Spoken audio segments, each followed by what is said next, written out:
Chapter 1491. Bah! You ungrateful villains, how dare you slander Marquis behind his back? Do you still have a conscience? If it weren't for Marquis who created the curved plow last year, many of us would have starved to death. How could we still be alive? Rumors spread everywhere, and under the encouragement of those with intentions, these rumors became more and more perfect, more and more convincing. However, over the past year, the number of people who had received Li Zishuan's kindness numbered in the tens of millions. Even if these rumors spread in an orderly manner, as if they were true, there were still many people with a conscience who chose to believe Li Zishuan. Moreover, they were willing to stand out and speak up for Li Zishuan. When one person stood up, hundreds and thousands of people followed suit. That's right. Last year, the land on our farmstead was so dry that we couldn't plow it. If it weren't for Marquis who created the curved plow, our land would have been deserted last year. Other things aside, the Tang Dynasty Dictionary, compiled by Marquis, allowed my child to learn how to read in just a year. If this was in the past, if my child wanted to learn how to read, he would have to worship a teacher. However, it would cost a lot to hire a teacher to teach him. Zhao Lauer is right. It's all thanks to Marquis. If it weren't for him, there wouldn't be a single person in our house. We wouldn't even be able to read De Tong daily. I don't care if Marquis knew in advance that there would be a plague of locusts this year. I only know that the locusts in our farmlands in Stone Village were eliminated by Marquis and the Sky Pheasant Brigade. Without Marquis's righteous help, our family of 7 would have had nothing to eat this year. If anyone dares to speak ill of Marquis, I, Old Gu, will fight to the death with him. Yes. If anyone dares to speak ill of Marquis, I will fight to the death with him. In the face of the fierce rumors, a large number of people quickly formed a united front to fight against those who were bewitched by the rumors and kept attacking Li Zishuan. The war between the two sides could be said to be on the verge of breaking out. In fact, if it was any other day, there would not be so many people talking bad about Li Zishuan. This was because Li Zishuan had always had a good reputation among the people. But now that the locust plague had broken out in Guangzhou, it was a time when the people were panicking. Someone had coincidentally released such a reasonable and irrefutable statement at this time. Those people who were not firm in their stance and had little contact with Li Zishuan were naturally bewitched. If the Marquis of Yong and had informed the people of this year's locust plague earlier, then every household would have raised over 100 chickens. Would we still have to wait for the Sky Chicken Brigade to exterminate the locusts for us? We'll destroy them ourselves. The Marquis of Yong is clearly a hypocrite. He wants to use our crops to feed the locusts and then feed the locusts to the chickens. Yes, the Marquis of Yong is a hypocrite, a selfish villain. Using our crops to feed the locusts and wanting us to be grateful to him, he is a villain who only wants to make money. *T. Even if Marquis knew that there would be a locust plague this year, even if Marquis told this news to you, Sun Laoqi, with your little wealth, how many chickens can you afford? Don't you still have to wait for Marquis's Sky Chicken Brigade to help you exterminate the locusts? You dog thing, you really are an ingrate. A few days ago, when Marquis helped your family exterminate the locusts, you thanked him profusely. Now, at the slightest sign of trouble, you join those evil people in slandering Marquis. Your father has always been highly respected in the Sun family village. How did he give birth to such a disappointing thing like you? I think that you bastard just can't bear to see Marquis doing well. That's right. Sun Laoqi, you are the one who calls him bastard the most fiercely. When I return, I will tell your father and see if he doesn't beat you to death, you heartless wolf cub. Hearing this, a young man with a sharp mouth and monkey cheeks couldn't help but shrink his neck, not daring to say another word. Everyone listen to me. At this moment, a young man who looked like a scholar roared loudly. The crowd instantly quietened down. Looking closely at the scholar, who else could it be other than Yu Dehang from the Yu family village of Lantian County? Yu Dehang had originally come to Chang City to visit an old acquaintance. When he left the city, he heard a group of commoners discussing and arguing about something. He didn't think much of it at first, but after hearing the contents of the discussion and argument, he instantly realized that the situation was not normal. Thus, he hurriedly stopped in his tracks, intending to dispel the rumors and protect Li Zishuan's reputation. Fellow villagers, please don't misbelieve the rumors. Saying that the Marquis of Yong and is using the commoners' crops to feed the locusts is pure nonsense. More than 90% of us have received favors from Marquis. As humans, we cannot forget our roots, and even more so, we cannot be ungrateful. Earlier, I heard someone scolding the Marquis for not publicizing the locust plague's language to the public so that everyone could be prepared. Let's not talk about whether or not Marquis knew that there would be a locust plague this year. Even if he did, would you believe it if Marquis told you in advance? And even if you did, what could you do? Go buy chicken seedlings? It's not like you don't know the price of chicken seedlings in Chang and City last year. How much money can the villagers have? Even if each of you were to exhaust all your wealth, how many chickens can you raise? Besides, think about it carefully. If you knew that there would be a locust plague this year, would your first reaction be to buy chicken seedlings?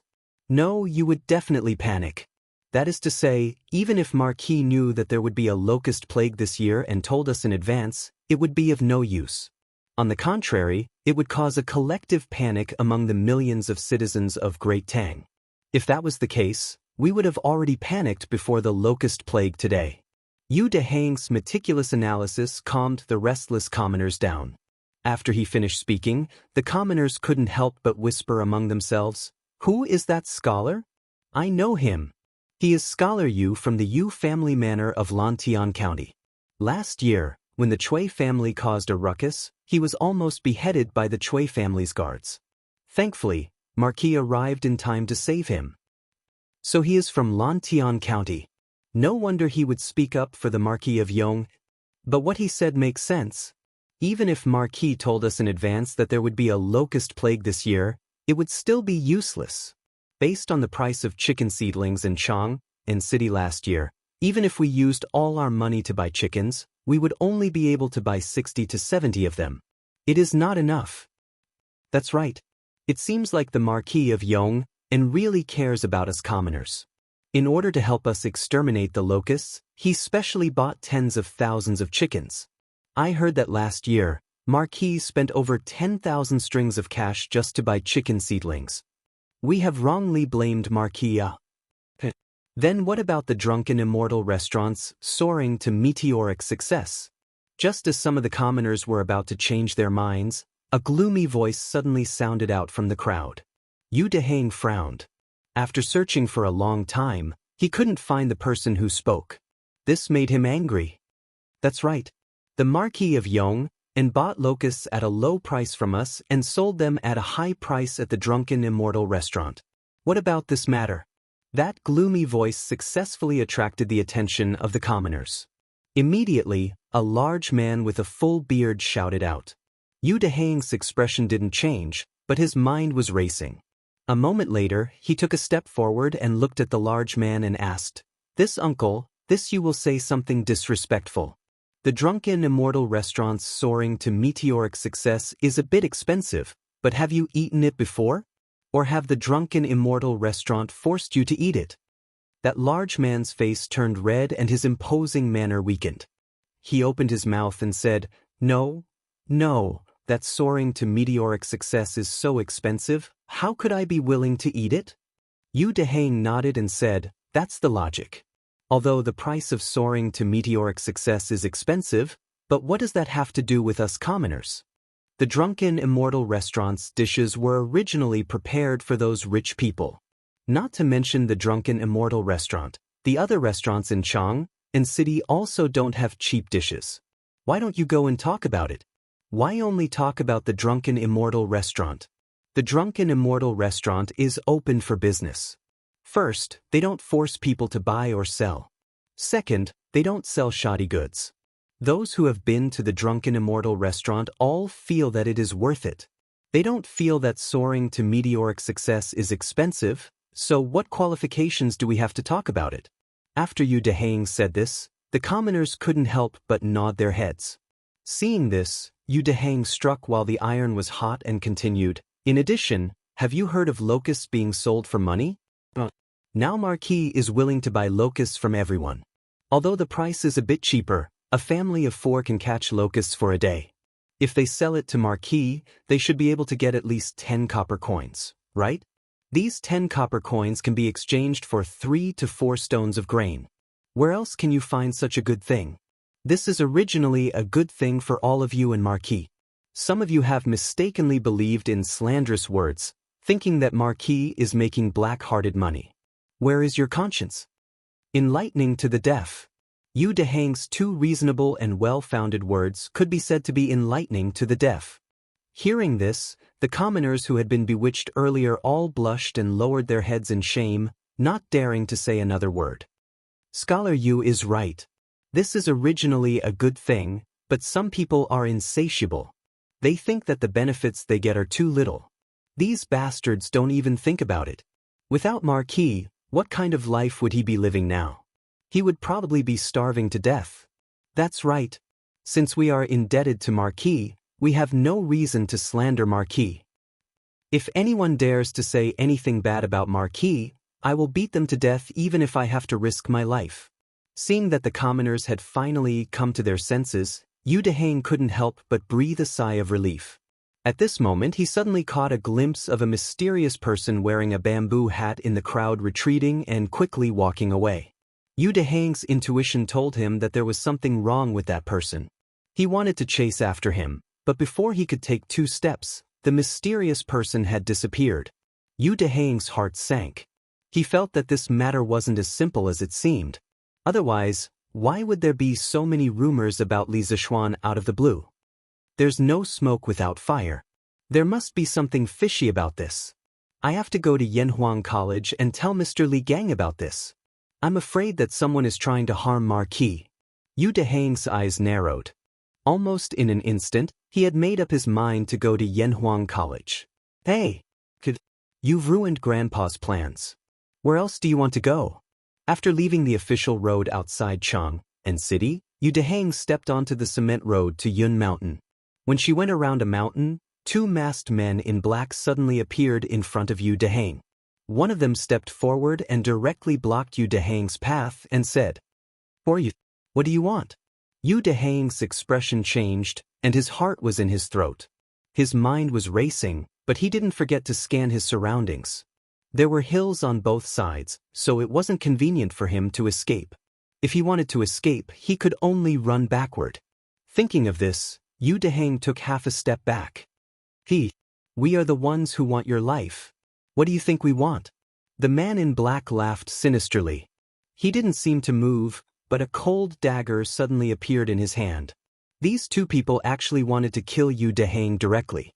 Yu Dehang's heart was instantly nervous to the extreme, but at the critical moment, Yu Dehang forced himself to calm down with strong willpower. He said without changing his expression, "There must be a reason to kill, right? I have no grudges with you. Why do you want to kill me?" He wanted to stall for time because this cement road wasn't unfrequented. There were often farmers who were going to Chang and City to attend the market, passing by here. He wanted to wait for reinforcements. The man in black opposite him seemed to have seen through Yu Dehang's thoughts. He sneered and said, "If you want to blame it on you for being a busybody. I'll send you to hell today. You can continue to be a busybody when you reach the netherworld." After saying that, the man in black flew out and stabbed Yu Dehang's throat with the sharp dagger. The moment the black-clothed man spoke, Yu Dehang was already prepared to escape. So almost at the same time the black-clothed man made his move, Yu Dehang had already finished turning around. At this moment, she was using all her strength to sprint desperately. Bam! Yu Dehang was fast, but someone was faster than him. When he turned around, the other man in black had already flashed behind him. Yu Dehang turned around and ran, and directly bumped into the man in black. Sadly, he felt that he had bumped into an iron wall. Then, without any suspense, he was directly shaken to the ground. Yu Dehang hurriedly got up from the ground. Before the dagger of the other man in black was about to pierce his throat, he suddenly pointed at the man in black and said loudly, "You are the man wearing a bamboo hat outside Chang and City just now. Why did you frame Market? Who ordered you to do this?" When the man in black heard this, his hand movements couldn't help but stagnate. Then he sneered and said, "Kid, Do you know that the more you know, the faster you'll die? Today, I'll send you to hell no matter what. Save your questions for the king of hell. After saying that, the man in black sneered and stabbed the dagger directly at Yu Dehang's heart. It's over. This time, it's really over. Yu Dehang closed his eyes in despair. He was now sure that this man in black was the one who wanted to harm Li Zixuan. But so what if he knew? He was going to die soon. It's not that he didn't want to fight back, but the difference in strength was too great. At this moment, hey, isn't that Scholar Yu? Bastard. Someone actually dares to commit murder in Lantian County. Boss, number 2, number 3, number 4, number 5, number 6, number 7, quickly attack for me. Chapter 1492. Now that the living conditions of the people in Lantian County had improved, many farmers who had some spare cash started to renovate their houses. After all, this was an ancient nation. The people still had a very deep sense of home in their hearts. The first thing they did when they had money was to improve their living conditions. This was universal whether it was in modern times or ancient times. Second Master Lu was no exception. As early as 2 months ago, the construction of their house had already started. Just recently, Second Master Lu brought his 7 sons into the city to buy some furniture like tables and cabinets. On the way home, he happened to see Yu Dehang being surrounded by 2 masked men. At the critical moment, Second Master Lu hurriedly asked his 7 sons to help. Seeing that someone had come to intervene, the man in black was stunned at first. Then, he revealed a ruthless expression and held the dagger at an even faster speed to cut Yu Dehang's throat. Bang! Seeing this, Second Master Lu's eldest son shouted, picked up a stool, and threw it in the direction of the assassin in black. It was just that the direction of his stool should hit Yu Dehang first and then the assassin in black. Scholar Yu, get down quickly. Second Master Lu's eldest son also understood this problem, so he shouted and ran straight toward Yu Dehang without stopping. As for Second Master Lu's other sons, they were already less than 3 feet away from Yu Dehang. At the moment of life and death, the reinforcements had finally arrived. Yu Dehang's desire to live was still very strong. Hearing the shout behind her, Yu Dehang quickly leaned back and then fell straight to the ground. Huff, huff, huff. The stool spun rapidly in the air, and with a whistling sound, it smashed toward the assassin in black's face. Damn it. Although the assassin knew Kung Fu, he would definitely not feel good if the stool hit him. He had no choice but to temporarily give up on Yu Dehang and quickly retreat. In such a short time, the 7 brothers of the Lu family had already surrounded Yu Dehang and shielded her behind them. Retreat. The 2 black-clothed assassins looked at each other and spat out the word, retreat.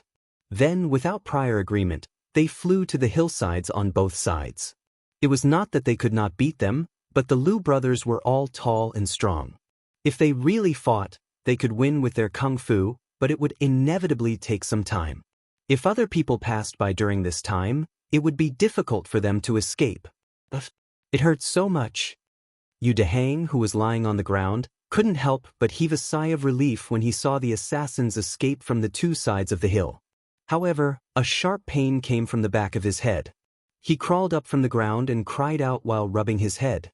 It wasn't a big deal when he rubbed it, but he immediately felt a sticky and wet sensation on his palm. He brought his hand to his eyes and saw that it was covered in blood. Yu Dehang couldn't help but suck in a breath of cold air. He didn't expect that the fall just now would cause the back of his head to bleed. Scholar Yu, are you all right? Second Master Lu's eldest son asked aloud. I'm fine. Thank you, Second Master Lu and the uncles, for your help. Otherwise, Dehang would have died today. Yu Dehang hurriedly bowed to the few of them and thanked them solemnly. Hey, Scholar Yu, who did you offend? Why would anyone want to kill you? Second Master Lu squinted and asked. Second Master, I don't know them, but one of them seems to be a mysterious person I met just now outside the city. Yu Dehang rubbed his head and explained briefly. At this moment, he remembered the important matter and quickly said, I don't have time to explain to you. I have to go to the academy to find Mr. Li Gang as soon as possible. Someone wants to harm Someone wants to harm young master? Second Master Lu's eyes immediately widened when he heard this. He wasn't someone who didn't know the severity of the situation. Yu Deheng was just an ordinary scholar from the countryside. Logically speaking, he wouldn't offend anyone. But now, Yu Deheng was being chased by two masked men in black. Therefore, when Second Master Lu heard Yu Deheng say that someone wanted to harm Li Zixuan, he immediately realized the severity of the situation. So, he hurriedly shouted to his sons beside him. "Quick, you guys, quickly escort Scholar Yu to the academy. In case he gets into danger again." One of the young men couldn't help but ask, "Father, what about this cart of things?" Second Master Lu said angrily, "What things? What time is it now? Who has the time to care about these things? Quickly escort Scholar Yu to the academy." Yes. The young man hurriedly said. Yu Deheng clasped his hands gratefully at Second Master Lu and said, "Thank you, Second Master. I'll explain the details to Second Master later." Then, without waiting for Second Master Lu's response, Yu Deheng turned and left. The group of 8 rushed towards the Cloud Mountain as fast as they could. "Teacher Wenji, there are a few villagers outside the academy. They say that they have an important matter to discuss with you." Li Gang was in the office going through the final exam questions that had been drafted by the various departments. At this moment, Mo Zhong's voice sounded from outside the door. "Come in." Li Gang frowned. After Mo Zhong pushed the door open and entered, Li Gang asked, "Did the villagers say what important matter it is?" Mo Zhong clasped his hands and said, "No. But there's a young man named Yu Deheng among them. Last year, when the people caused havoc in the Chui family, the Yamacho even saved his life. Today, his head is still bleeding. I think it really is an urgent matter." "Bleeding?" Li Gang's expression changed slightly. He hurriedly got up and said, "Quickly, follow me outside to take a look." With that, the old man took the lead and walked out of the house. "You're Yu Deheng?" Mo Zhong, quickly send him to the medical hall for treatment. At the entrance of the academy, Li Gang immediately saw a young man clutching his head with his hands covered in blood. The old man hurriedly ordered Mo Zhong, "Teacher Wenji, don't worry about my injury. I have something very urgent to tell you. Please let's talk in private." Yu Deheng heard and hurriedly waved his hand. Li Gang frowned and said, "What can be more important than your life? It won't be too late to talk about it after your injury is treated." Yu Deheng's figure was a little staggered. It was probably the aftereffects of excessive blood loss. He steadied himself and said, No. Teacher Wenji, someone wants to harm Mark." "What? Quickly, Mo Zhong. Quickly help him inside. Mo Yun, quickly go to the medical hall and ask Dr. Qin and Dr. Wang to return to the academy." Li Gang's expression changed suddenly, and then he said decisively. Mo Zhong and Mo Yun hurriedly accepted the order. That's what happened. If Second Master Lu and the others hadn't arrived in time, I'm afraid I wouldn't have been able to reach the academy. A quarter of an hour later, in Li Gang's office, Yu Deheng relied on his strong willpower to resist fainting. He told Li Gang about what he heard outside Chang and City this morning and the assassination on the way to Laiyan Mountain. He told Li Gang, Yan Silu, Mo Huai, Ma Zhou, and Su Hongji who came after hearing the news. After saying that, Yu Deheng finally couldn't take it anymore and was about to fall to the ground. Fortunately, Second Master Lu's eldest son was quick to catch him. Li Gang hurriedly said, "Quickly, Mo Zhong, help Yu Deheng down with the Lu brothers. First, do some bandaging and wait for Dr. Wang and Dr. Qin to come back." Teacher Wenji. Mo Zhong led the Lu brothers to help Yu Deheng out. Inside the room, Li Gang's expression had become extremely grim. He said angrily, "Yamacho led hundreds of thousands of chickens in Lantian County to go to the various counties in Guangzhou to exterminate locusts. I didn't expect that someone would use this as an excuse to maliciously slander them. They're really distorting the truth and devoid of humanity. I'm afraid this matter isn't that simple." Mo Huai, who had been sitting next to him without saying a word, said with a serious expression, "All signs point to someone behind this, wanting to incite the people to cause trouble. They chose to slander Yamacho and incite public anger." Unexpectedly, The rumors they spread were exposed one by Yu Deheng, so they flew into a rage out of humiliation and wanted to silence him. Yen Silla frowned and said, "The question is, who would choose to spread rumors to slander Yamacho at this time? What good would it do them?" Ma Zhou pondered for a moment and said, "Yamacho doesn't attend court all year round and rarely makes enemies in the court. Even if they do have enemies, those people don't seem to be so bold. Mr. Amo is right. I'm afraid this matter isn't as simple as it seems on the surface." Li Gang had calmed down by now. He frowned and said, "In your opinion, what should we do now?" Mo Huai pondered for a moment and said, "No matter what the true purpose of those people is, they must have come with ill intentions. The Academy should immediately clarify those rumors through Datang Daily to prevent more people from being confused and bewitched by the rumors." Li Gang nodded and said, "I'll write an article to refute Yamacho according to those rumors one by one. Not only me but Ma Zhou, you also have to write. In addition, make arrangements for Datang Daily as soon as possible. Leave some places for us in tomorrow's newspaper." Ma Zhou cupped his hands and said, "Yes. Mr. Wenji. Should we inform Yamacho of this matter through the telegraph?" Seeing that the plan was set, Su Hongji suddenly asked. The room instantly quieted down. After a moment of silence, Li Gang said, "No need. Yamacho has rushed thousands of miles to provide disaster relief. It's not good to be distracted at this time. In addition to clarifying the rumors, I'll also write a report to His Majesty and let His Majesty send people to thoroughly investigate who is spreading the rumors." Su Hongji nodded and said, "Mr. Wenji has thought it through thoroughly. I have no objections." "I have no objections either." "I have no objections either." Mo Huai frowned. He felt that there was a bigger conspiracy behind this matter, but he had no evidence and could only agree. "I have no objections either." Seeing this, Li Gang nodded and said, "Good. Since no one has any objections, let's proceed according to the plan. In addition, those criminals dared to commit murder in broad daylight. This means that Lantian County is not peaceful today. Inform all the students not to leave the academy for the time being. Dragonhead, we have someone outside Chang and City who instigated the people to be sabotaged by a scholar. He brought people to ambush the scholar on his way home, but they were seen by passers-by and the ambush failed. In a dark thatched cottage in a village in Xinfeng County, a warrior in a tight suit walked in and bowed to a mysterious person wearing a green mask with fangs. A cracked and hoarse voice came from under the ferocious-looking mask. The warrior could not help but shudder. The mysterious man continued, "Have their identities been exposed?" The warrior in tight suit bowed and replied. The room fell into a short silence. After a while, the mysterious person said, "We'll spare their lives for now. They can be spared the death penalty, but they can't escape punishment. Cut a tendon in each of their hands."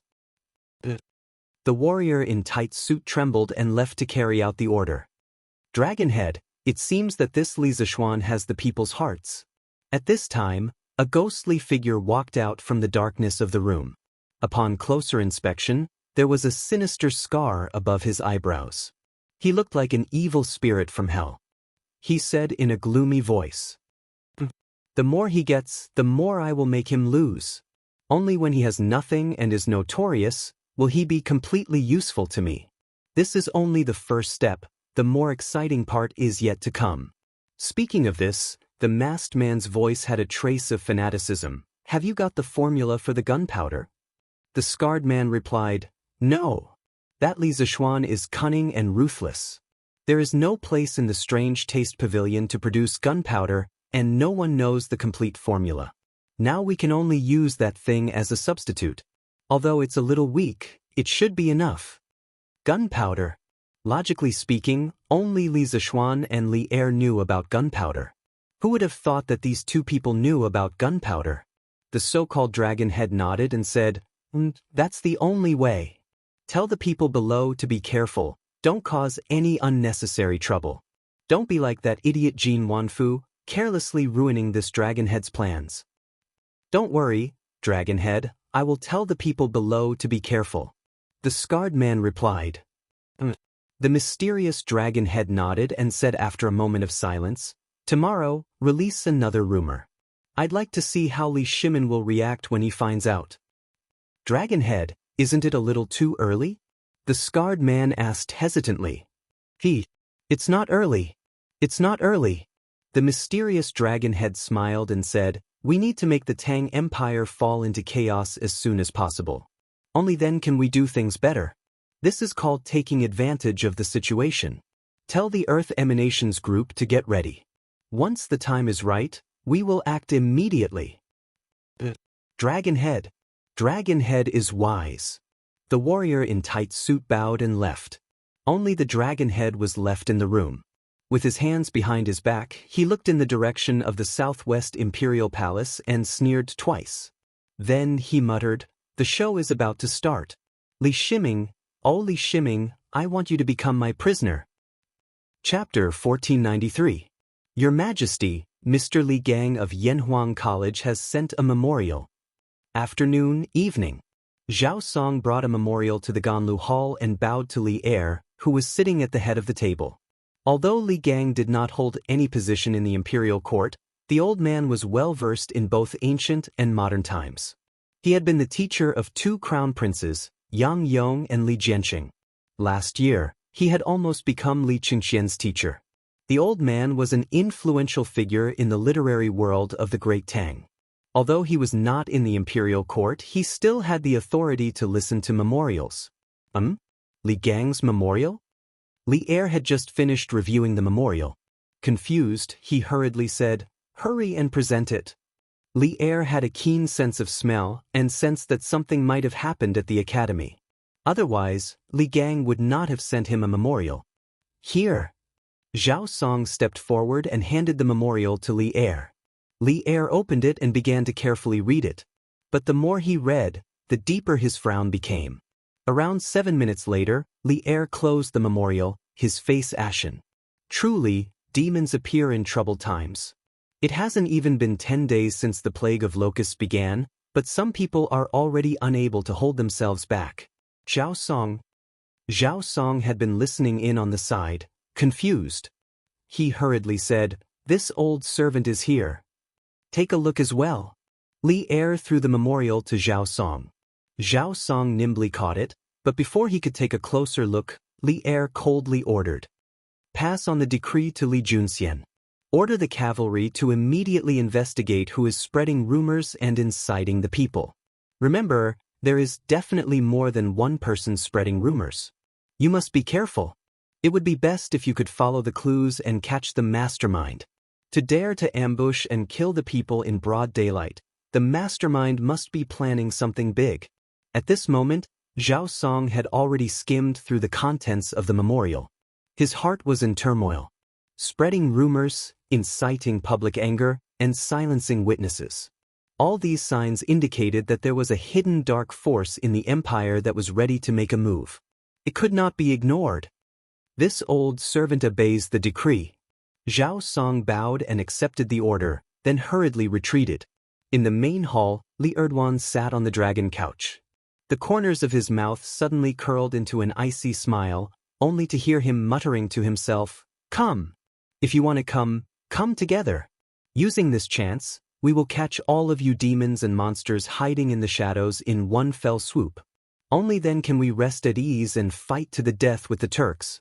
The rumors that slandered Li Zishuan did not stop at the wise ones. Instead, they spread very quickly among the people. Basically, with Chang'an as the center, they gradually spread outwards. It was estimated that in a few days, it would reach Li Zishuan's current location, Yong County in Qizhou. Marquis Yong. The Marquis is such a benevolent Marquis. Of the Marquis, such a benevolent person. How can such a benevolent person is? The next day, after reading the article written by Li Gang in the Tang Daily, the citizens of Chang'an could not help but discuss it. Marquis Yong and cares about the people of the world. Marquis Yong and is leading the Sky Pheasant Brigade to provide disaster relief.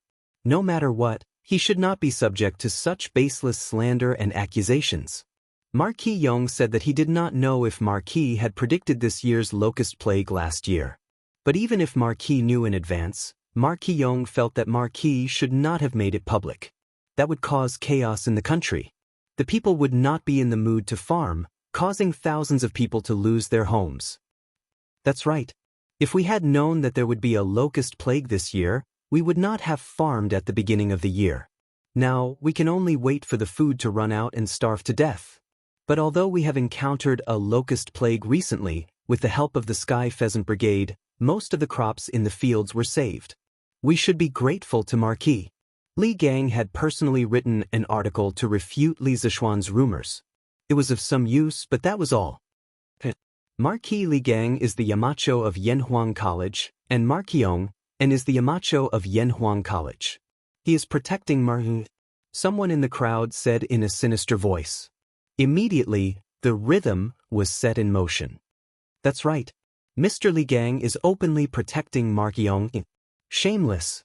Marquis Yong, and abandoned his scholarly integrity for his own selfish reasons. He is a disgrace to us scholars. But, you dare insult Marquis Yong and in Marquis Li Gang? You pedantic Confucians are the ones who have no sense of shame. Unlike yesterday, there were many more scholars in Li Zishuan's group. This was not strange. Li Zishuan had created the engineering school, and after a year of development, the engineering school had gradually matured. The members of the engineering school were getting louder and louder in the Great Tang. Those lofty and unshakable Confucians naturally hated Li Zishuan. Now that many people were criticizing Li Zishuan, these Confucians naturally would not let go of this chance to hit him while he was down. The two sides quickly began to quarrel, and it wasn't long before chaos ensued. It is said that this plague of locusts is heaven's punishment for the Son of Heaven for murdering his brother and imprisoning his father. 2 days ago, when the dog ate the sun, Taoist Li Chunfeng of the Imperial Historian Bureau wrote to His Majesty that this represented heaven's warning to the Son of Heaven.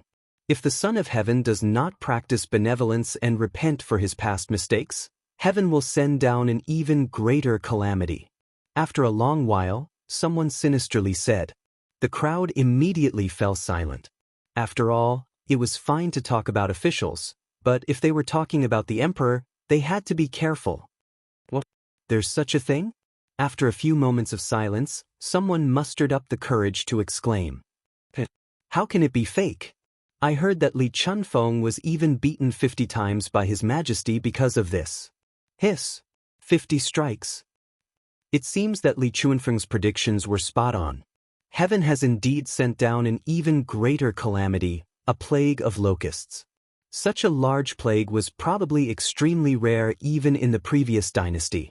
Doesn't that mean that His Majesty did not listen to Taoist Li Chunfeng's advice and did not practice benevolence or repent sincerely? With an emperor who killed his brother, imprisoned his father, and infuriated the heavens, our lives are going to be miserable. The Imperial Army is here. Suddenly, someone pointed at a group of armored soldiers that suddenly appeared on the east side of the street and exclaimed, "It's not the Imperial Army, it's 100 riders." The sharp-eyed people recognized the identity of the group of soldiers. Instantly, the group of people who were still discussing fervently scattered like birds and beasts, escaping in all directions. After all, most of them were talking about Li Er just now. It was impossible for them not to feel guilty. At the same time, similar rumors were circulating in many places. In the end, this rumor gradually became more and more convincing. It was as if they had seen it with their own eyes. In this rumor, there was a very innocent person who was implicated even though he was lying down. This person was Li Chunfeng. Father, are the rumors on the streets true? Did His Majesty really allow someone to beat you 50 times? In Yanhuang College, Li Yan took the opportunity to find Li Chunfeng, who was arranging the astrological chart in his office during lunch. He asked worriedly, "What nonsense are you talking about? Son, what are you talking about?" Li Chunfeng was confused. He could not figure out what was going on. "Dad, don't hide it from me. I heard it from the auntie who was sweeping the floor of the teaching building." Li Yan thought that Li Chunfeng was deliberately hiding it from him. He could not help but feel helpless. "Hide it from you? When did I hide it from you?" Also, what did the auntie say? Li Chunfeng frowned. Li Yan saw that Li Chunfeng was going to play dumb, so he said, Dad. The auntie said that when the heavenly dog devoured the sun more than a month ago, you wrote to His Majesty that it represented God's warning to the emperor. If the emperor did not practice benevolence and repent for the mistakes he made in the past, God would send an even greater disaster. Because of this, you were beaten 50 times by His Majesty. Dad, is this true? Nonsense. Li Chunfeng's expression changed when he heard this. He stood up and looked at Li Yan. He asked sternly, Son, where did these rumors come from? Seeing his father's big reaction, Li Yan quickly said seriously, Father, these words were heard by the sweeping auntie outside the academy. And she said that now many people in Chang and city are saying that His Majesty got the throne unjustly and has no intention of repentance. So your prophecy is right. Heaven has sent a bigger disaster, which is the plague of locusts this time. Li Chunfeng's face darkened. He gritted his teeth and said angrily, This is outrageous. This is outrageous. These people are not only audacious, they even pushed me into the fire. No, I have to go to the palace and explain this to His Majesty. Dad, since you did not do this, why do you have to go to the palace? Li Yan quickly asked. Li Chunfeng looked at his son and said, As the saying goes, gossip is a fearful thing. Moreover, this matter was definitely not as simple as it seemed on the surface. Someone probably wanted to incite the common people to do such a heresy and immoral thing. You stay in the school. I will go to Chang'an City. Shut up. You ungrateful people. His Majesty loves the people like his own children. Mark Yong, and went thousands of miles to destroy the locusts for the sake of the people. Not only are you ungrateful, you are even speaking ill of His Majesty and Mark Yong and behind their backs. Are you even human? In Chang'an City, a beautiful young lady shouted angrily at 3 to 5 people. Hey, where did this little girl come from? She actually doesn't know the immensity of heaven and earth and is pointing fingers here. A rascally-looking young man was sizing up the little girl with a malicious gaze. The corner of his mouth was currently curled into a wretched smile. That's right. You're such an insensible little girl. Not only did you eavesdrop on us, you even dared to criticize us. Come, let me teach you how to behave. Another young man, who was slightly fatter, agreed. Then he stretched out his hand to grab the young lady. Bastard! I am Liu. Don't you dare touch me. The young lady took 2 steps back and shouted angrily. That's right, she was Li Yu. Little Yu came to Chang'an City today to collect literature. Yesterday, when she heard that someone was slandering Li Zishuan, she was very angry. When she found out that Li Gang and Ma Zhou had written an article to refute Li Zishuan's rumors in the Datong Daily, she wanted to see the reaction of the people. As for why she chose to come to Chang'an City and not Lantian County, it was mainly because no matter what happened outside, the people of Lantian County were always grateful and supportive of Li Zishuan. Therefore, she came to Chang'an City to collect literature. When she came to Chang'an City, she found that the number of people slandering Li Zishuan did not decrease because of Li Gang and Ma Zhou's articles. Instead, there were more of them. This was because, under the guidance of some people, most of the people thought that Li Gang, Ma Zhou, and Li Zishuan were all jackals of the same tribe. Naturally, their words were not convincing. Because of this, little Yu had already reprimanded several groups of people today. With her glib tongue and smart mind, those who were reprimanded by her were all ashamed and said that they did not dare to slander Li Zishuan anymore. When she was riding on the crest of success, little Yu did not expect to meet a tough nut. Li Yu? You're the gold medal reporter of Datong Daily? The young man who spoke first said with his eyes lit up. How is it? Are you scared? Seeing the other party's surprised face, Li Yu said proudly. Scared. Of course I'm scared. Come with me, the gold medal reporter of Datong Daily. I should be able to sell you for a good price.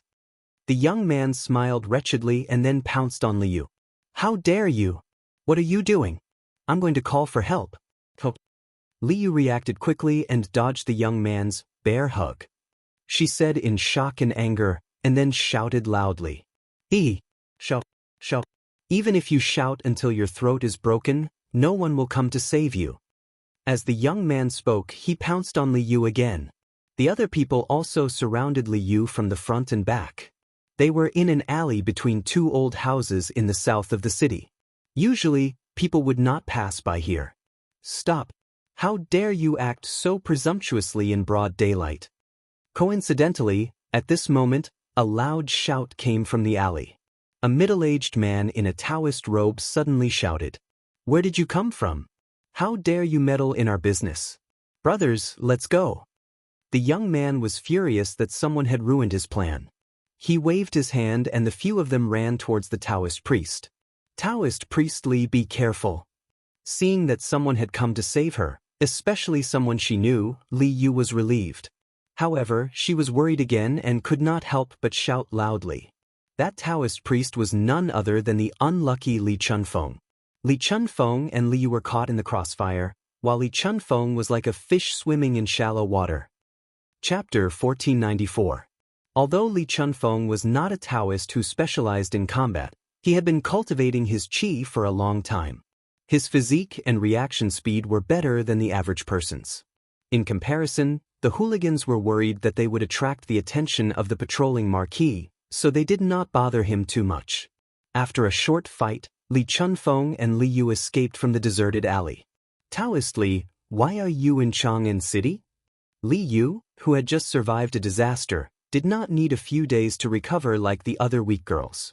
She had a big heart, and in just a short while, she was back to her usual lively self. She looked at Li Chunfeng and asked. Li Chunfeng replied, "I need to go to the palace for something. Miss Li Yu, you are a girl, and you are alone. It is best that you don't do such dangerous things alone in the future." So what if I am a girl? Li Yu rolled her eyes and mumbled softly. She didn't argue with Li Chunfeng because he had just saved her life. If it was someone else, she wouldn't have been so polite. Taoist Li, are you going to the palace to meet the emperor because of those rumors?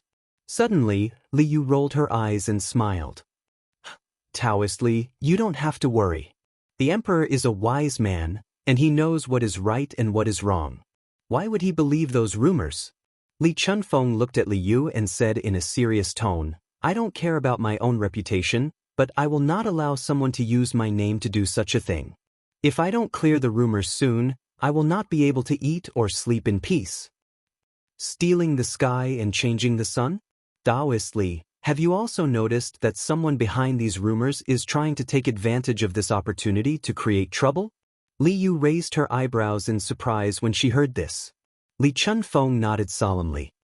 Although the locust plague has engulfed the entire Guangzhong area, the imperial court has been actively helping the people.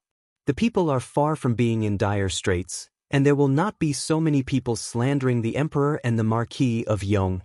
If there is no one behind this, I will not believe it. Taoist Li, you are right. Shall I go to the palace with you?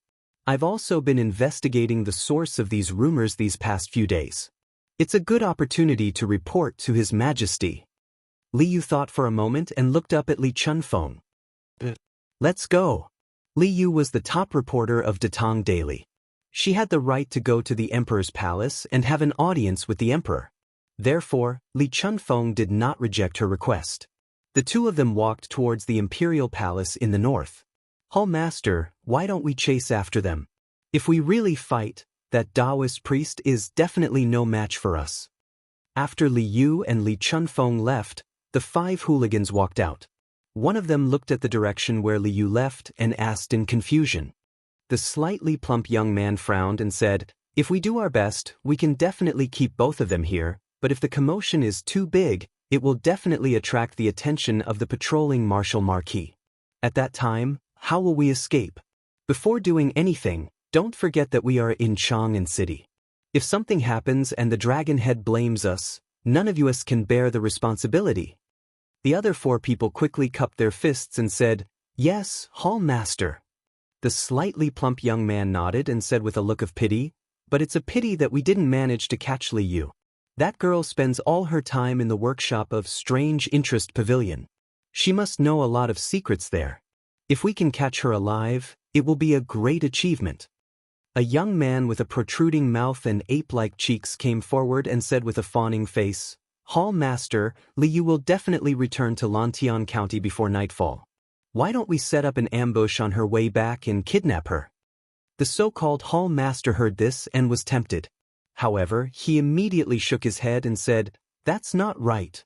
A few days ago, Third Brother ambushed a scholar in Lantian County. After he failed, the dragon head severed the tendons in his hand. The dragon head strictly ordered us not to cause any trouble near Chang and city. If we don't have absolute confidence, we can't do anything." Why are there so many people in front? Could it be that there's a commotion? When they reached Vermilion Bird Avenue, Li Yu saw that there were many people in front of them. She was excited and curious. Li Chunfeng frowned and said, "Let's get down to business. Miss Li Yu, let's go to the palace first."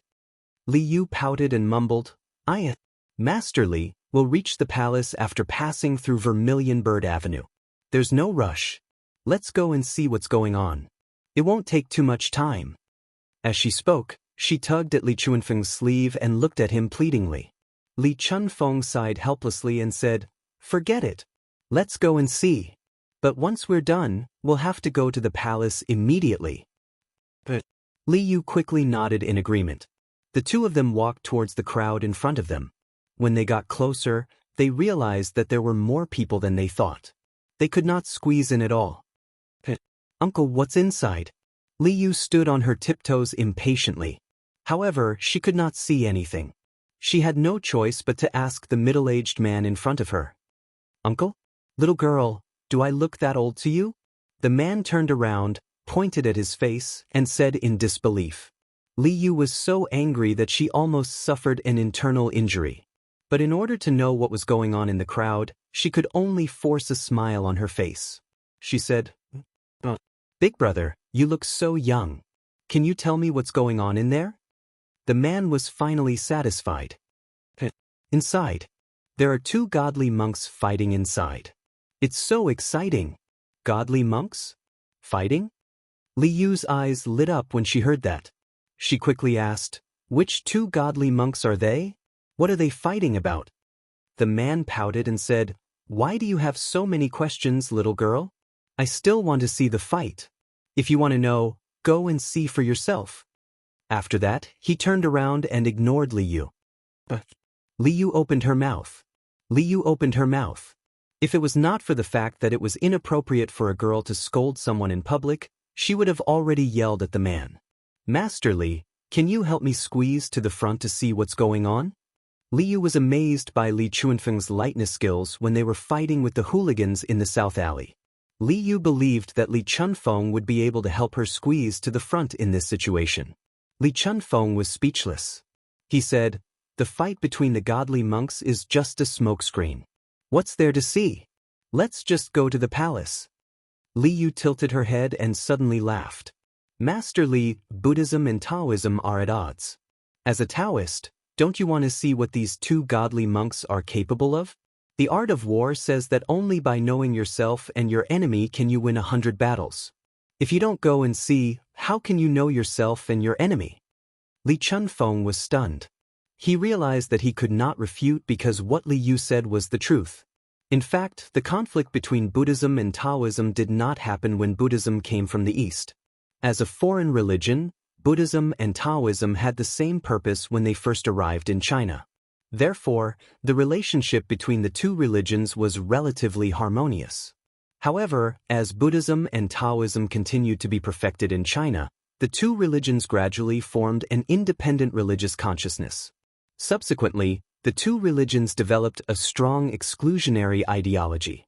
Therefore, the two religions started to compete fiercely for the support of the upper class and the support of the lower class. Especially during the West Jin dynasty, Buddhism developed very quickly and put a lot of pressure on Taoism. Now, the Tang dynasty's ruler did not have any obvious hostility towards Buddhism and Taoism, although Li Er seemed to be closer to Taoism. Taoism and Buddhism developed together. Under such circumstances, the two religions fought even harder to gain the ruler's favor. Follow behind this poor Taoist. Li Chunfeng, who was tempted by Li Yu's words, took the lead and walked in front to help Li Yu open the way. Okay. Thank you so much, Taoist Li. Li Yu quickly followed behind Li Chunfeng with a smile. Li Chunfeng seemed to be surrounded by a strong and invisible force field. Wherever he went, the crowd would make way for him. After a while, the two of them arrived at the front of the line. Wow. Taoist Li, you're so good. Li Yu patted Li Chunfeng's arm and praised him. Although Li Chunfeng did not show it on his face, he was quite proud of himself. However, what Li Yu said next made him lose all his pride. He almost vomited blood. Taoist Li, since you're so capable, does that mean you don't have to line up at the academy's cafeteria? If I go to the academy next time, I'll look for you to have a meal together. If he could swear, Li Chunfeng would be cursing right now. He had cultivated for more than 10 years and finally managed to cultivate some pure Taoist vital qi. In Li Yu's eyes, this vital qi was only used to cut in line. Who was he looking down on? However, Li Chunfeng did not argue with Li Yu. Instead, he looked at the crowd. The monk standing to the west had a dark complexion, but he was wearing a red kasaya embroidered with golden threads. He held a pure gold staff in his hand. His equipment was fully equipped, almost blinding the titanium alloy eyes of others. The monk standing to the east was about 50 or 60 years old. His eyebrows and beard were white, and his clothes were much simpler. He wore a brown monk's robe and held a fine iron staff in his hand. He stood there motionless. This was a real old monk in meditation. Isn't this Master Hui Kong, the abbot of Daxing Charity? Why is he here? Li Chunfeng was surprised when he saw the old monk's face. In the second year of Emperor Wen's founding emperor, Daxing City was built and the temple was moved to the new capital. It was named the National Temple. When Emperor Wen was in northern Zhou, he was the Duke of Daxing County. The temple was located in Jingshan Square. Hence, it was named after the two words, Daxing and Jingshan Square. The annals of Chang, and stated that after the temple was built, its main hall was the largest in the capital. The system was the same as that of the Imperial Ancestral Temple. The founder of Daxing Charity Temple was Master Ling Tsung. He was a close friend of Emperor Wen of Sui, Yangjian. At the same time, he was the Zhao Xiandu monk who was in charge of the affairs of monks and nuns. Later Zhao Xiandu monk Meng, the successor Zhao Xiandu monk Tan Yen, and their followers all lived in the temple.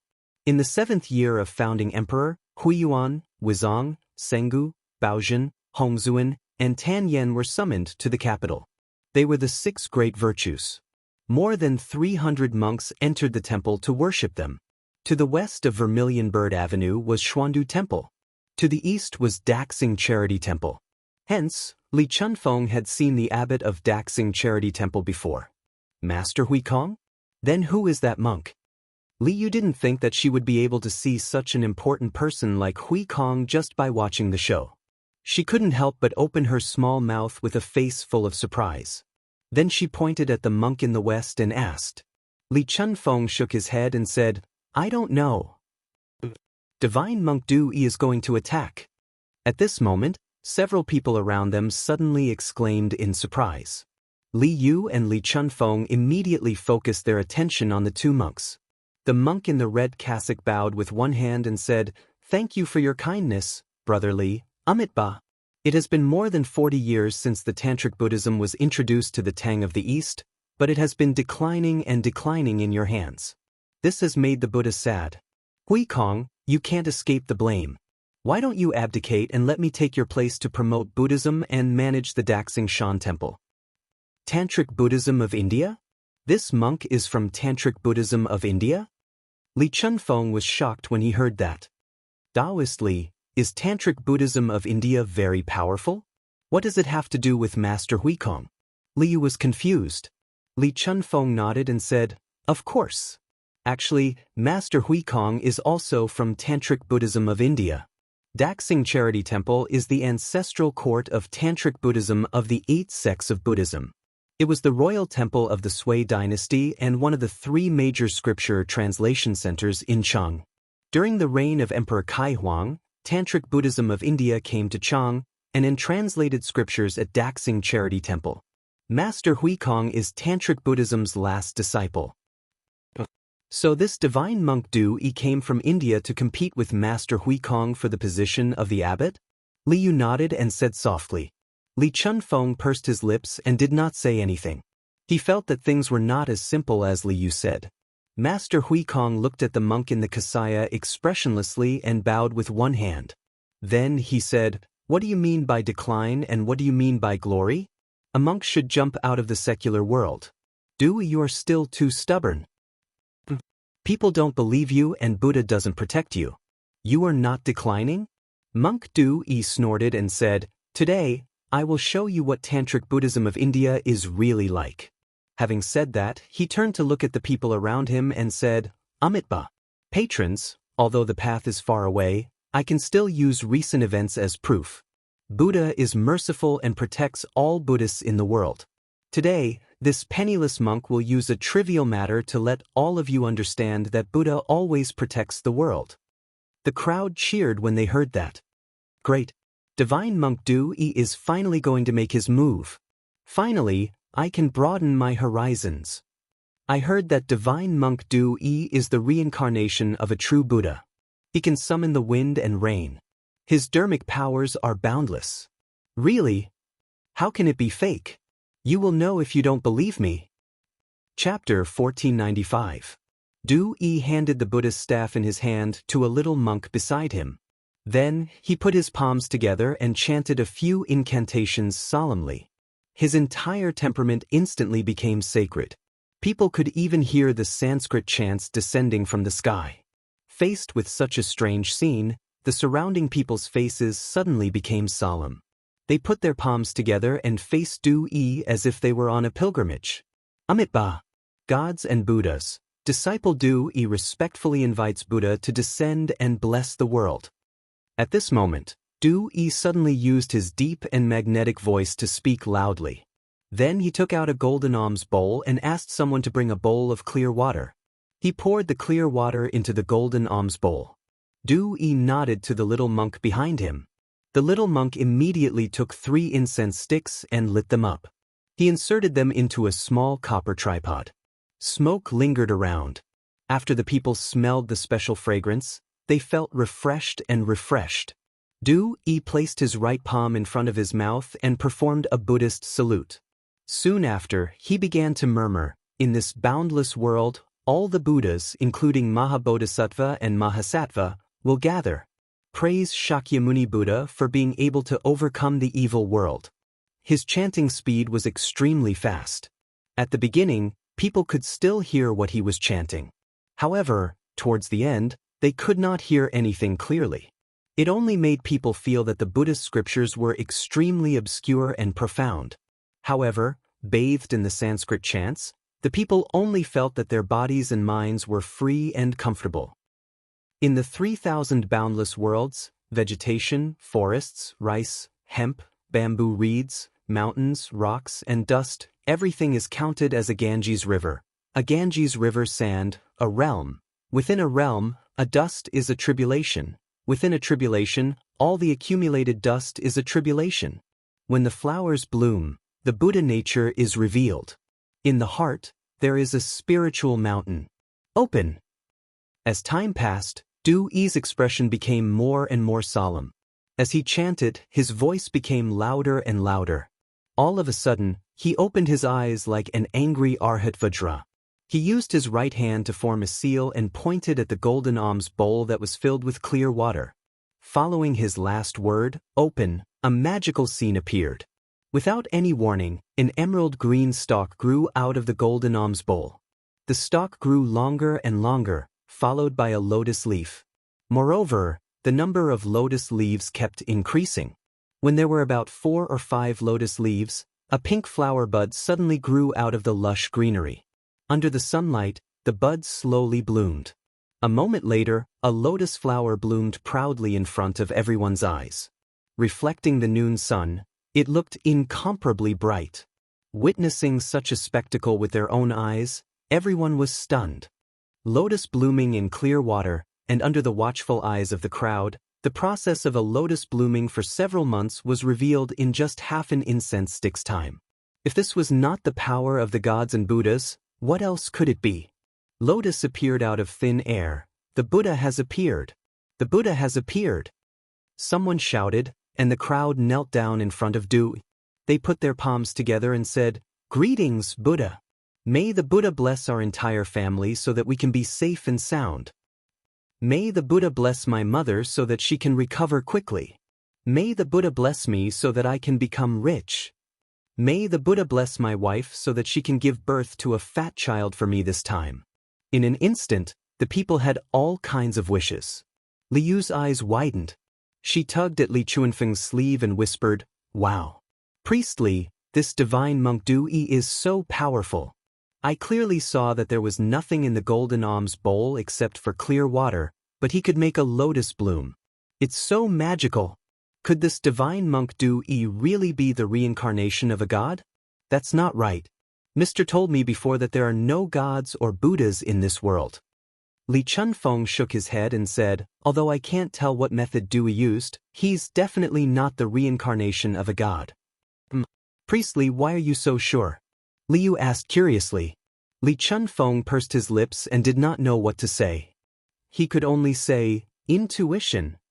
I think you're jealous of divine monk Du Yi's supernatural powers." Li Yu curled her lips and said softly. Li Chunfeng almost vomited blood when he heard that. At this moment, Monk Hui Kong, who was opposite Du, was expressionless. He held a Buddhist bow with his right hand and said, "Amit Ba, the lotus flower in the clear water is like the moon in the water. Everything in sight is illusory. Du Yi, you're so good at Buddhism, but you're using it to confuse the masses. That's ridiculous. I advise you to repent before it's too late." "Hui Kong, you don't have the ability to communicate with the gods and Buddhas, yet you're slandering me. You're being disrespectful to the Buddha. Aren't you afraid that the Buddha will punish you?" Hearing this, Du Yi's gaze focused as he glared hatefully at Hui Kong and said. Abbot Hui Kong's expression did not change. He said, "Amit Ba, I have a clear conscience. Why would I be afraid of the gods and Buddhas?" Du Yi sneered and said, "I can't be bothered to argue with you. I asked you out today to compete in Buddhism. Now that I've used my magic, it's your turn. Let the people of Chang and be the judge and see whose Buddhism is more profound." Hui Kong closed his eyes and recited 2 lines of Buddhist scriptures. He then said, "Amit Ba, I don't know your magic. I only know how to recite Buddhist scriptures, promote Buddhism, save the world, and persuade the people to be good. I'm willing to admit defeat in this kind of battle." Du Yi's eyes flashed with surprise. He then could not help but laugh and said, "Save the world, save the world, save the world. I'll show you what it means to save the world and save the world." Then, he held the golden bowl with the lotus and turned to look at the people who were kneeling on the ground. He was about to speak when he looked at Li Chunfeng and Li Yu. He said unhappily, "Why aren't you 2 kneeling when the gods and Buddhas are descending?" Because everyone around them had knelt down, only Li Yu and Li Chunfeng were still standing. Moreover, these 2 people were standing at the front, so they were particularly conspicuous. Just now, Du Yi was debating with Hui Kong, so he had no time to observe the situation around him. Now that he turned around, he happened to see these 2 living people standing. How could he bear it? The rest of the people who were kneeling on the ground looked at Li Yu and Li Chunfeng angrily after hearing Du Yi's question. Li Yu blushed and did not know what to do for a moment. Li Chunfeng's expression did not change. He bowed and said, "Master, please don't blame me. It's not that I don't respect the gods and Buddhas, but I only believe in the Jade Emperor and the 3 pristine Taoist ancestors. That's why I can't kneel." Du Yi's expression turned slightly better when he heard that. "So you're a friend from Taoism? Then, please stay here and observe the ceremony. Feel the holy light of Buddhism." Then, they glanced at Li Yu, who was beside Li Chunfeng. He didn't say anything, probably because he didn't want to argue with the girl. He turned to the people kneeling on the ground and said loudly, "Everyone listen to me. Amit Ba. Dear benefactors, this lotus is the lotus under the Buddha. This water is the holy water of Jasper Lake. The Buddha said, when the flower blooms, one can see the nature of Buddha. There is a spiritual mountain in one's heart. If you can see the water lotus, it means that you are fated with the Buddha. The Buddha is compassionate to all living beings, so he specially gave me the holy water of the divine lotus to cure all diseases. Therefore, the holy water of the golden bowl can cure all diseases in the world. Eating the lotus leaves can prolong one's life without any pain or worry.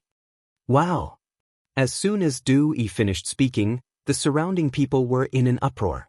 According to Du Yi, the water in the golden alms bowl could cure all kinds of diseases, and the lotus in the clear water could prolong one's life.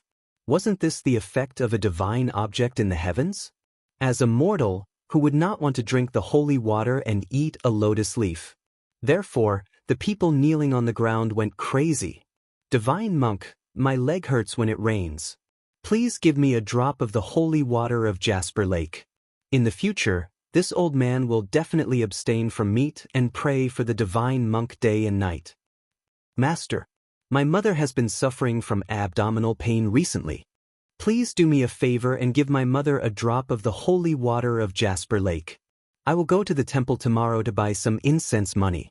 Please give me a drop of the holy water of Jasper Lake. I am willing to donate 100 strings of incense money. I have been suffering from headaches recently. Please give me a lotus leaf. I am willing to donate 200 strings of incense money. Soon, the scene almost turned into an auction. Previously, the monk Du Yi used the ability of clear water lotus, which made everyone completely believe that he was the reincarnation of the true Buddha. So now, naturally, no one doubted that the water in his golden alms bowl could cure all kinds of diseases. There were millions of diseases in the world, and there were always some that could not be cured. For some rich people, as long as their diseases could be cured, they were willing to fork out some money. Therefore, in order to get a few drops of the holy water, the rich people began to throw money at it. Li Chunfeng, who was standing at the side, frowned imperceptibly. Seeing this, Li Yu quickly asked in a low voice, "Master, can the water and lotus really cure all diseases and prolong one's life? Should I go and ask for a piece too?" Li Chunfeng replied without hesitation, "Impossible. I am not good at medicine, but ever since I entered Yanhuang College, I have often talked with Master Sunday. There is no such thing as a miracle medicine that can cure all diseases in this world. However, your body is fine. Why do you want to ask for water and lotus like those people?" At the end of his sentence, Li Chunfeng looked at Li Yu with a puzzled expression. Li Yu said embarrassedly, "Didn't divine monk Du Yi say that the lotus can prolong one's life? I want to live for a few hundred more years." A few hundred more years? Li Chunfeng's mind was in a mess. He decided not to talk to this mischievous girl for the time being. He felt that the generation gap was serious. Well, Li Chunfeng had to know what the generation gap meant first. Amitabha. Buddha will help those who are fated. I will choose a few donors who are in urgent need of treatment to come forward and drink the holy water. Du Yi said loudly in the midst of the commotion. Then, the crowd quieted down. Everyone looked at Du Yi with eager eyes and prayed that he would choose them. "Almsgiver, come forward." Du Yi pointed at the old man who said that his leg hurt and said, "Master, you called for me?" Although the old man was the first to speak, when he heard that the rich people behind him were all willing to pay a few hundred incense sticks, he suddenly felt that he had no hope. Now that Du Yi chose him first, he could not believe it. "That's right. Donor, please come forward." Monk Du Yi nodded and said, Yes. Thank you, Master." The old man bowed respectfully, then limped out of the crowd and came to Du Yi's side. Du Yi asked someone to bring a teacup and poured some of the water from the golden alms bowl into the teacup. He then passed it to the old man and said, "Donor, drink it quickly. Let's see if your leg will be better." "Thank you, Master." The old man received the teacup with both hands respectfully. Then, he held the teacup to his mouth impatiently and drank it in one gulp. At this moment, there were already thousands of people around. Thousands of pairs of eyes stared at the old man without blinking. They all wanted to see if Du Yi's holy water could really cure all diseases. "My leg doesn't hurt anymore. It's much better now. It's amazing. It's amazing. Thank you, divine monk. Thank you, divine monk." After the old man drank the tea, he paused for a moment and tried to walk 2 steps. Then he shouted excitedly. But the surrounding people were in an uproar. This time, those who were sick became even crazier. Master, Master, Master, please give me a bowl of holy water. I'm willing to pay 300 strings of incense money. Master, I'm willing to pay 400 strings of incense money. Master, please give me the Jade Lake holy water. Master, I'm willing. Seeing that the people were so crazy, Du-yi revealed an imperceptible smile at the corner of his mouth. He made a Buddhist salute and said in a loud voice, Amitba, benefactors, please don't be impatient. Listen to this poor monk. Hearing this, the people quieted down. He pointed at the old man and said, This benefactor's leg disease has been around for a long time. Just now, half a bowl of holy water didn't completely cure it. He needs to take another bowl of holy water in half a month to completely cure it. Master, where can I get the holy water in half a month? The old man was in a dilemma. Du-yi smiled and said, Although this poor monk is a member of Tantric Buddhism, I've already joined the Dragon Sect. The Dragon Sect's mission is to help those in need. If you're willing to join the Dragon Sect, as a disciple, you can enjoy a bowl of holy water every half a month. There's such a good thing? Master, this old man also wants to join the Dragon Sect. What do you think? The old man said excitedly. The eyes of the other commoners also lit up, their faces filled with eagerness. Du-yi said solemnly, Amitba, if you join the Dragon Sect, you have to obey the sect's rules and believe in Buddha. You have to abstain from meat and pray to Buddha every day. Are you willing? I'm willing. I'm willing. The old man couldn't wait to reply. Du-yi nodded and said, Good. Then this poor monk will make the decision to accept you as a member of the Dragon Sect. In the future, you have to abstain from meat and pray to Buddha, accumulate virtue and do good deeds. Yes, Master. The old man put his palms together and bowed. Master, I want to join the Dragon Sect too. Master, I beg you to take me in. At this time, the surrounding people began to scramble to join the Dragon Sect. Each of them had a fanatical expression and the scene was very lively. Chapter 1496. Huikong, how is it? Are you convinced of your loss? On the Vermilion Bird Avenue, after agreeing to let a group of people join the Heavenly Dragon Sect, Monk Du-yi turned to look at Huikong and said provocatively. Huikong was expressionless. He was neither sad nor happy nor angry, and did not say a word. Seeing this, Du-yi revealed a victorious smile and said, Amitba, Buddha is merciful. This poor monk will not compete with you for the position of the abbot of the great Xianxia temple. You should guard your temple well. There is a Buddhist temple in Xianxia County called the Heavenly Dragon Temple. This poor monk has been there recently. If Master Huikong is free, you are welcome to fight with this poor monk at any time.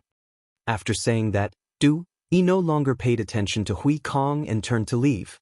But before he left, he looked at the vast number of believers in front of him and said loudly, Amitba, benefactors, those who have passed my test and can become a member of the Heavenly Dragon Sect, please go to the Heavenly Dragon Temple in Xianxia County tomorrow morning. At that time, you will officially become a member of the Heavenly Dragon Sect, and I will preach to you on the spot. But Master is going to preach tomorrow, then I have to go no matter what. Thank you, Master. I will definitely go to the Heavenly Dragon Temple tomorrow. Farewell, Master. Farewell, Master. In the warm farewell of the people, Du-yi held the golden alms bowl in his hand and the Buddhist staff in his hand. With the attitude of a victor, he left. Let's go. Enter the palace. Li Chunfeng turned around and saw Li Yu was in a daze. He hurriedly said, Oh. Li Yu came back to her senses and responded. She followed behind Li Chunfeng and after a few steps, she could not help but ask, Taoist priest, why do I feel that this monk is not here to fight with Master Huikong today? Li Chunfeng did not confirm nor deny, but smiled faintly and asked, Why do you think so? Li Yu frowned and said, I feel that he just wants to use Master Huikong's fame to attract more believers and let the people join his Heavenly Dragon Sect. However, he does have some ability. He was actually able to clear the water lotus and make great Master Huikong willingly admit defeat. She was not a stupid person. On the contrary, she was very smart. At the beginning, Du Yi used the clear water lotus to amaze her. But later on, Du Yi used the opportunity to create a heavenly dragon sect to entice the commoners to join the sect. In Li Yu's opinion, this was somewhat impure. Li Chunfeng was silent for a moment before he said, "I'm afraid that the Dragon Sky sect's background isn't simple. Let's not talk about this for now. Let's quickly enter the palace and meet the emperor." Yeah. Qing Shui Lian, Heavenly Dragon Church? Li Er had just finished his lunch and was about to take a nap in the Sweet Dew Hall when a servant came to report that Li Yu and Li Chunfeng were seeking an audience. Li Er did not reject the two of them and welcomed them with open arms. Naturally, Li Er did not believe the rumors about him and Li Chunfeng that were spreading among the commoners. This was because he had personally experienced the situation during the solar eclipse. He knew better than anyone what Li Chunfeng had said at that time. However, after Li Chunfeng described what he had seen and heard on the Vermilion Bird Avenue, Li Er's interest was instantly piqued. He sat up straight and looked at Li Chunfeng. "Li Shilang, in your opinion, is this divine monk Du Yi really the reincarnation of a Buddha?" Li Er had always been interested in the immortals. Although Li Zixuan had confidently told him that there were no immortals in the world, but what if there were? It had to be said that Li Er had always had a trace of hope in his heart. However, it was just a fluke. He would not send a large number of people to search for the illusory immortals like Qin Shi Huang. Old Li was a person who knew how to restrain himself. Hearing the trace of hope in Li Er's voice, Li Chunfeng quivered and hurriedly said, "Your Majesty, I dare to say that this Du Yi is not the reincarnation of a Buddha. The purpose of his battle with Master Hui Kong today is probably to attract the commoners to join his heavenly dragon sect. Your Majesty, please understand." Li Er frowned and said, "Then how do you explain the clear water lotus in front of everyone?" Li Chunfeng cupped his hands and said, "Your Majesty, although I can't see the mystery behind the clear water lotus, I think it's just a slightly better illusion technique. The Du Yi is really the reincarnation of a Buddha. Why is he unknown before? Your Majesty, please don't believe in the reincarnation of a Buddha so easily." Whether it was for the benefit of Taoism or his responsibility as a subject, Li Chunfeng had to dispel Li Er's fantasies about the immortals. Otherwise, if Li Er believed in Du Yi's evil, and summoned him and put him in an important position, it would be troublesome. Illusion technique? Are you saying that the clear water lotus is just an illusion technique? Li Er was curious and asked. Li Chunfeng nodded and said, "Your Majesty, in Taoism, there are the 5 elements, 8 trigrams, and Chimen Duanjia. In Buddhism, there are also supernatural powers and illusions. This Du Yi is from the Tantric sect of India. As far as I know, there are very few high monks who don't know illusions. Your Majesty, please consider it rationally." Li Er nodded thoughtfully. After a short pause, he said, "If it's really an illusion technique, then this Du Yi is bewitching people. I'll send someone to investigate the origin of this heavenly dragon sect and their intentions. You don't have to worry about it anymore." "Your Majesty is wise." Li Chunfeng cupped his hands and said, "Your Majesty, in order to save the locust plague, Mr. traveled thousands of miles to the various counties to provide relief. Now, there are many unfavorable rumors about Mr. Your Majesty, please help Mr. to clear Mr.'s name." At this moment, Li Yu stood out and bowed to Li Er. Li Er nodded and said, "I've heard about the rumors about the Duke of Yong. I've already ordered people to investigate the source of the rumors. When the time comes, I'll definitely give the Duke of Yong an explanation. I'm not a muddle-headed ruler. I won't believe in slanderous rumors." Li Yu heaved a sigh of relief and said, "Your Majesty is wise. I'm impressed." Li Er couldn't help but laugh and said, "You little girl, what benefits did the Duke of Yong give you for you to speak up for him like this?" He always felt that Li Yu was very familiar. There was an indescribable feeling that was very close to him. That was why he gave Li Yu the title of a gold medal reporter. Moreover, his attitude towards Li Yu was more tolerant. If it was someone else who said this to him, he would definitely punish them for the crime of gossiping about the imperial court. However, since it was Li Yu who brought it up, he didn't have any thoughts of getting angry. Li Yu quickly said, Your Majesty, Li Yu isn't speaking up for Sir, I'm speaking up for justice. Even if I don't say anything, I'm sure Your Majesty knows what kind of person Sir is. However, the rumors about Sir are endless. Not only that, aren't there many rumors about Your Majesty among the people? Li Er's face darkened. Li Chunfeng had mentioned those rumors before, but he said it in a more tactful manner. Now that Li Yu said it again, it was the same as exposing his scars again. Looking at everything together, I feel that there must be someone with bad intentions behind this. They want to incite the people to be dissatisfied with Sir, the imperial court, and even Your Majesty. Although I'm just a little girl, Sir said that everyone has a responsibility for the rise and fall of the world. I hope Your Majesty can treat this matter seriously and not let those evil people succeed. Li Er's face turned solemn.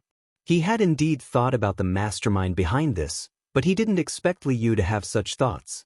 He couldn't help but look at Li Yu with praise and said, "What you said isn't without reason. I'll order the Supreme Court to investigate this matter. You don't have to worry." Li Yu breathed a sigh of relief and said, "Your Majesty is wise. I'll take my leave then." "I'll take my leave too," Li Chunfeng said. Li Er nodded. After the two left, Li Er's face turned gloomy. The rumors that Li Chunfeng had told him earlier kept echoing in his mind. This plague of locusts is God's punishment for the emperor for killing his brother and imprisoning his father. The solar eclipse earlier represented God's warning to His Majesty. His Majesty didn't listen to Li Chunfeng's advice. He didn't practice benevolence and didn't repent sincerely. That's why this plague of locusts is caused. These rumors could be said to be a dagger dipped in poison, stabbing straight into Li Er's heart. As an emperor, Li Er knew the importance of the people's hearts more than anyone else. Otherwise, he wouldn't have said to Li Zishuan in prison, "The emperor is the boat, and the people are the water. The water can carry the boat, but it can also capsize the boat." He agreed greatly. It was because he knew the importance of the people's hearts that Li Er was so angry that someone was spreading rumors against him and shaking the hearts of the people.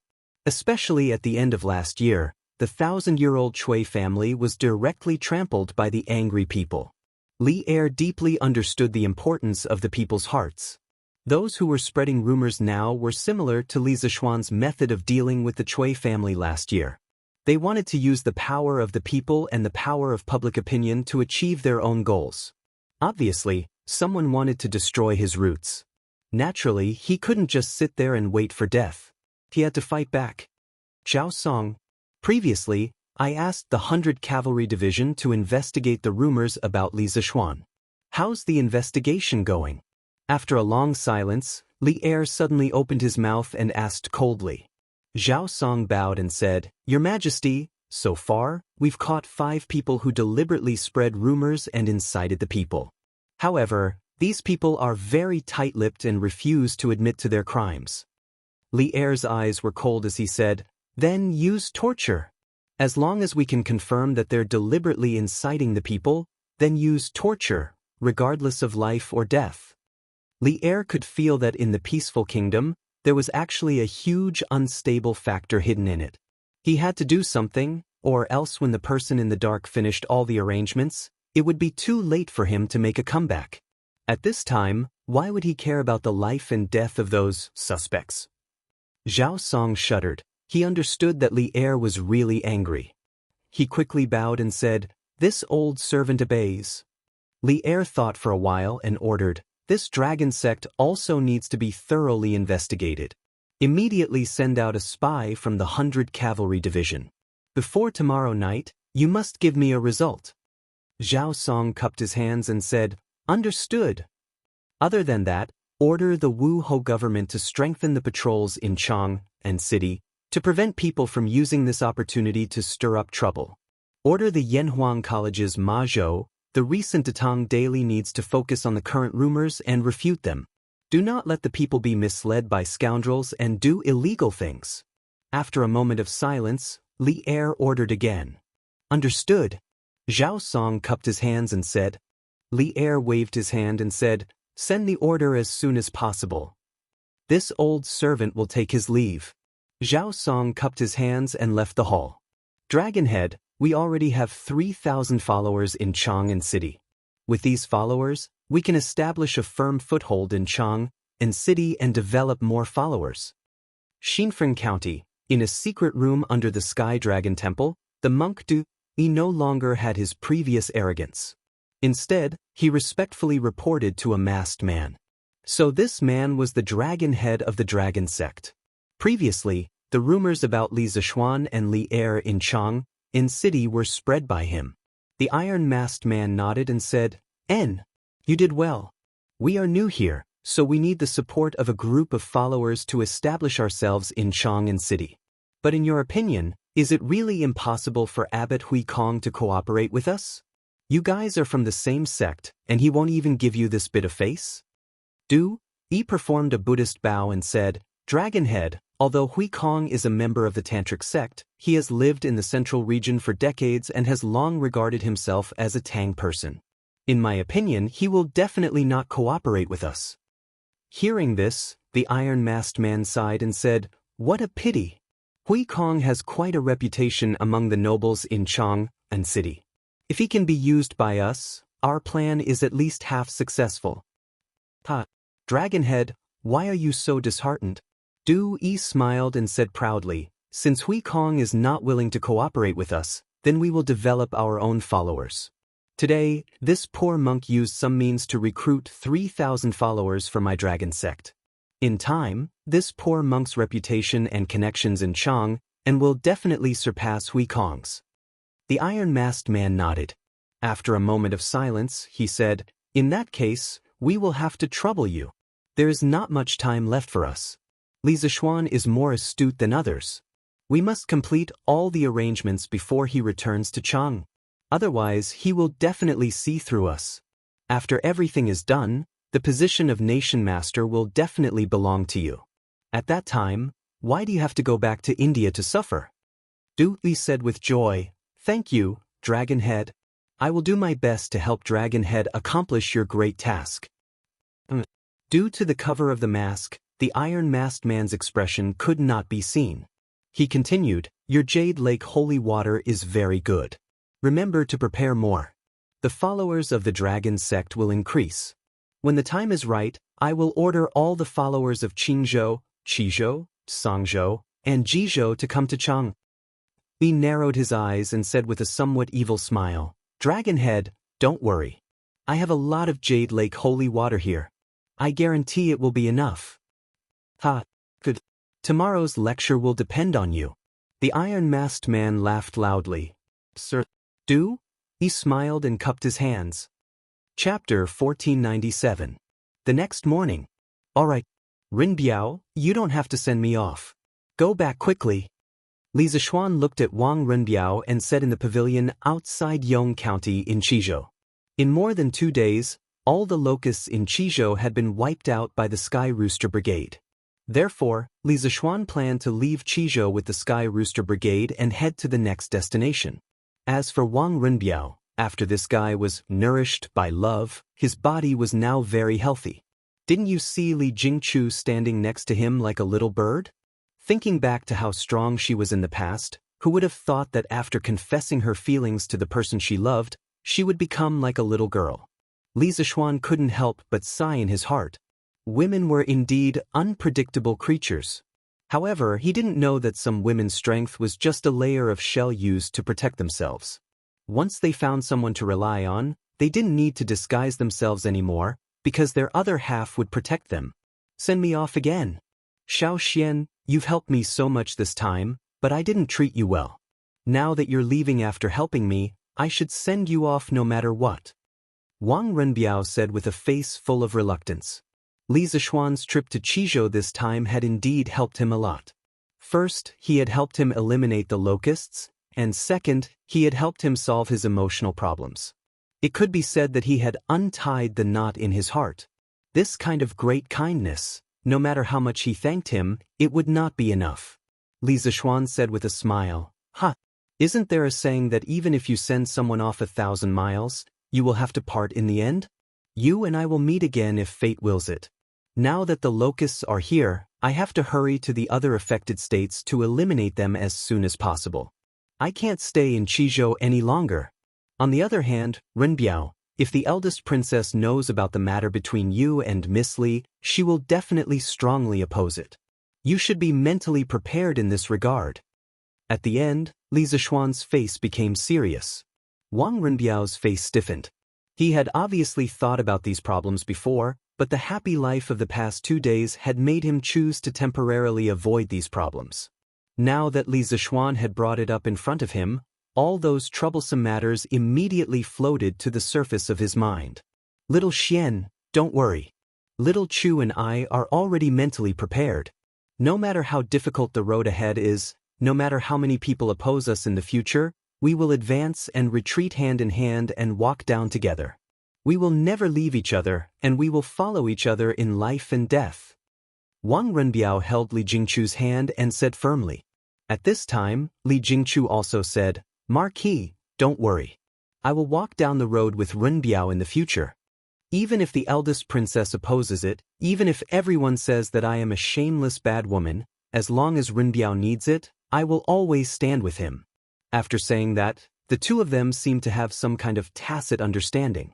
They looked at each other, their eyes full of determination and love.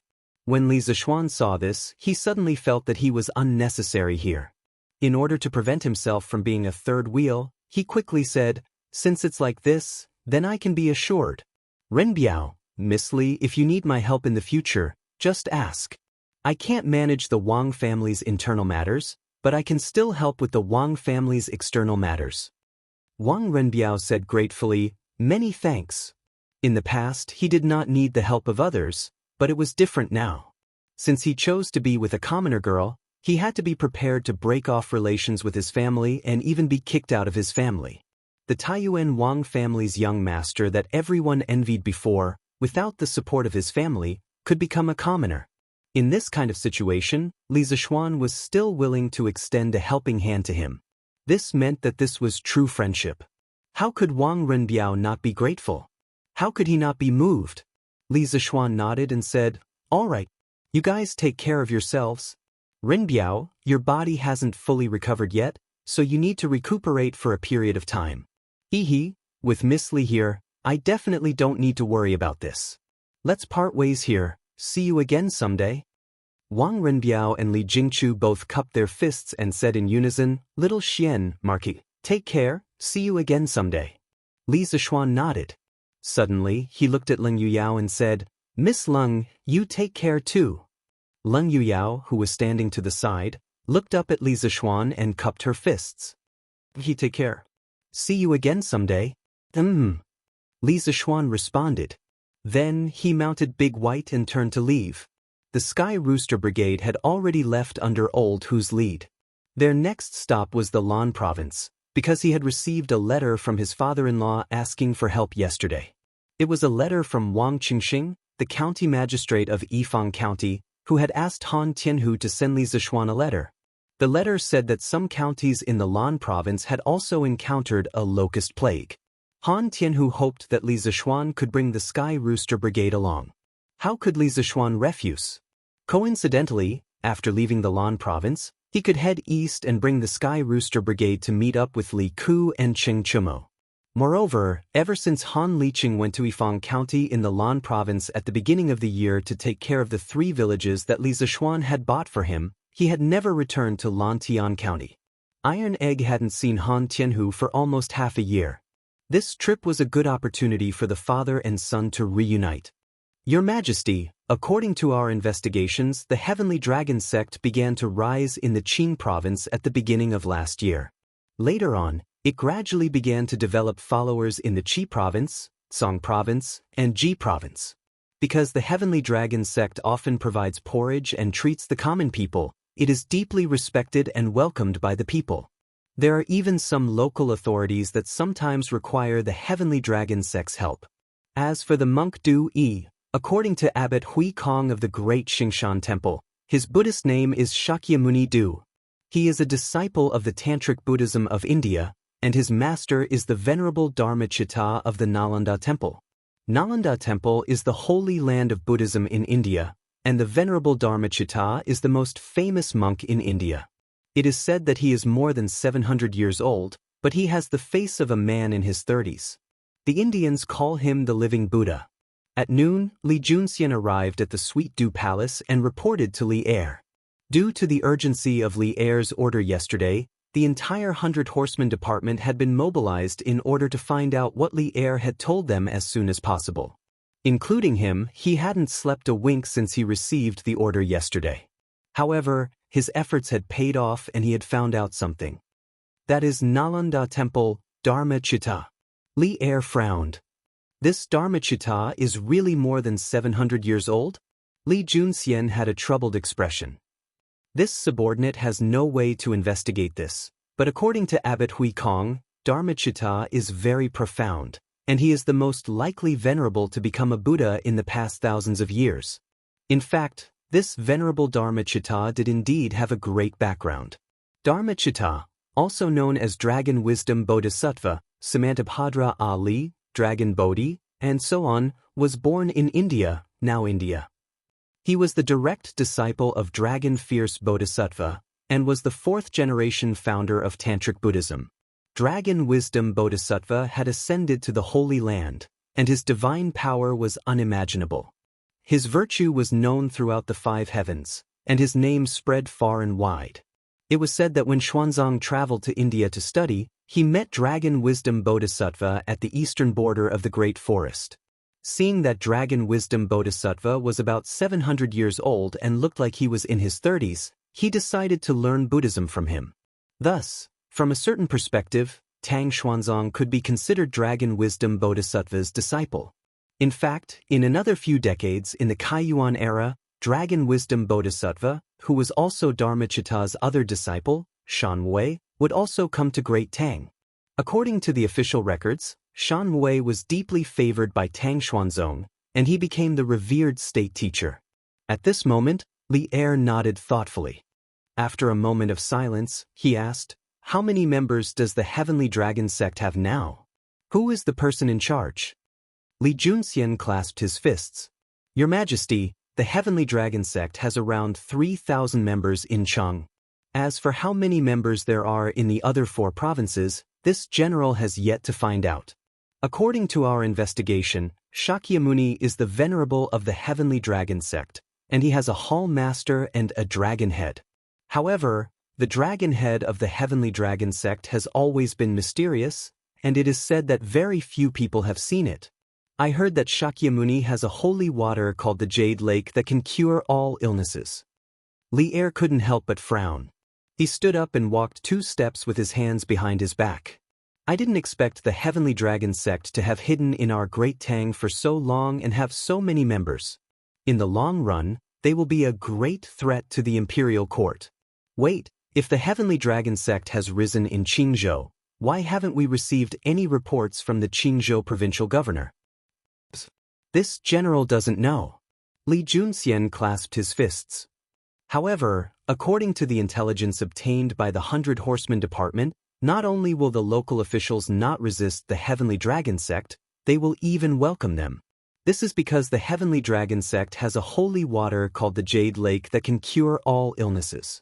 Firstly, it can help the local officials treat their illnesses, and secondly, if the officials suffer from a difficult illness, they will inevitably seek help from the Heavenly Dragon sect. Li Er was displeased.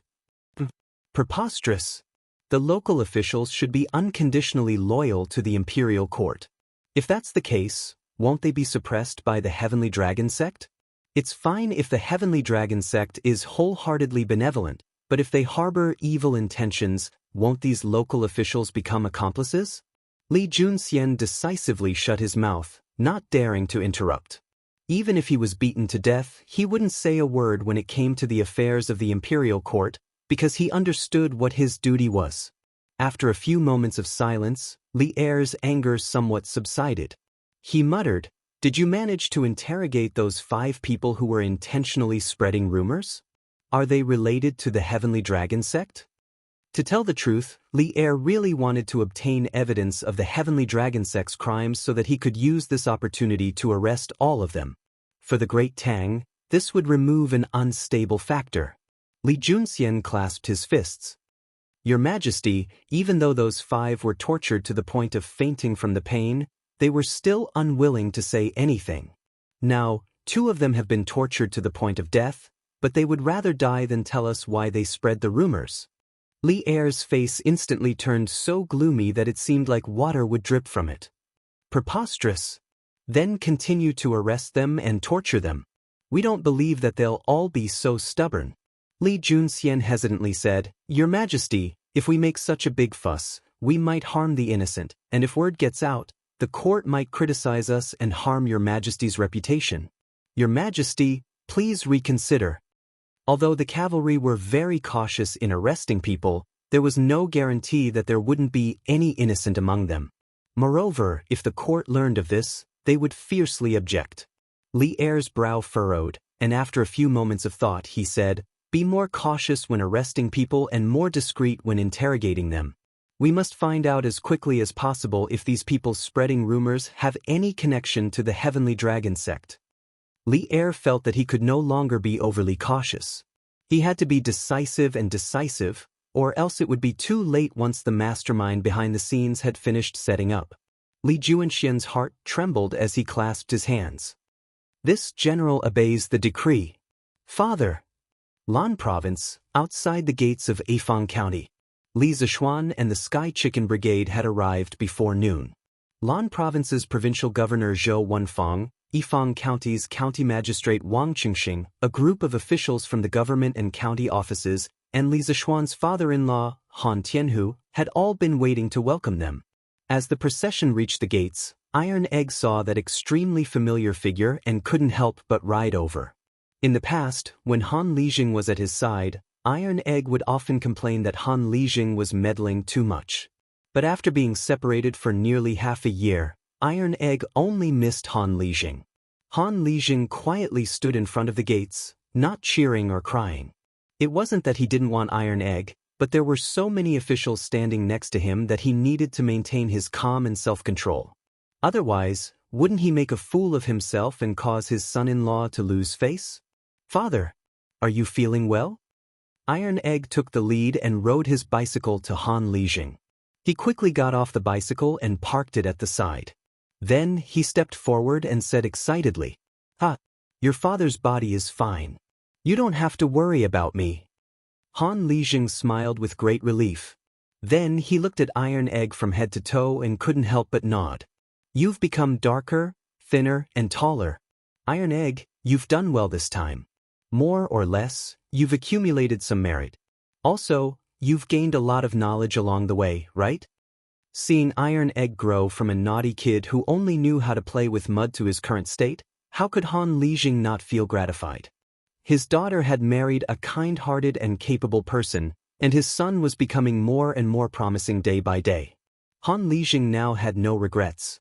He had no more desires. Brother Han, you've given birth to a good son. He'll definitely be successful in the future. Lan Province's provincial governor Zhou Wenfang stroked his beard and laughed. Han Lijing hurriedly said, No. It's fine as long as this brat doesn't cause any trouble for me. How can he bear the provincial governor's love? Zhou Wenfang smiled and didn't say anything because Li Zishuan had already arrived.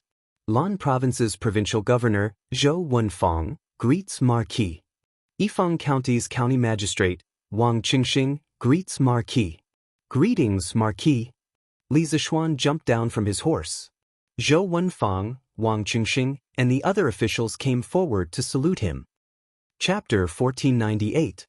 Provincial Governor Zhou, County Magistrate Wang, there's no need for such formalities.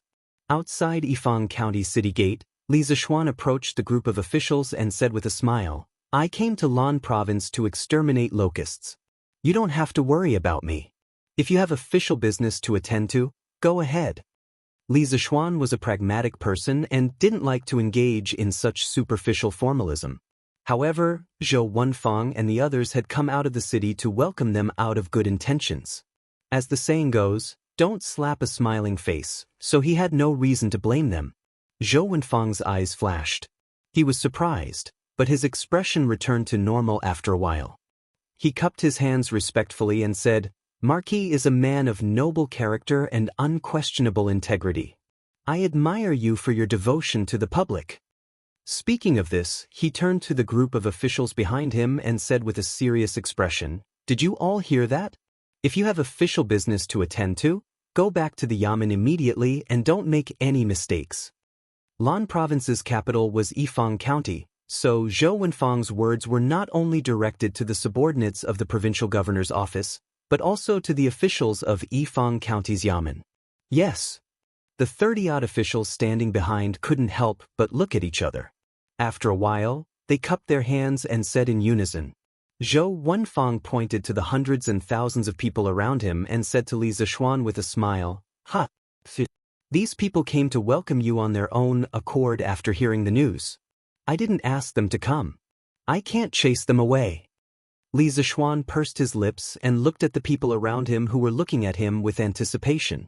Li Zishuan said loudly, "Folks of Lan Province, I'm here, so you don't have to worry about the plague of locusts anymore. The sun is so hot, everyone should go back and eat. This afternoon, the Sky Rooster Brigade will head to the villages to exterminate the locusts." Actually, on their way here, they had met quite a number of enthusiastic citizens. Li Zishuan was naturally aware of the pleas of the citizens. It was noon, and the scorching sun was blazing above their heads. It was as if it was going to burn people to death. Therefore, Li Zishuan didn't waste any time. With just a few words, he made the citizens feel completely at ease. "Thank you, Marquis. Thank you, Marquis." Li Zishuan's voice was very loud, and almost all the people around him heard it clearly. Hearing this, they couldn't help but cheer loudly and express their gratitude. "Let's go back and eat," Li Zishuan said kindly. After receiving the reply they wanted from Li Zishuan, the citizens did not stay any longer and left in satisfaction. The Sky Rooster Brigade is finally here. The locusts in our county should be wiped out soon, right? Of course. It said that the Sky Rooster Brigade only took 2 days to exterminate the locusts in Chizhou.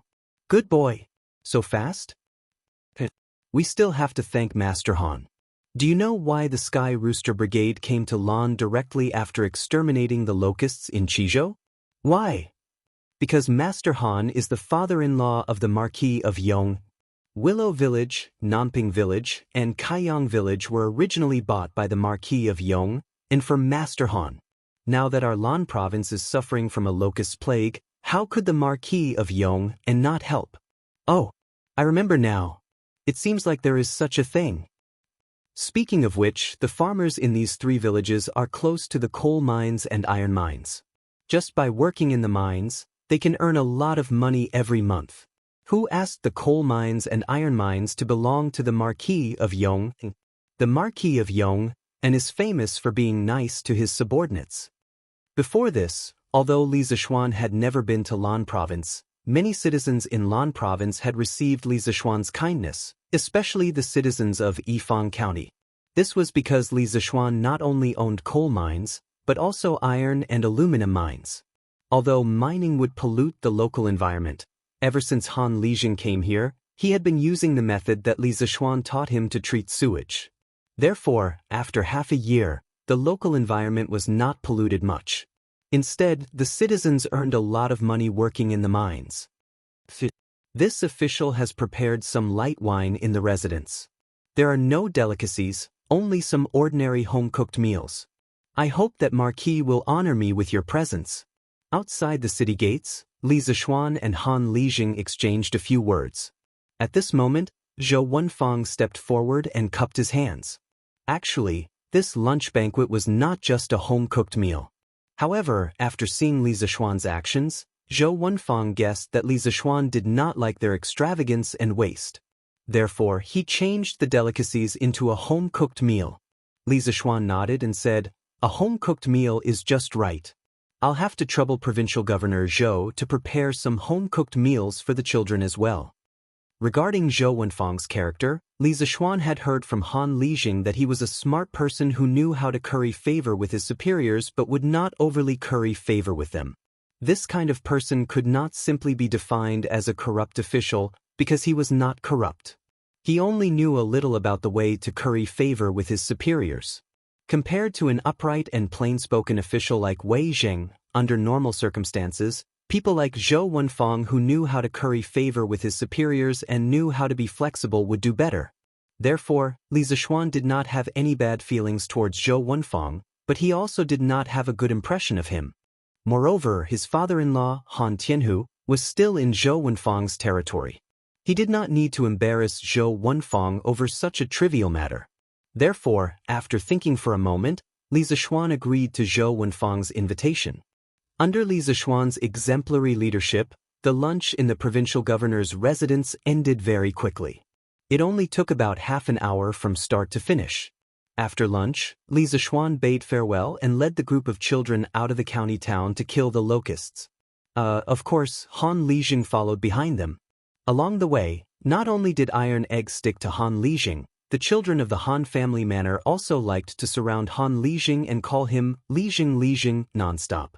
Although Han Tianhu was no longer in the Han family manor, the children did not treat him as an outsider.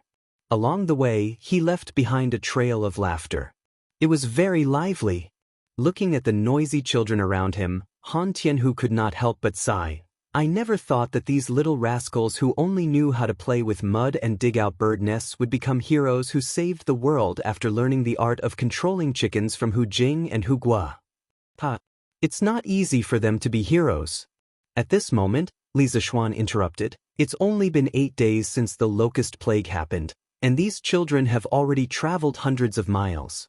Many of the children's backs are peeling from the sun, and they have rashes all over their bodies. They can only sleep on their stomachs at night. I've let these children down, I've made them suffer. He was also speaking from his heart. This season was the hottest season of the year, and yet he had brought these children everywhere to help with the disaster. In the eyes of others, they were heroes, but the price of being a hero was too heavy for these children. In just a few days, the children were all tanned by the sun.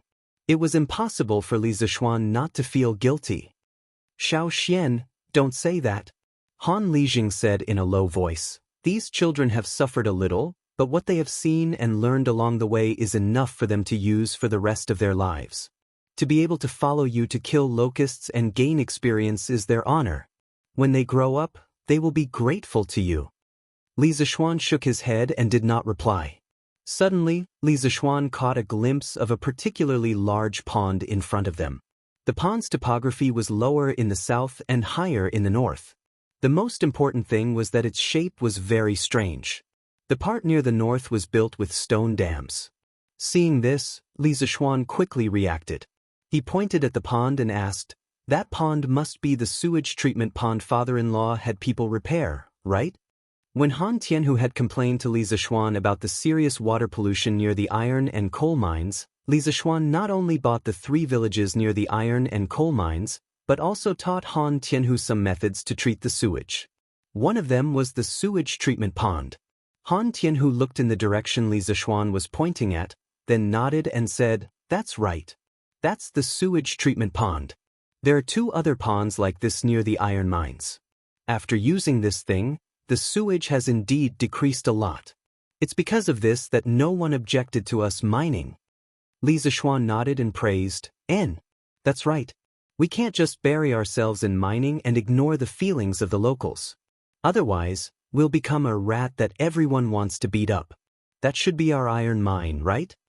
As he spoke, Li Zishuan pointed to a small hill in front of them. They could vaguely see a lot of people on the hill. Han Tianhu looked at it and then replied, "Yes. That's right. That's our iron mine. It's also the largest iron mine in the Lan province. Today, the iron mine is transporting a batch of ore to Lantian County. Fubin couldn't leave, so he didn't come. Xiao Xian, do you want to go take a look?" After pondering for a moment, Li Zishuan nodded and said, Of course, I have to go take a look." Now, more and more iron was being used in the workshops. Carriages needed iron, bicycles needed iron, and weapons and armor needed iron. Moreover, it was an astronomical number. Now that he was in Yifang County, he could go to the mines to take a look and see if he could increase the mining capacity. "Fu Bin, come out quickly. Look who's here." When they arrived at the mines, Han Li directly shouted towards the inside. As soon as he finished speaking, a young man with dark skin and a thin figure quickly walked out from the shed. Uncle Han? You're here. The young man first greeted Han Tianhu, then when he saw Li Zishuan, he couldn't help but be stunned. He quickly went forward and bowed respectfully. Marquis, I know you're going to Yifang County at noon, but I couldn't leave at that time, so, this young man is Fu Bin. Li Zishuan waved his hand and smiled. No matter. You did the right thing. Business is more important. There are so many people welcoming me. You won't make a difference, right? You're tanned and thinner than before. Looks like you've suffered a lot here. Do you want me to transfer you back to Lantian County? Just by looking at Fu Bin's tanned and thin appearance, it was obvious that he had suffered a lot here. If he was now fair and fat, Li Zishuan would suspect that this young man had been eating and drinking all the time. Marcus, I'm not suffering. I'm not suffering at all. Hearing this, Fu Bin shook his head like a rattle drum and quickly said. Han Tianhu laughed. Hee. This young man has taken a fancy to Registrar Zhang's daughter. Xiao Xian, if you ask him to go back now, how would he be willing? I think even if you were to chase him away with a knife, he wouldn't leave. Li Zishuan heard this and couldn't help but ask, Oh? Fu Bin, you've taken a fancy to Registrar Zhang's daughter? Sure. You young man. Do you want me to help you matchmake? Fu Bin didn't even think and rejected. No need, How could I trouble you with such a small matter? Furthermore, she might not even like me. At the end of his sentence, Fu Bin's face turned red like a monkey PG. Li Zishuan was also an experienced person. How could he not see that this couple was about to become a couple? He smiled and said, All right, then I won't interfere. But when the both of you get married, I will be attending the wedding banquet. Oh, if you have time, go back and visit Faubert. He's getting older. A trace of shame flashed across Fu Bin's face when he heard that. He nodded and said, After I'm done with my work, I will make a trip back. Faubert didn't have any children and had always treated Fu Bin as his own son. Fu Bin knew this very well. Li Zishuan nodded and didn't dwell on this matter. He said seriously, Xiao Bing, how is the iron mine's production now? When it came to serious matters, Fu Bin's face immediately turned serious. He quickly replied, Marquis, this iron mine can now mine about 5,000 caddies of ore a day. Under normal circumstances, we have to send a batch of iron ore out of the warehouse every 3 days. Oh, last month, I found that the quality of the ore deeper underground is better and there are more of it. I got someone to dig a mine that is 4 to 5 feet deep and plan to mine from the bottom. This way, we can mine at least twice as much iron ore. The ancient people couldn't dig tens of meters deep into the ground like the modern people. At that time, due to the lack of advanced machinery and technology, most of the ore they mined was near the surface. Fu Bin could think of using a mine to mine directly from the bottom. This was considered a new approach. However, this method of his could easily lead to danger. What? Li Zishuan's face changed and quickly said, Where is this mine? Bring me to take a look. Fu Bin saw Li Zishuan's face and had a bad feeling. But he couldn't think of what he did wrong. He could only bite the bullet and said, the mine is over there. Follow me. But under Fu Bin's lead, Li Zishuan came to a 1-meter deep, bottomless pit. Above the pit, there was a rotating device similar to the one above the well. It should be used to pull people or goods. Marquis, do you think there is anything wrong with this mine? After a while, Fu Bin asked. Li Zishuan thought for a while and said, Xiao Bing, it is good that you can think of this method. But this method is risky. Chapter 1499. Risks? What risks are there? In ancient times, most of the mining was done close to the surface. Some of the ore was even directly exposed to the surface, so Fu Bin couldn't think of any risks at the moment. Li Zishuan pondered for a moment, then said, Firstly, if it rains, due to the terrain, the rainwater will gather in the mine, which is definitely a threat to the safety of the miners. Secondly, the deeper the mine, the less air there is, the more likely the miners will suffocate to death. Thirdly, and this is also the most serious point, if the mining route and the size of the mine are not strictly controlled, it is very likely that the mine will collapse. When that happens, no one will be able to come out, and the casualties will be disastrous. No one can bear the responsibility for this. After hearing Li Zishuan list out the risks, Fu Bin's face instantly turned pale. Although his skin was already tanned, it was still very obvious that his face was pale. Marquis, then, why don't I get someone to fill up the mine? Fu Bin was scared. Although he was almost half a gangster in the past, and although he was now the manager of an iron mine, and could be said to have great power in his hands, he didn't dare to get involved in a murder case. Yeah. Xiao, since mining in this mine is so dangerous, why don't we fill it up to prevent the miners from losing their lives? Besides, this mine is so deep. What if a playful child comes here to play and accidentally falls in? The ore near the surface of this iron mine is enough for us to mine for another 2 years. There's no need to take such a risk. Han Tianhu, who was beside him, also said with concern. Li Zishuan frowned and didn't say a word. He was also weighing the pros and cons in his heart. When it came to mining, if there was a large amount of ore on the surface, then the best choice was of course to mine on the surface. Not only was it simple and convenient, but the mining efficiency was also much higher. Because the surface area was large, it was convenient for more people to mine at the same time. However, the problem was that the ore on the surface was often limited. Most of the ore was distributed below the surface. Just like this iron mine, the ore on the surface probably didn't even account for 1% of the total reserves. Should he give up eating for fear of choking, or should he face the difficulties head-on? This was a question worth pondering. After pondering for a long time, Li Zishuan said, "Don't fill it up yet. This mine is only 4 to 5 feet deep. If we can control the path and the size of the mine well, the risk is relatively low. Xiaobing, in the future, when the miners are mining in the mine, the tunnel must not be more than 10 feet wide. Also, you need to plan the mining route in advance. You cannot dig through 2 tunnels. In addition, the mine could only be dug from the depth of the mine. It couldn't be dug any further. The deeper it went, the greater the risk. Before the miners entered the mine, they had to use torches or candles to check if there was enough air underground. They also had to build a drainage ditch above the mine to prevent rainwater from entering the mine. Do you remember all these? A depth of 4 to 5 feet was only about 10 meters. In fact, it wasn't that deep. Most modern mines were about a few hundred meters deep. The world's deepest mine, Banig Mine, was more than 4,000 meters deep. Therefore, in comparison, as long as the safety measures were in place, there shouldn't be any danger in this mine. Of course, more importantly, Li Zishuan wanted to try mining underground. As Tang Dynasty's industrial base became more and more complete, the demand for all kinds of ores would increase. The ores on the surface would not be able to meet the demand. By that time, they would have to mine from underground. Rather than not knowing anything at that time, it was better to start accumulating the experience and skills of mining underground. This way, they could be prepared when the time came. Fu Bin was actually a little scared at this time. After listening to Li Zishuan's words, he hesitated and asked, "Marquis, is this really okay? There won't be any deaths, right?" Li Zishuan stared at Dong Xuebing. But he thought about it again. Sometimes, it might not be a bad thing to be timid.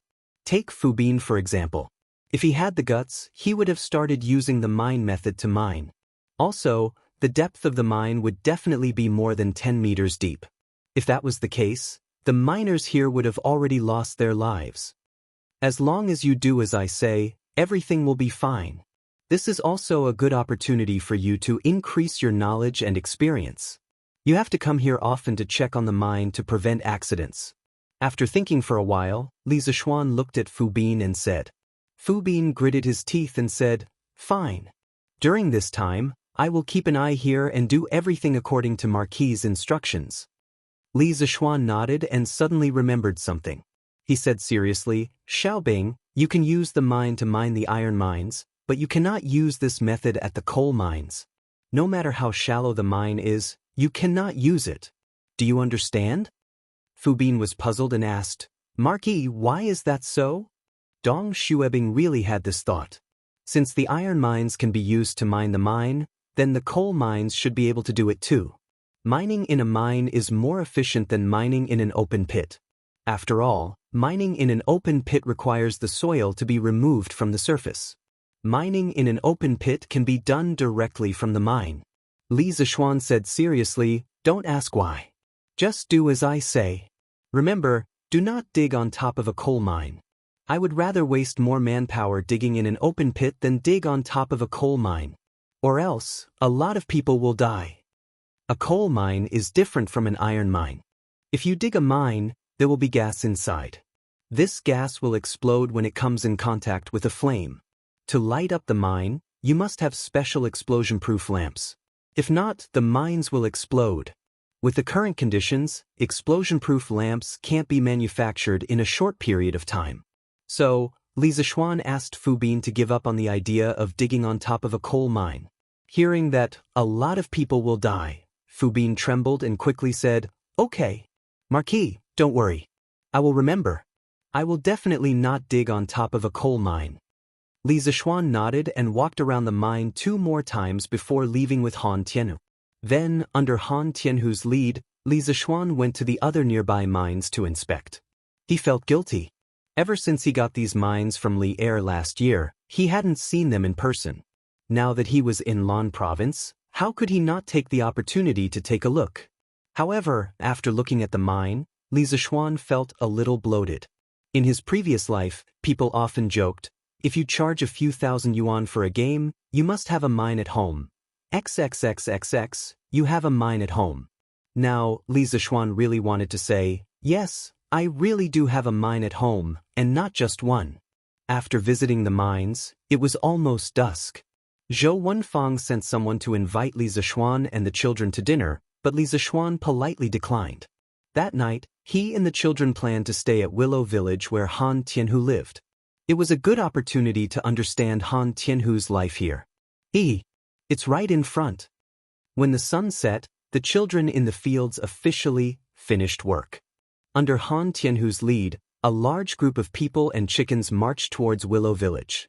Han Tianhu said to the children as he walked, "You've all been tired for the day. Later, eat as much as you want. I see that some of you were too embarrassed to eat too much for lunch.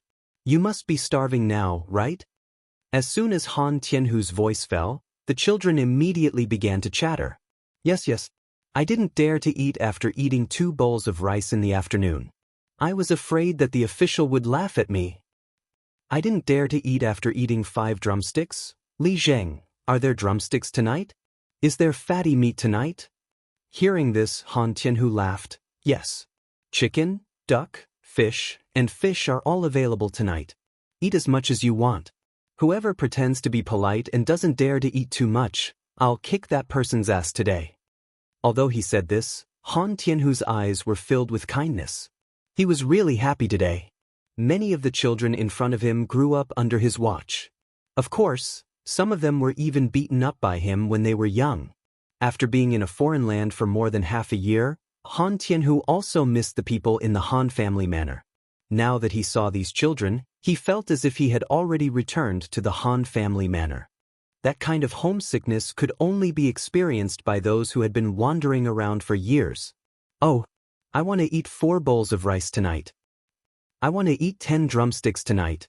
I want to eat 2 bowls of meat." The children instantly cheered. They were all from the same manor. These children had always treated Han Tianhu as their own uncle. Naturally, there was no need for them to be polite. Unlike when they had lunch at the provincial governor's residence, they had to be considerate of others. Tonight, they could eat as much as they wanted. "Father-in-law, can you prepare dinner for so many of us by yourself? Why don't I send someone to the city to invite a few chefs over?"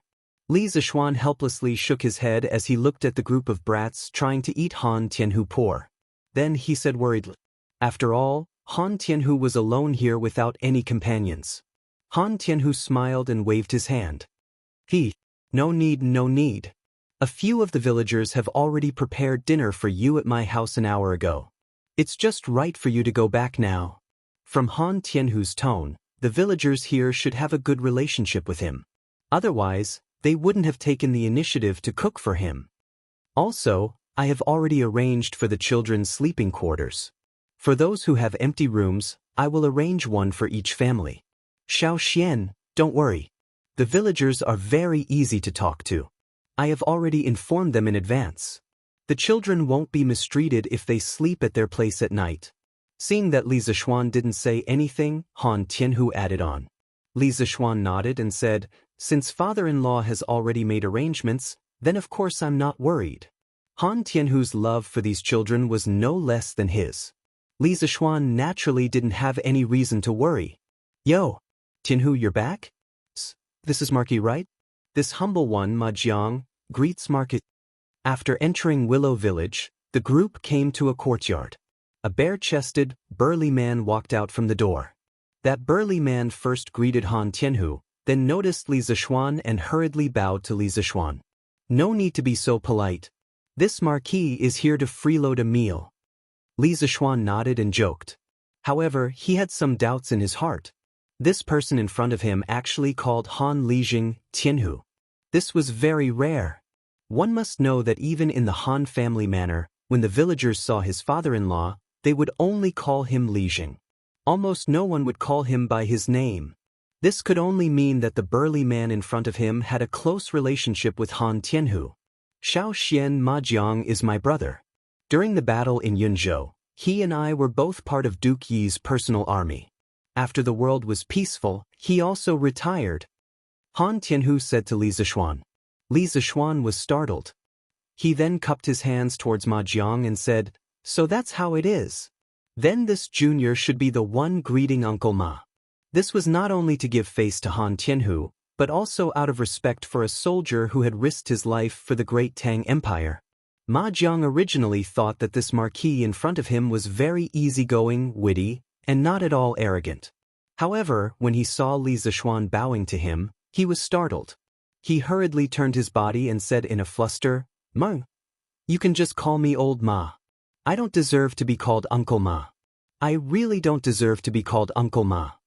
Li Zishuan said with a serious face, "Since you are my father-in-law's former brother on the battlefield, then you deserve to be called Uncle Ma."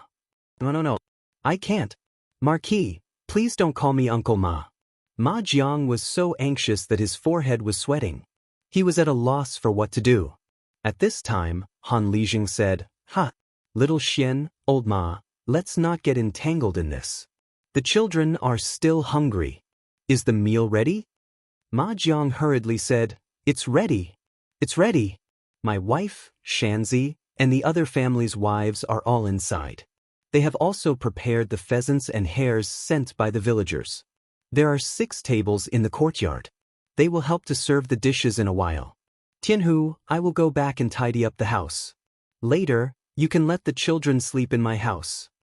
Han Lijing hurriedly said, "What's wrong, Oma? You don't want to eat before going back?" Ma Jiang waved his hand and said, "I don't want to eat. I don't want to eat. I was just smelling the meat in the kitchen and I was already full. The house is very messy. I have to go back and tidy it up. The children have been tired all day. I have to let them have a good night's sleep, right? Marty, I will go back first." After saying that, Ma Jiang cupped his fists towards Li Zishuan. Without waiting for Li Zishuan's reply, he hurriedly ran away. The villagers were simple and honest. If it were anyone else who had the chance to eat with Li Zishuan, they would definitely lick his face and stick to him. For example, in the afternoon at the provincial governor's office, Zhou Wenfang and Wang Qingxing's subordinates. However, Ma Jiang was different. He would only feel uneasy when eating with Li Zishuan. Go. Let's all go in and eat." Han Lijing didn't mind. He waved his hand and called out to the group of children behind him. "Let's eat." The devilish brats burst into cheers and immediately swarmed into the courtyard like a swarm of bees. Chapter 1500. The banquet lasted from sunset until the moon was high above the willow tree branches. The reason why the banquet lasted so long was not only because the children could eat too much, but also because the banquet was too sumptuous. There were too many wild animals sent by the villagers. Of course, the most important reason was that the banquet was held at Han Tianhu's house. The children could eat as much as they wanted here, and they had more freedom than they did in Qizhou. Therefore, the banquet was quite lively. One could hear the laughter in the courtyard from the entrance of the village. Outside the courtyard, a group of villagers had already gathered. These villagers had come to pick up the children to sleep in their respective houses. There were a total of 49 households. Originally, 50 children would correspond to 50 households, but Iron Egg would definitely stay with his father at night, so only 49 children would sleep in the villagers' houses. The fields in Kaiyang village had all been swept by the Sky Pheasant Brigade this afternoon. Now, there were almost no locusts left. The villagers naturally knew who the credit was, so in order to let the children have a good night's sleep, many villagers gave up the cleanest room and the softest bed in their house for the children from Han Village and Mei Village to sleep in. All right. Hurry up and wash up, then sleep. Listen carefully, don't make a fuss at night.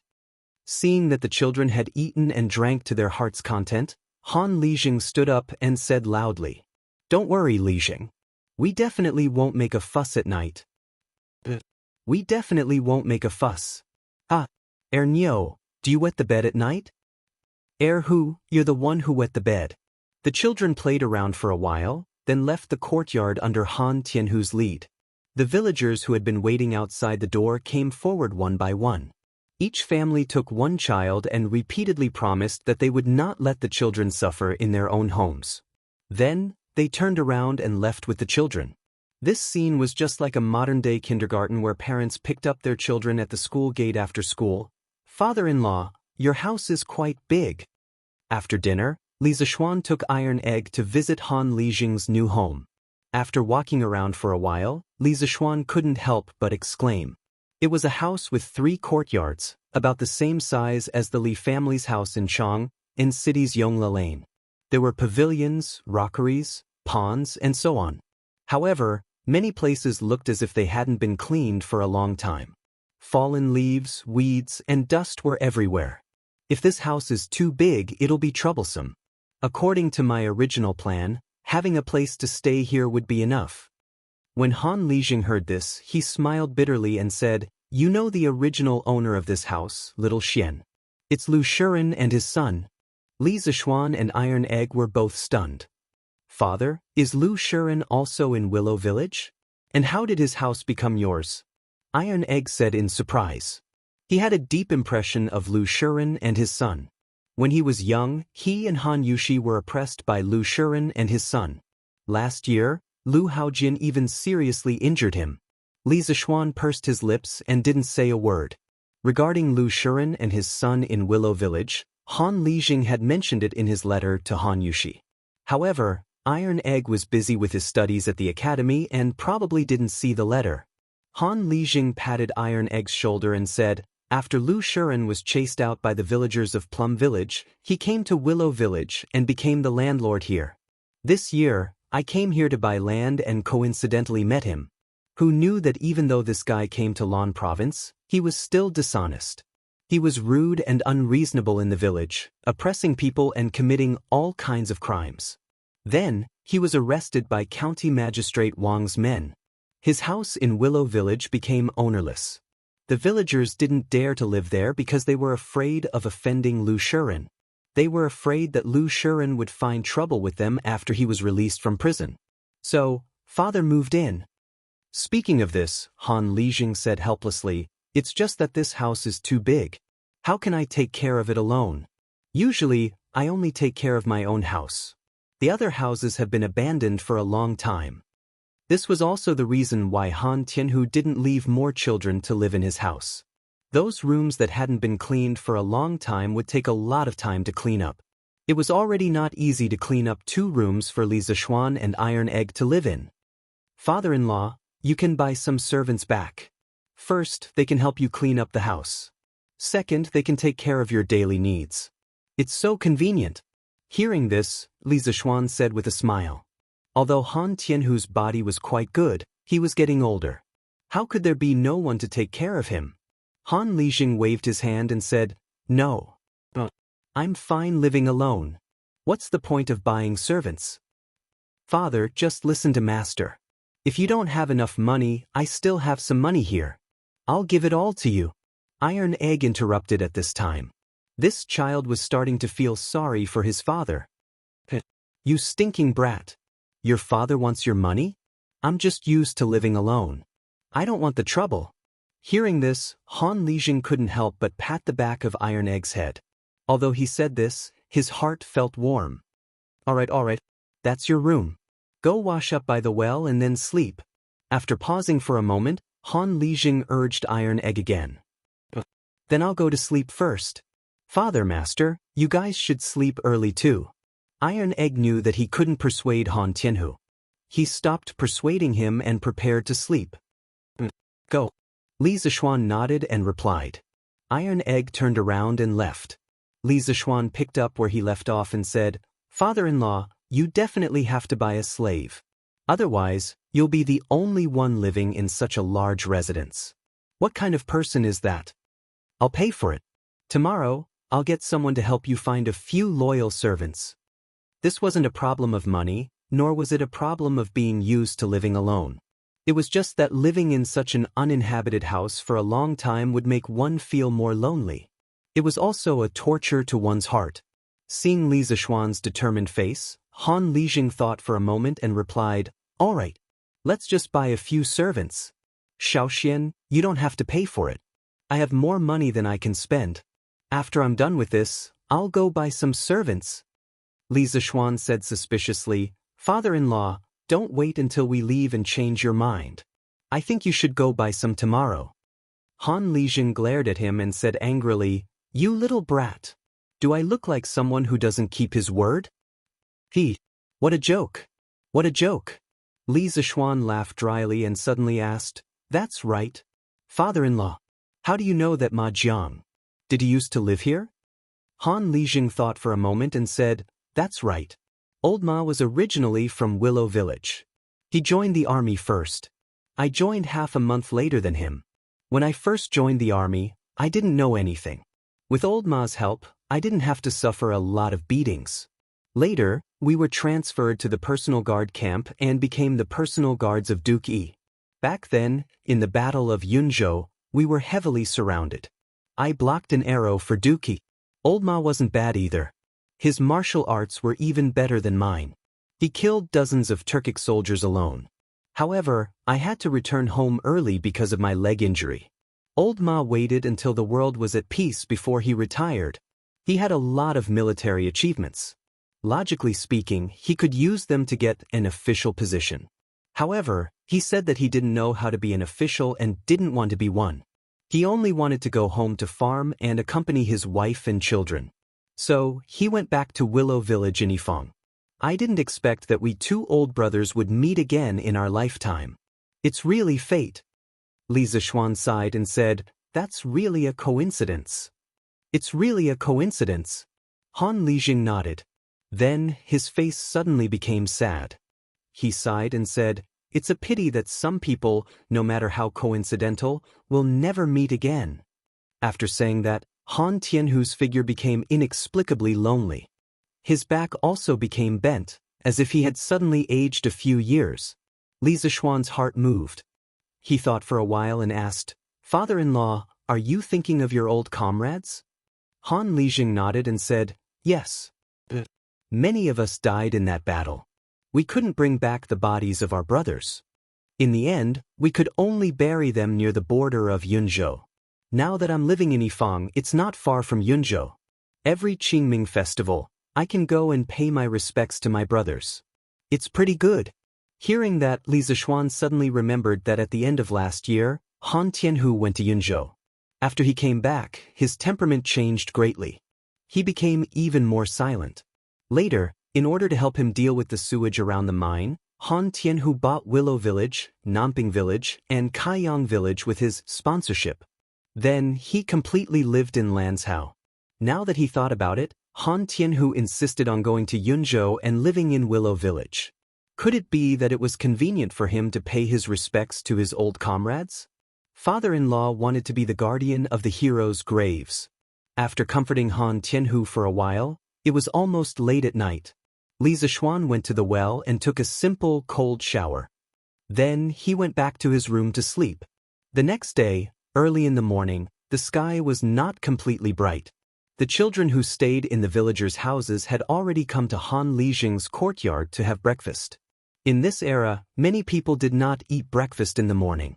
However, because the children had to lead the Sky Chicken Brigade to kill locusts in the morning, this was very tiring work. Therefore, Han Lijing still prepared breakfast for them. Breakfast was also very simple. It was porridge and flatbread. The flatbread was made before and only needed to be heated in the morning. It was a simple breakfast, but the children ate happily. Xiao, come with me to Yunzhou today. When we get there, I have something to tell you. Li Zishuan was eating porridge when Han Tianhu came over and said to him, Yunzhou? Father-in-law, why do you suddenly want to go to Yunzhou? Li Zishuan was puzzled. Through the conversation last night, Li Zishuan knew that many of Han Tianhu's old comrades were buried in Yunzhou. However, today was neither Qingming Festival nor Chongyang Festival. Why did Han Lijing want to bring him to Yunzhou? Don't ask Xiao.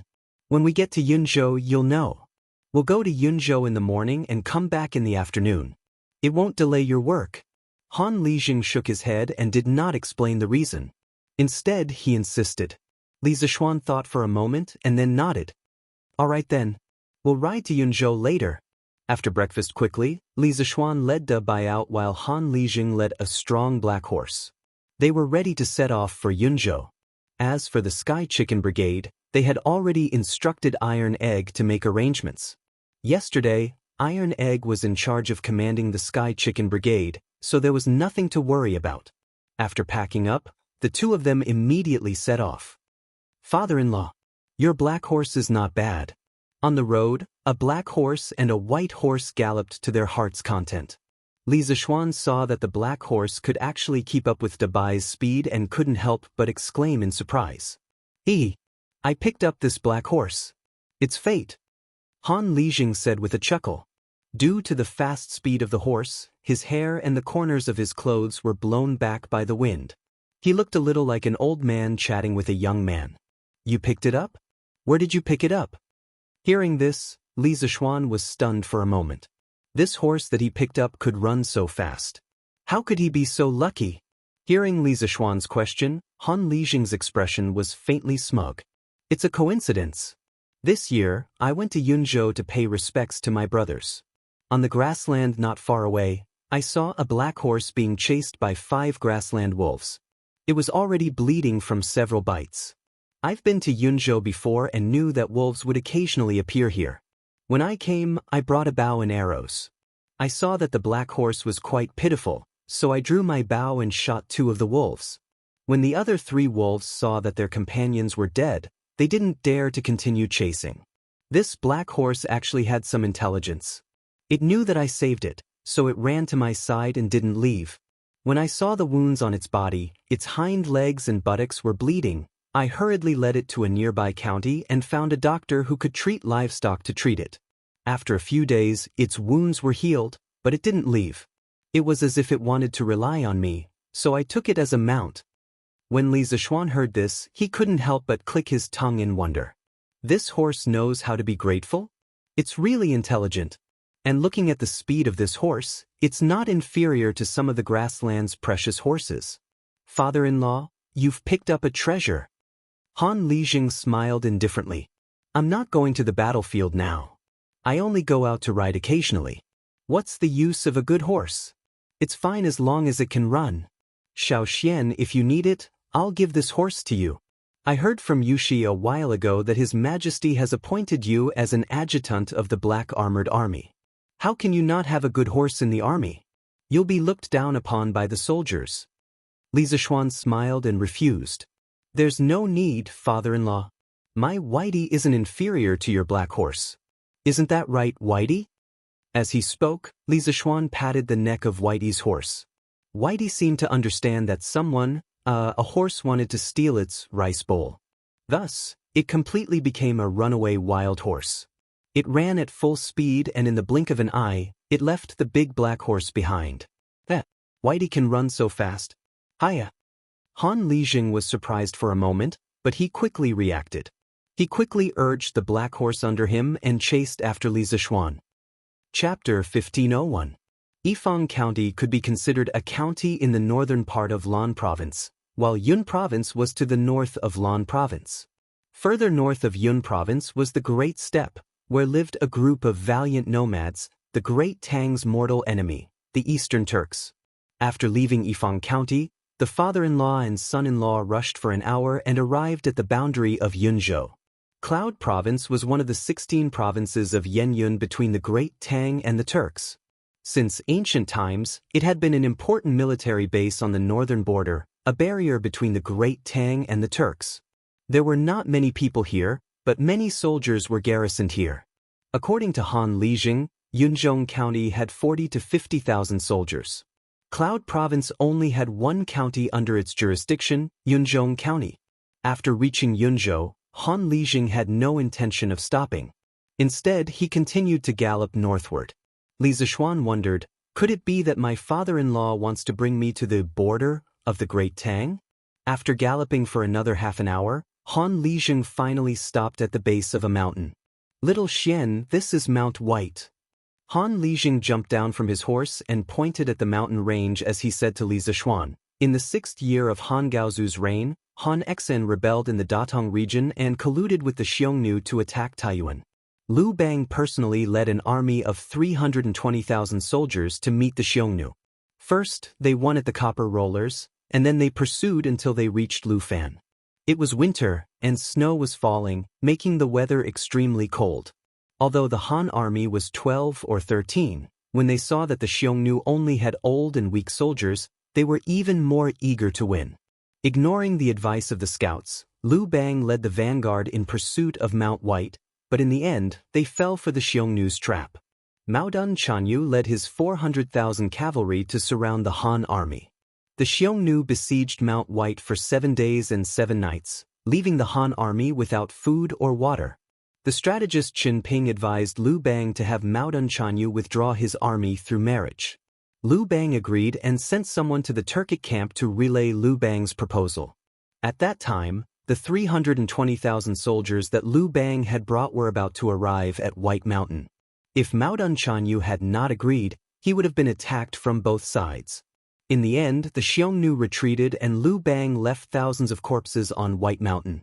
However, the Great Han Dynasty also started a marriage alliance with the Xiongnu. Only during the Hanwu Dynasty did Wei Qing and Hua Tsubing attack the Xiongnu in the north to wash away the humiliation. Han Tianhu was originally from the Han family of the previous dynasty. His grandfather, Han Qinhu, was a pillar of the country and held a prominent position. Although Han Tianhu was only the son of Han Shai's concubine and was not favored in the family, he was much more knowledgeable than ordinary people. Therefore, he could easily recall these historical events. When Li Zishuan heard this, he could not help but fall silent. He did not know much about the Battle of Mount Baishan of the Western Han Dynasty. After all, he was not a history major in his previous life. However, he knew about the marriage between the Han Dynasty and the Xiongnu. Didn't Zhao Jun leave the fortress at that time? When Liu Bang first established the country, the national strength was not strong. It was indeed difficult for him to resist the Xiongnu. But to use women in exchange for peace is truly despicable. After a moment of silence, Li Zishuan opened his mouth to speak. Han Tianhu nodded his head vigorously and said emotionally, "Little Xian, you are right. This old man thinks the same way. Why should the good women of the Central Plains be sent to the Turks to be abused by those barbarians? Back then, when we followed the Qin king to the border, wasn't it so that the common people could live a peaceful life? Wasn't it so that our Great Tang would not have to use women in exchange for peace with the Turks? Good men of the Great Tang should die standing, not kneel and beg for the general interest, dragging out an ignoble existence." Therefore, thousands of good men of Great Tang were buried at the foot of Mount Baishan. At this moment, the two of them led their horses around a bend and followed the direction that Han Lijing was pointing at. When Li Zishuan took a closer look, he was stunned. Thousands of mounds of different sizes were neatly arranged at the foot of the mountain. In front of each mound was a small wooden plaque that was about a foot long. He could vaguely make out the words carved on the wooden plaque. Clearly, this was a graveyard for thousands of people. In front of the thousands of mounds was a huge mound. It was so huge that even 20 people holding hands would not be able to encircle it. In front of the mound was a tombstone that was about 1 zhang tall. On it were the words Heroes of Great Tang. Inexplicably, Li Zishuan felt like crying. The tomb at the front is full of soldiers whose bodies were incomplete and whose identities could not be identified. Back then, we didn't know their names, so we could only bury them here. Looking at the huge tomb in front of him, Han Lijing said faintly. When Han Tianhu was young, he was looked down upon by the Han family's matriarch and was forced to wander the Jianghu. He did not have much affection for the Sui dynasty. Later, Li Yuan raised his army from Taiyuan and broke through Chang, and with the momentum of wind and thunder, establishing the Great Tang Empire. In the following war, he was unstoppable and showed signs of pacifying the entire country. Suddenly, the Turks invaded the borders. It was also at that time that Han Tianhu officially joined the army and slowly became Qin Qiong's personal guard. In the war between Great Tang and the Turks, Han Lijing had experienced life and death. His feelings for his comrades and for his country had deepened. It was because of this that he volunteered to come to Lan province to guard the tombs of these heroes. Influenced by Han Tianhu, Li Zishuan also felt a little sad, especially when he thought of the people buried under this huge tomb. They had risked their lives for this country, but in the end, their corpses were not even pieced together. They did not even have a tomb of their own. Li Zishuan did not feel good about it. What he didn't know was that this was already considered good. In many dynasties, soldiers would bury their fallen soldiers in a mass grave after the battle. Like this, every soldier had a grave and a tombstone. This was already very humane. As for those incomplete corpses being buried in a mass grave, there was nothing that could be done about it. Li Zishuan walked up to the massive tomb and took a deep breath. Then he respectfully bowed to the tombstone. "You can go in peace. I will protect this Great Tang for you. Little Xian, come with me." At this moment, Han Lijing sighed and walked up the mountain. He said to Li Zishuan. Li Zishuan did not know what was going on, but he could only follow. Mount White was a mountain range that included many peaks. The peaks here were not steep, and the two could easily reach the top with their horses. "Little Xian, look over there." When they reached the top of the mountain, Han Lijing pointed to the north and said to Li Zishuan. Li Zishuan looked in the direction of Han Lijing's finger and saw flocks of sheep on the grassland to the north of the mountain range. Near each flock of sheep, there were two people following them. They must be the shepherds who looked after the flock. The Turks are actually herding sheep here? Aren't they afraid that the imperial court soldiers will rob their sheep? Li Zishuan frowned. These flocks of sheep were not far from the border between Great Tang and the Turks. In Li Zishuan's view, these people dared to herding sheep here. Han Lijing shook his head and said, "No. They are not Turks, they are Han." Li Zishuan could not help but ask in surprise, "Since they are Han, why would they be herding sheep on the grassland? Aren't they afraid of being robbed by the Turks?" Han Lijing closed his eyes in pain and sighed. He replied, "To be precise, they are Han who were enslaved by the Turks. They are all shackled on their feet and tied with ropes around their necks. The Turks raised them like livestock and forced them to work for them. After so many years, they can't escape, nor do they want to escape. If we send soldiers to rescue them, the Turks behind them will immediately shoot them down and then escape." Li Zishuan widened his eyes in shock. Hearing Han Lijing's words, he could not help but grit his teeth and clench his fists. He could not help but emit a thick killing intent. Li Zishuan took a deep breath and suppressed the anger in his heart. He then asked, "Father-in-law, why would the Han work for the Turks on the grassland? Were they captured by the Turks?" Han Lijing shook his head and said, "Some of them were captured by the Turks from the border counties. Most of them were captured by the Turks during the end of the Sui dynasty when the people of the Central Plains escaped from the chaos of war. These people, no one knows how many there are in total. It could be hundreds of thousands, or it could be 1,000,000. But no matter what, most of the Han people on the grassland were controlled by the Turks. They either became slaves, worked like cattle or horses, or were sent to the Turks' army.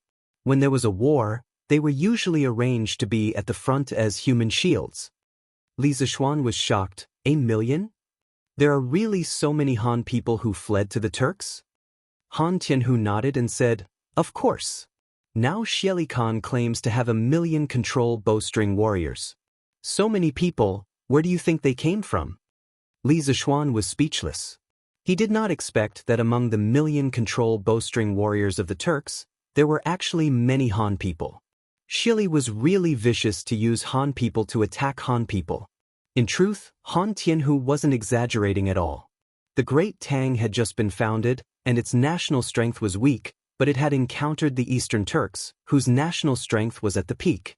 This was a peak that had never been seen in the history of the Turks. In the book of Sui, Biography of the Turks, it was written, at the end of the Sui dynasty, there were many people returning to China. Then the Turks became strong and prosperous, and their power surpassed the Middle Xia. Their power surpassed the Middle Xia. These 4 words vividly demonstrated the strength of the Eastern Turks at that time.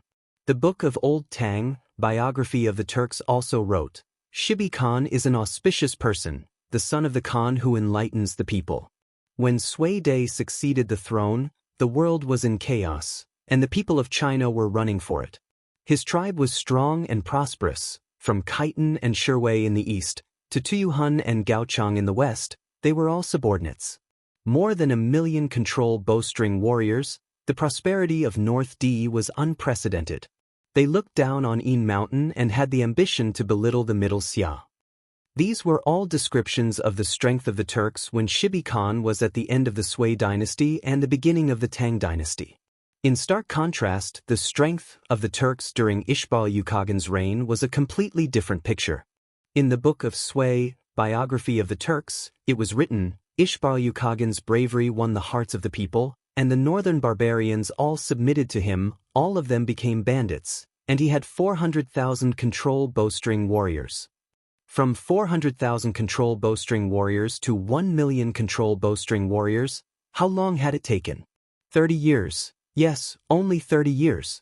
In 30 years, the Eastern Turks could mobilize an army from 400,000 to 1 million. This meant that the number of people needed to mobilize an army had increased by 1.5 times. But the harsh environment of the steppe made it impossible to rely on natural population growth.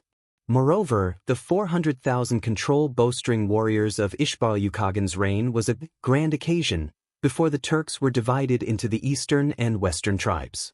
If one were to take into account the loss of population and army caused by the civil war of the Turks, as well as the sudden decrease in population and army caused by the division of the Turks into the east and west, as well as the loss of population and army caused by the several fierce attacks of the Sui dynasty against the Turks, then before the civil war of the Central Plains, when Shibi Khagan had just become the Khagan of the Turks, the number of soldiers in his army could not have exceeded 200,000. But after the internal strife of the Central Plains, countless Han sought refuge in Turkic lands, and the Eastern Turks rapidly expanded their army from 200,000 to 1 million. This meant that at least 800,000 Han elites of the Central Plains had joined the Eastern Turkic army. This sort of expansion speed could only be described as frenzied. Of course, not all Han were sent into the army, as the logistical support of 1 million control bowstring warriors was an astronomical number. The Turks alone would not have been able to support such a large army. Thus, even more Han were enslaved by the Turks. This was the result of countless Han of the Central Plains entering the Great Wall during the chaos of the Sui dynasty. As a result, the national strength of the Eastern Turks became unprecedentedly strong. Father-in-law, since there are so many Han in the Turks' territory, can you think of a way to have them work together to resist Shili? When the time comes, the Great Tang can take advantage of the situation to send out troops, coordinating from the inside and outside. Even if the Turks have 1 million control bowstring warriors, what can they do? After a long silence, Li Zishuan suddenly asked, Little Xian, the human heart is a complicated thing. It's definitely not as simple as you think. Han Lijing shook his head and earnestly said, Those Great Tang civilians who were captured by the Turks, perhaps many of them still want to return to the Great Tang, but those Han who took the initiative to join the steppe might not necessarily have their hearts on the Great Tang side. In the million-strong army of the Turks, there are at most 200,000 to 300,000 Turks, but how can 200,000 to 300,000 Turks control 700,000 to 800,000 Han? Have you ever thought about this question? Li Zishuan frowned, his face turning unsightly. Without waiting for his reply, Han Lijing expressionlessly said, although the Turks' control over the Han is very strict, if they want to rely on this to control 700,000 to 800,000 Han, it's no different from wishful thinking. For so many years, the reason why the Han of the steppe did not cause any trouble is because some of them do not want to return to the Great Tang. They are willing to serve the Turks, and in their bones, they have already forgotten that they are Han. Chapter 1502. Some of them did not want to return to the Great Tang and were willing to serve the Turks. They had already forgotten that they were Han Chinese. Hearing those words, Li Zixuan felt his hands and feet turn cold. No, to be more precise, his heart turned cold. This was an expression of extreme heartache. At first, when he heard Han Lijing say that the Turks were using the Han people as the vanguard, he was angry. But when he heard that the Han people were willing to be the dogs of the Turks, his heart was immediately filled with anger. Extreme anger. He really wanted to ask those who betrayed their ancestors why. Did they really forget that they were descendants of the Yellow Emperor? Don't you feel that it's a little inconceivable? But this is the human heart. Seeing Li Zixuan's face turn green and white, Han Lijing sighed softly and said, especially in troubled times, the human heart is even harsher and more realistic. Why did those people choose to serve the Turks during the war at the end of the Sui dynasty? Wasn't it to obtain the protection of the strong? That's right, at that time, the Turks were fully deserving of the title of the strong in the eyes of the people. Even now, many people still think so. During the chaos of the Sui dynasty, the heroes of the Central Plains rose together. 18 rebellious kings fought for supremacy, but which of the rebellious kings did not curry favor with the Turks? There were even Turk soldiers who joined the armies of some kings to fight. So, who dared to say that the Turks were not strong? For the sake of this expert's protection, some of the Han people were willing to become the dogs of the Turks, even selling their lives for them. Little Xian, this is human nature. Those Han Chinese who were kidnapped by the Turks to the Central Plains as slaves are lamentable, but those who were willing to become the lackeys of the Turks and betray their ancestors are even more hateful. Because in order to obtain the favor of their masters, they would also brandish their butcher's knife when necessary and viciously cut down their former compatriots. If you meet such people in the future, you must not show mercy. At this point, Han Lijing patted Li Zixuan's shoulder with a complicated expression and sighed deeply. Li Zixuan pursed his lips and didn't say anything. At this time, he had already calmed down. As someone who had transmigrated from the modern world, he knew the complexity of the human heart. Throughout history, similar situations could be said to be common. For example, the most typical example was the million-strong Ming army that surrendered to the Manchus at the end of the Ming dynasty. After Li Zicheng conquered Beijing, the Ming army, which was originally serving the Ming dynasty, saw that Li Zicheng was strong, so they flocked to him. However, Li Zicheng was overconfident. Unexpectedly, he used 60,000 troops to deal with Wu Sangui. Wu Sangui's 60,000 men were not dealt with. On the contrary, they were besieged and defeated by more than 100,000 Qing troops and Wu Sangui's combined forces. Furthermore, because Li Zicheng's torture in various regions was an enormous threat to the corrupt officials, landlords and tyrants, it triggered their fierce counterattack. In order to suppress these rebellions and prevent new rebellions, he had no choice but to station a large number of troops in various regions. It was to the extent that after the defeat of the First Rock, he was unable to quickly mobilize a large number of troops to counterattack. In the end, he was forced to retreat step by step. At this time, the surrendered Ming army thought that the 8 banners of Manchuria were the strongest of the strong, so they all submitted to the 8 banners of Manchuria and fiercely chopped at Li Zicheng several times. In order to obtain the protection of the 8 banners of Manchuria, their counterattack against Li Zicheng's rebel army was extremely cruel, but also extremely tenacious. That brave and fierce fighting spirit was who knows how many times stronger than the 8 banners of Manchuria. Even Yongzheng later said, when Taizu Gao Emperor first established the Ming dynasty, there were only 13 soldiers. Later, the 9 surnames master defeated the Ming dynasty's 4 roads.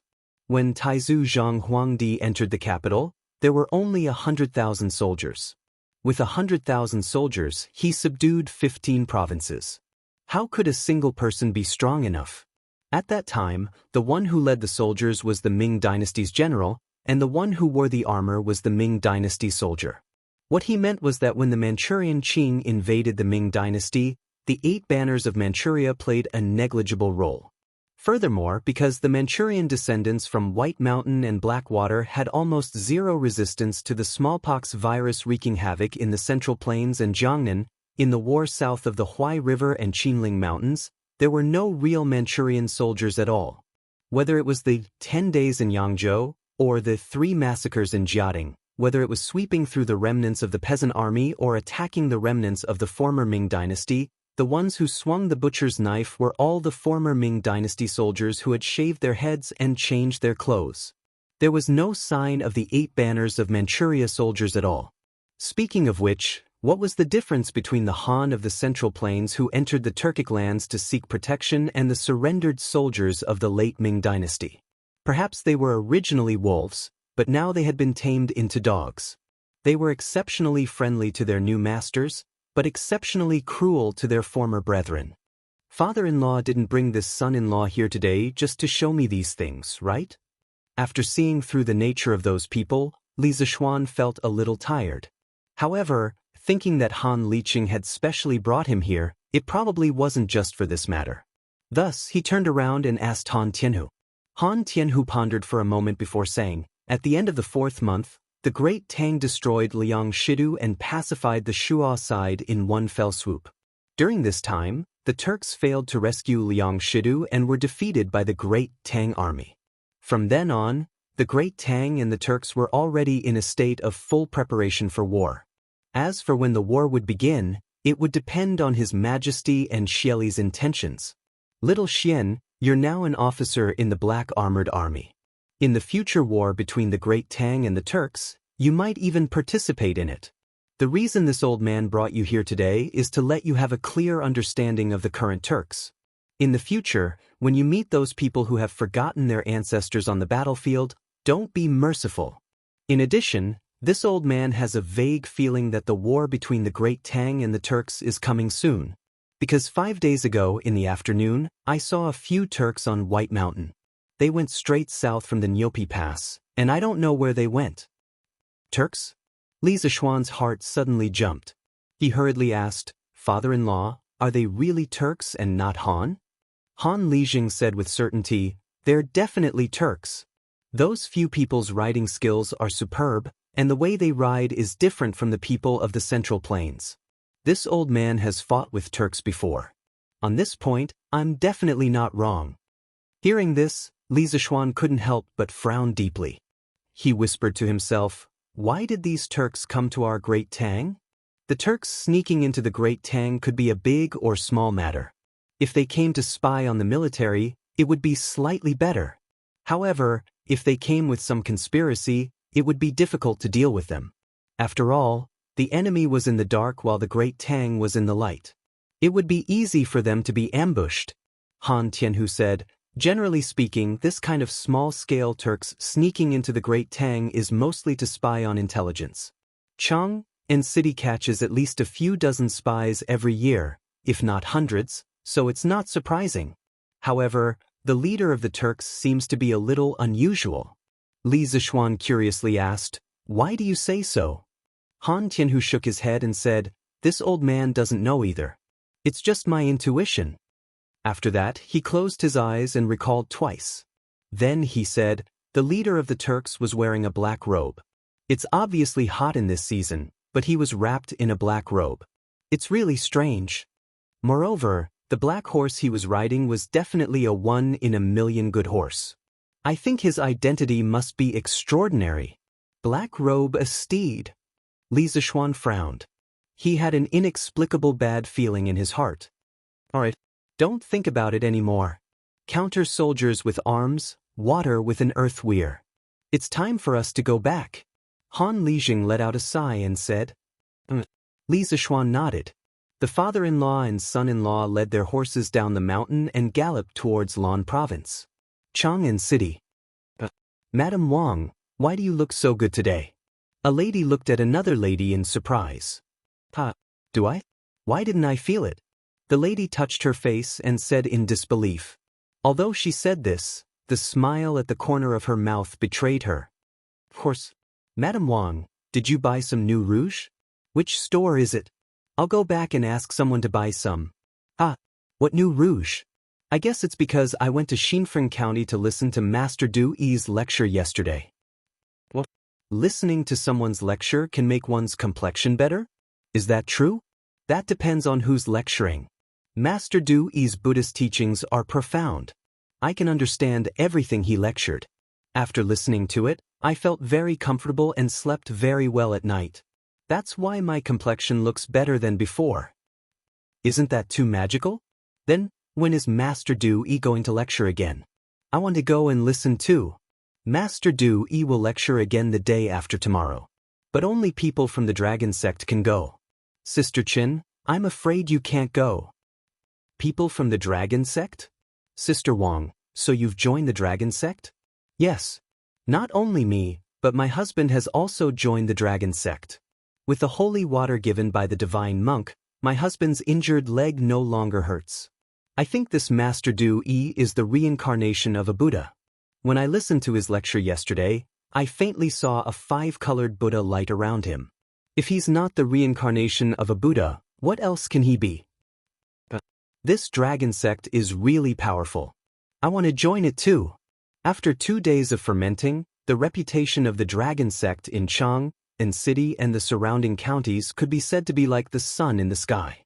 In the marketplace, tea houses, taverns, shops, and even on the streets, there were people everywhere talking about the dragon sect and Sakya Du Yi's magical magic. Of course, this also reflected how many people had joined the dragon sect in these 2 days. Dragonhead, we already have 8,000 followers near Chang and city. I think we should be able to reach 10,000 before tomorrow. In a secret room, Sakya Du Yi respectfully said to the iron-masked man. Very good. The iron-masked man nodded slightly and then said, give the name list of all the followers to Zhang Liang and ask him to pick out those who have official positions or prominent family backgrounds from the list as soon as possible.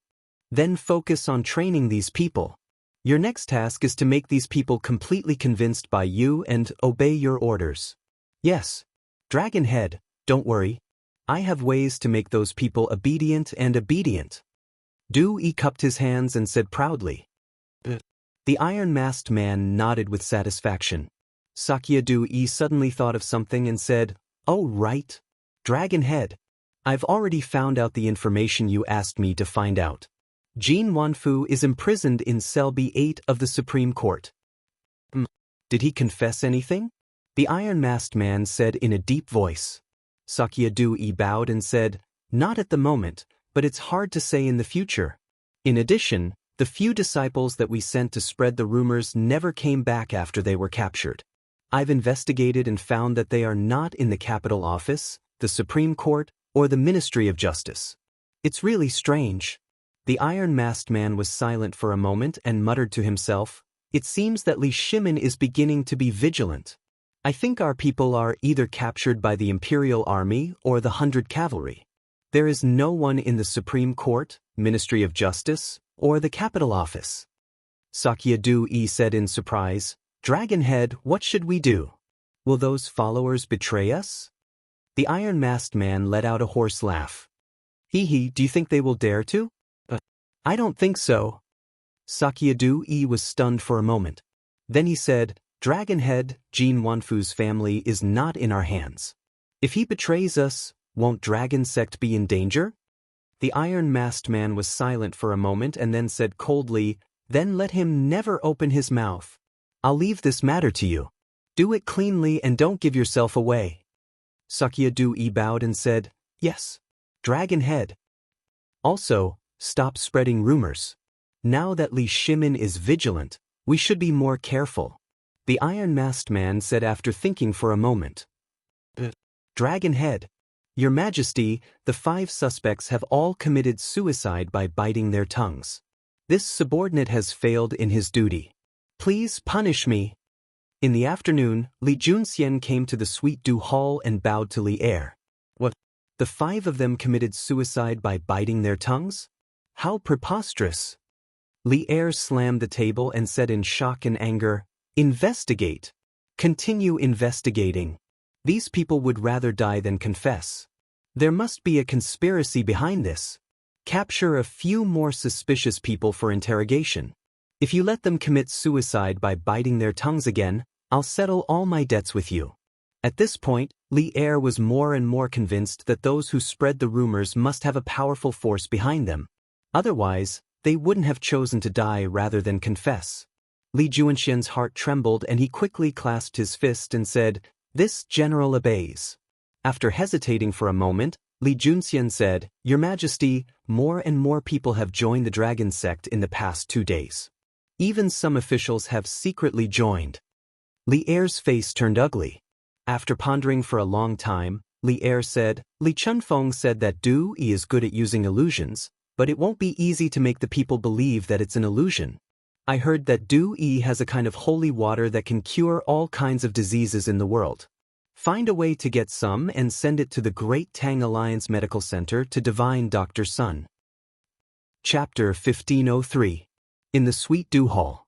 After hearing Li Er's wonderful idea, Li Junxian felt troubled.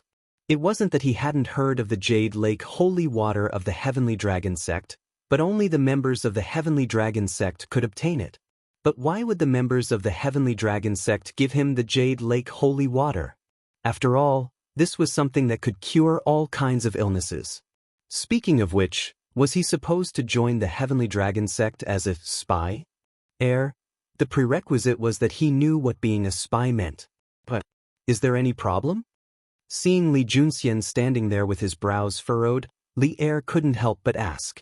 There's no problem. This general obeys the decree." Li Junxian came back to his senses and replied subconsciously. "If there's a problem, then I'll overcome it," Li Junxian thought to himself. Li Er nodded in satisfaction. Seeing that old Li had no further instructions, Li Junxian bid farewell and left. The hall was silent for a while. Suddenly, Li Er asked, "Where is Li Zishuan now?" At present, although Chang and city seemed calm, it was actually full of treacherous waves and layers of fog, making it difficult for people to grasp. At this time, Li Er suddenly missed Li Zishuan. He thought that with that kid's intelligence and wisdom, he should be able to solve all the mysteries of the dragon sect, right? Zhao Song stepped forward and bowed. "Your Majesty, 4 days ago, His Highness King of Wei received a telegram from the Marquis of Yong. The contents of the telegram were for Datong Daily to publish a notice for the Sky Rooster Brigade to stop collecting chickens. At that time, the Marquis of Yong had already reached Qizhou.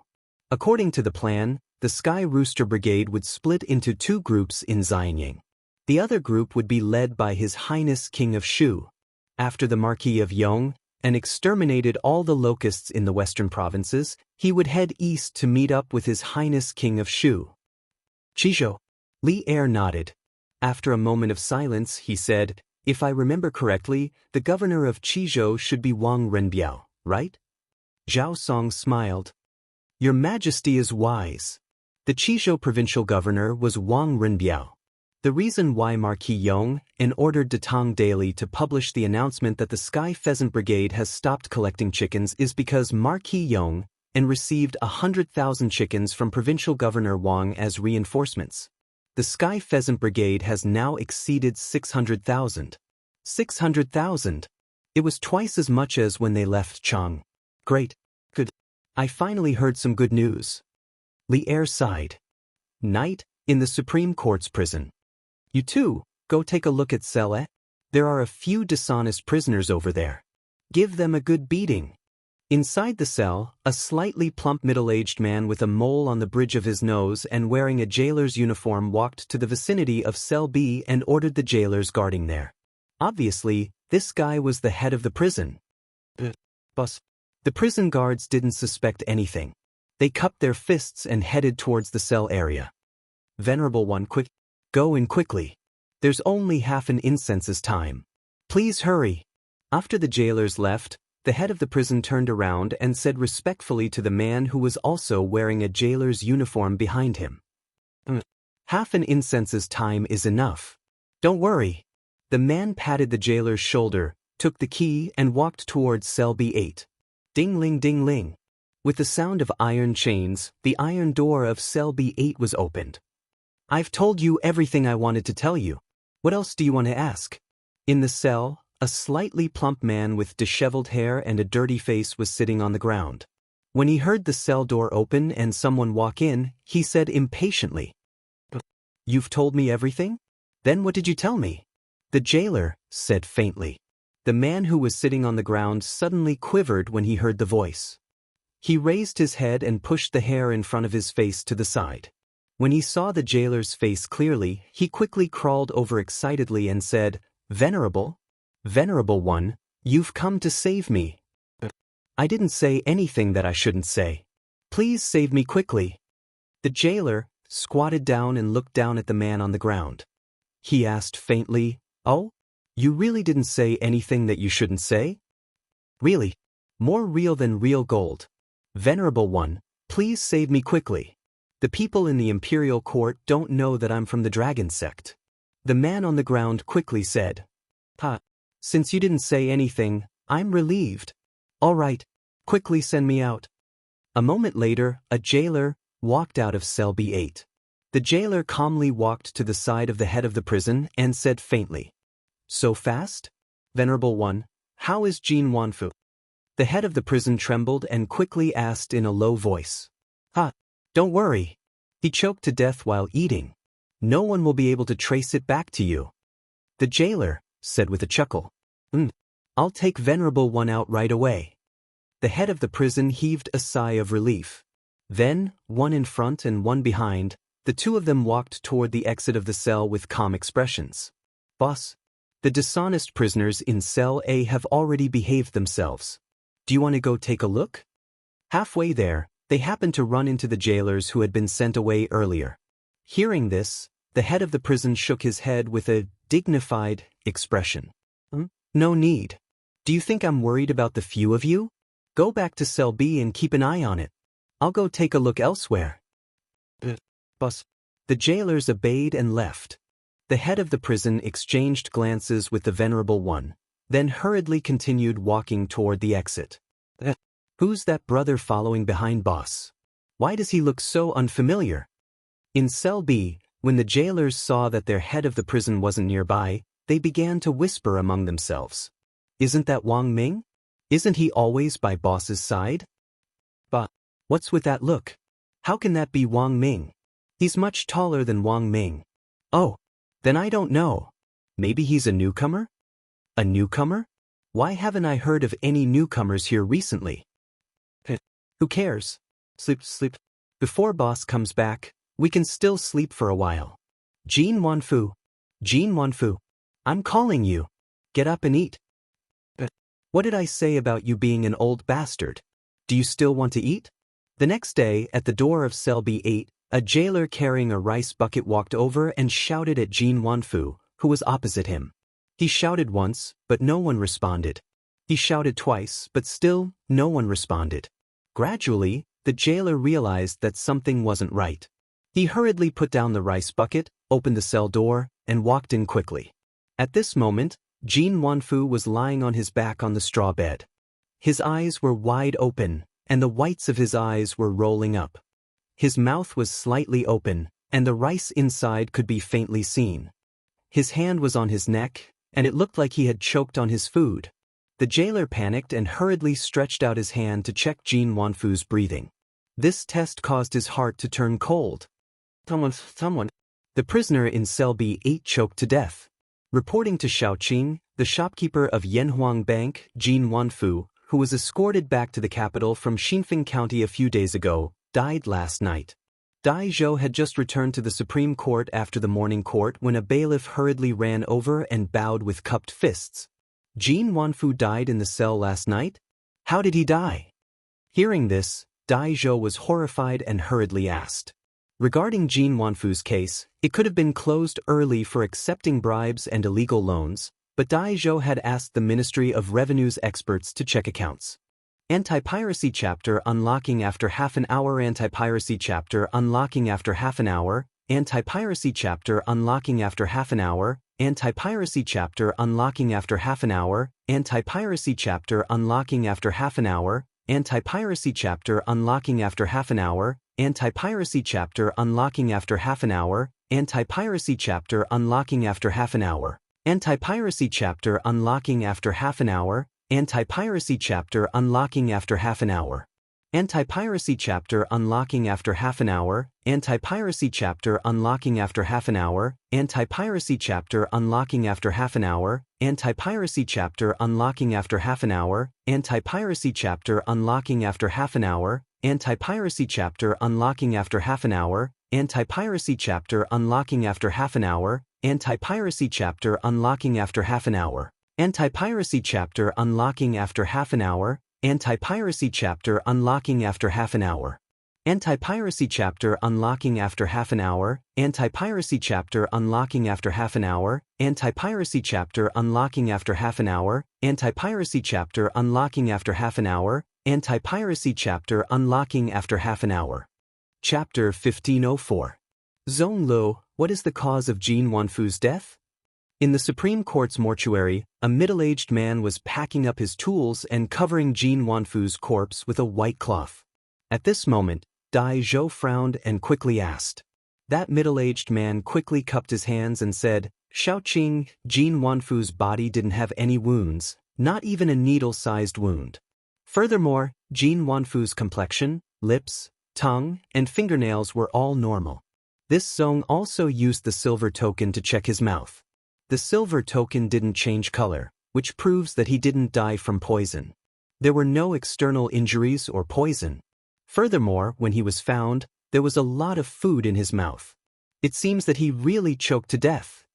Ancient coroners often used a thin silver token the size of a pinky finger to check if the deceased had died from poison.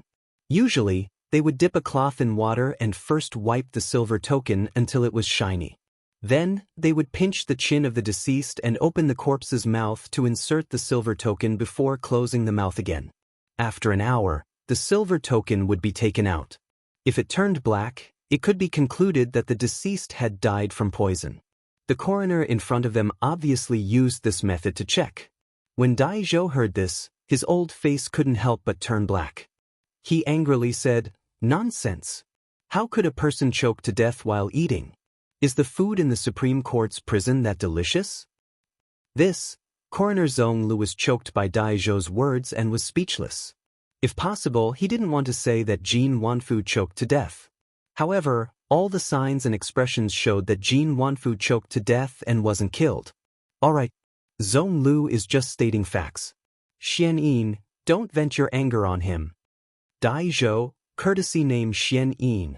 At this moment, Lu Dui spoke up. He had also rushed over after hearing that Jin Wanfu had died in prison.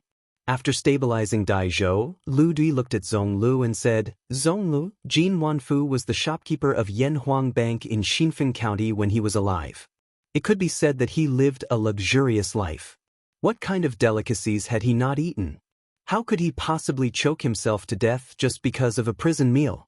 Therefore, before you come to a conclusion, you must be extremely careful, unless you are absolutely certain that he choked to death."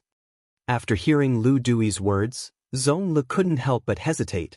After hesitating for a moment, he cupped his hands and said, "Minister Lu, people who choke to death are usually choked to death by lumps of food in the upper part of the esophagus.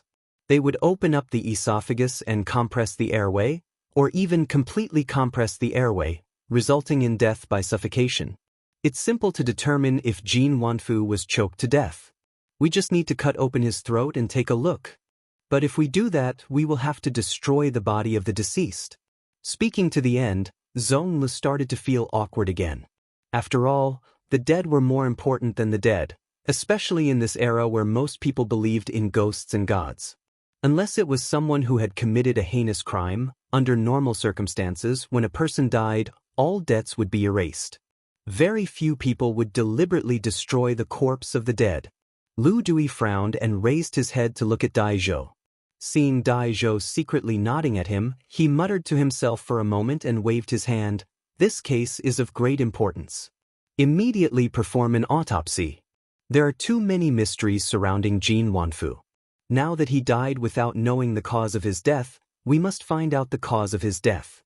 You don't need to have too many misgivings. Zhong Li's expression turned solemn as he cupped his hands and said, "Yes, my lord." After saying that, he hurriedly picked up the toolbox on the table and prepared to perform an autopsy. Time slowly passed and Zhong Lu was sweating profusely. Fortunately, Jin Wanfu had died not long ago. Otherwise, the stench of the corpse in the room would be unbearable. About half an hour later, Zhong Lu stood up. Before he could heave a sigh of relief, Dai Zhou asked, "How is it? Did this Jin Wanfu choke to death?" Lu Dui also looked over with an inquiring expression. Zhong Lu cupped his hands and said, reporting to the two sirs, after this Zhong's examination, the food in Jin Wanfu's mouth didn't completely enter the esophagus, let alone compress the airway. Therefore, this Jin Wanfu definitely wasn't choked to death. The food in his mouth looked like it was forcefully stuffed in after he died. As expected, Dai Zhou's expression changed slightly and said, "Then how did Jin Wanfu die?" Zhong Li shook his head and said, "At present, we can only confirm that Jin Wanfu didn't choke to death. As for the specific cause of death, it still needs to be investigated. Although there was some food in his esophagus, it definitely wouldn't cause death." Previously, this Zhong said that there were no external injuries on his body and that he didn't die from poisoning. Therefore, this Zhong suspects that he should have died from internal injuries. This subordinate needs to perform a full autopsy on Jin Wanfu's body. "Sirs, please leave." He was worried that the scene would be too bloody and frightened or disgusting Lu Dui and Dai Zhou. "Do as you wish. You must investigate the cause of Jin Wanfu's death thoroughly," Lu Dui said earnestly to Zhong Lu and then left the mortuary with Dai Zhou. "Minister Lu, since Jin Wanfu didn't choke to death, then he must have been killed. However, the Supreme Court's prison has always been heavily guarded. It's almost impossible for outsiders to enter without making a sound. Therefore, this subordinate suspects that this matter must have been done by people from the Supreme Court." After leaving the mortuary, Dai Zhou cupped his hands and said to Lu Dui. Hearing that, Lu Dui pondered for a moment, then nodded with a serious face and said, "Xian Yin's words are very reasonable. This official orders you to immediately interrogate the prison guard who was on duty last night."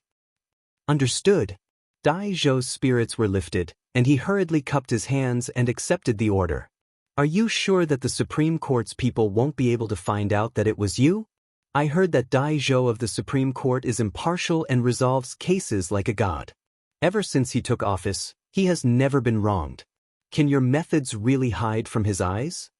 Outside Xinfeng County, in a secret room, the iron-masked man had his hands behind his back and was facing Shijiadu as he asked lightly, "Don't worry, Dragonhead.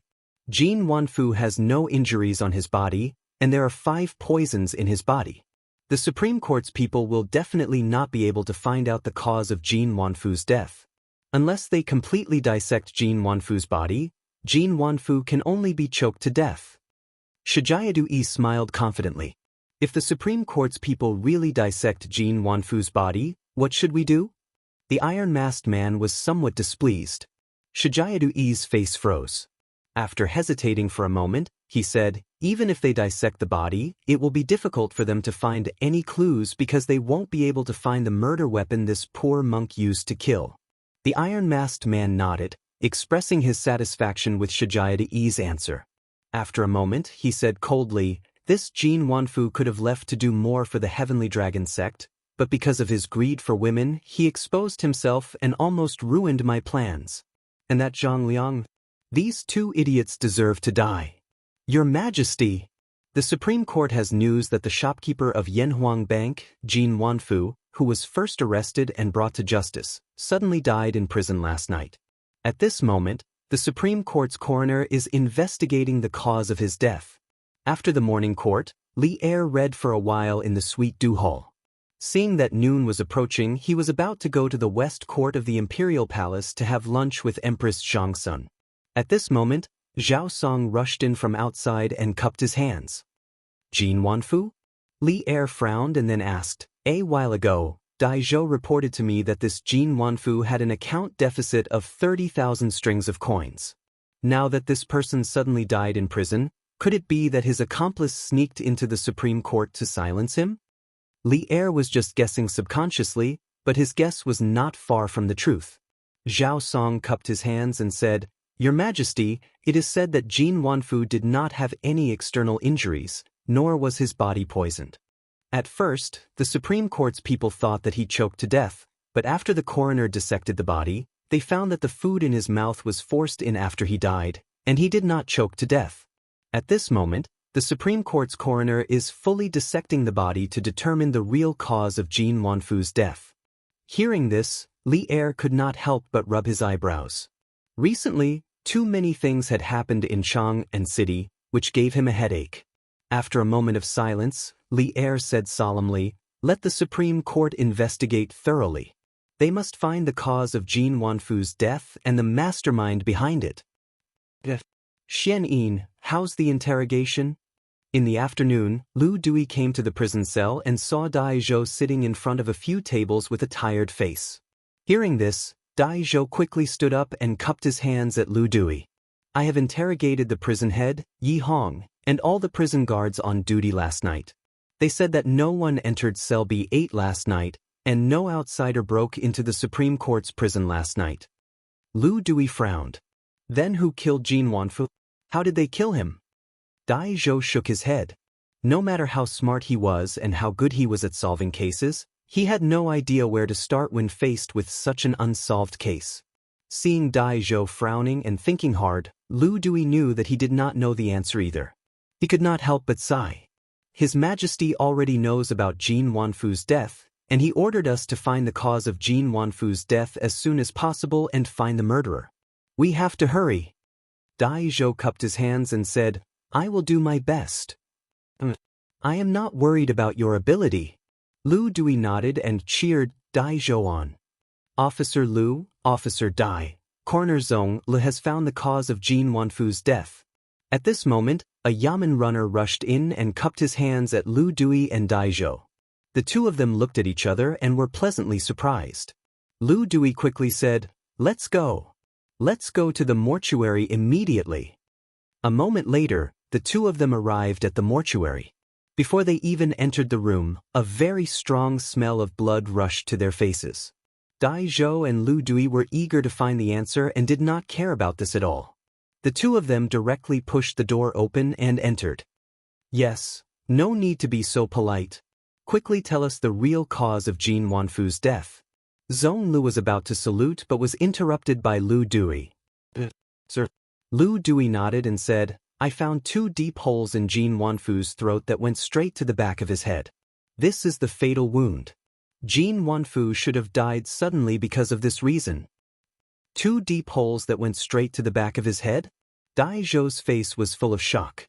He then said in a low voice, "Could it be that someone used a sharp object like a needle to enter Jin Wanfu's mouth in the form of a hidden weapon, causing his death?" Zhong Lu shook his head and said, "No.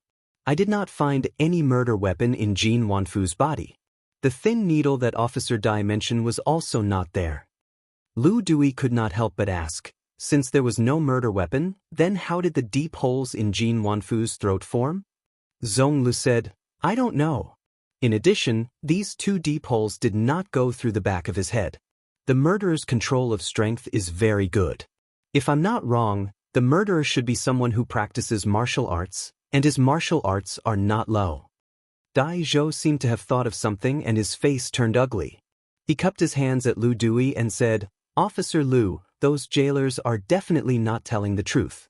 I will go to the prison and interrogate them again." Lu Dui nodded and said, "Go. If necessary, you can use torture." In order to solve the case as soon as possible, old Lu could be considered to be going all out. Dai Zhou cupped his hands and left. Chapter 1505. "Father, you don't have to worry about my homework. Why don't you tell me what case you're investigating first? Who knows, maybe I can even help." In the main hall of the Sun residence, Sun Zifan couldn't help but say when he heard Sun Fujia's reprimanding words. Sun Fujia swallowed the food in his mouth and glanced at his son indifferently. Then, he said angrily, "You're always ignorant and incompetent. It's fine as long as you don't help. Who dares to expect you to help?" But, without waiting for Sun Zifen to refute, Mrs. Sun was unhappy. She knocked on the bowl with her chopsticks and said unhappily, "What are you talking about? Our family Zifen is also a student of Yanhuang College. His grades aren't among the best, but he's still above average. He's not bad compared to the other officials' children. How can he be ignorant and incompetent in your eyes?" Sun Fujia was stunned by the question. In order to eat as soon as possible, he quickly begged for mercy. "Okay, madam, you're right. My family's Zifen isn't ignorant and incompetent. He's a pillar of the country. Can this old man eat now?" "If you want to eat, then eat. Who's holding your hand and not letting you eat?" Mrs. Sun rolled her eyes in annoyance and said softly. Sun Fujia suddenly choked. However, he had worked overtime at the yamen for so long. At this moment, his stomach was growling with hunger. He didn't have time to talk back. He could only turn his grievances into appetite. Sun Zifen, who was watching from the side, couldn't help but secretly give his mother a thumbs up. He thought to himself that his mother still loved him. After Sun Fujia ate a few mouthfuls of food, he didn't feel as hungry as before. At this moment, Sun Zifen said, "Father, can you tell me what happened in the Supreme Court?" Sun Fujia thought for a moment. Although under normal circumstances the Supreme Court's cases couldn't be revealed to outsiders, that was only to prevent people related to the case from knowing the news in advance. Sun Zifen was obviously not one of them. So, after hesitating for a moment, Sun Fujia said, "Speaking of this case, it has something to do with the Yamacho." "Oh? It has something to do with the Yamacho?" Hearing this, Sun Zifen immediately became alert. Sun Fujia nodded and said, "A few days ago, your Yamacho brought the Sky Pheasant Brigade to Xinfeng County and discovered that the manager of Yanhuang Bank, Jin Wanfu, had violated the rules by accepting bribes and lending money to local grain merchants. Hence, Jin Wanfu was arrested by the Xinfeng County magistrate and escorted back to the capital. Originally, Dai Xiaoqing thought that Jin Wanfu was only guilty of this one crime. However, when Dai Xiaoqing asked an expert from the Ministry of Revenue to investigate, he discovered that Jin Wanfu's account book actually had 30,000 Tang Yuan missing. With such a huge sum of money, the whereabouts of it had to be investigated thoroughly. Thus, Dai Xiaoqing reinterrogated Jin Wanfu. However, Jin Wanfu refused to reveal the whereabouts of the 30,000 Tang Yuan. Dai Xiaoqing could only lock him up in the Supreme Court's prison and slowly interrogate him. But who would have thought that last night, Jin Wanfu would suddenly die in his cell? Sudden death? Father, how did he die? Could it be that his accomplice went to the Supreme Court's prison last night to silence him? Sun Zifen hurriedly asked.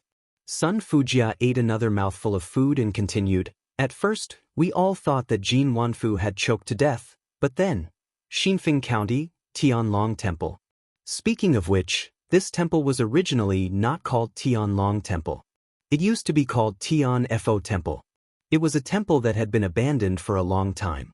However, ever since the people of Tianlong sect came over, this temple had been tidied up and became livable again. Furthermore, it had changed its appearance and became Tianlong Temple. It was considered a small stronghold of Tianlong sect in Chang'an City. Venerable One, someone has sent a letter saying that it's for you." A man wearing a red shirt and a red headscarf came to the room where Xianxia and Du Yi were. He took out a letter from his bosom and bowed. Du Yi, who was meditating, opened his eyes and said lightly, "Put it on the table." Venerable One. The disciple respectfully placed the letter on the table next to him and then retreated quietly. Du Yi returned to his meditative state. After reciting a round of Buddhist scriptures, he finally opened his eyes. At this time, he got up and walked to the table. He picked up the letter and opened the envelope. Xianxia held the letter in his hand with a calm face and began to read it carefully. However, the calmness on his face instantly disappeared without a trace and was replaced by surprise and panic. The Supreme Court's people found out the cause of Jin Wanfu's death. How is this possible? Xianxia's face was filled with disbelief. This venerable one had already told you to be careful and not leave any evidence. Now, it was really found out by the Supreme Court's people. You caused this disaster yourself, so clean it up yourself. At this moment, a man wearing an iron mask walked in from outside the house and said coldly without mercy. Who else could this man be other than the dragon head of the dragon sect? Xianxia's expression froze, and his face no longer had the confidence and indifference from before. He bowed slightly and said, "Dragonhead, this poor monk really didn't expect the Supreme Court's coroner to be so meticulous in his autopsy. He could even find 2 needle-sized wounds in Jin Wanfu's body. Dragonhead, please calm down." Calm down? How do you want this venerable one to calm down? The Iron Mask man snorted angrily and said, "You are the venerable one of my dragon sect, and you represent the dragon sect. If this matter is found out by the imperial court, the dragon sect will suffer a disaster. Now, this venerable one's layout has not been completed yet, but you have caused such a big mess. This venerable one did not kill you, which is already extremely benevolent to you." Xianxia's body trembled, and he cupped his hands and said, "Dragonhead, this matter may not have reached the point of no return.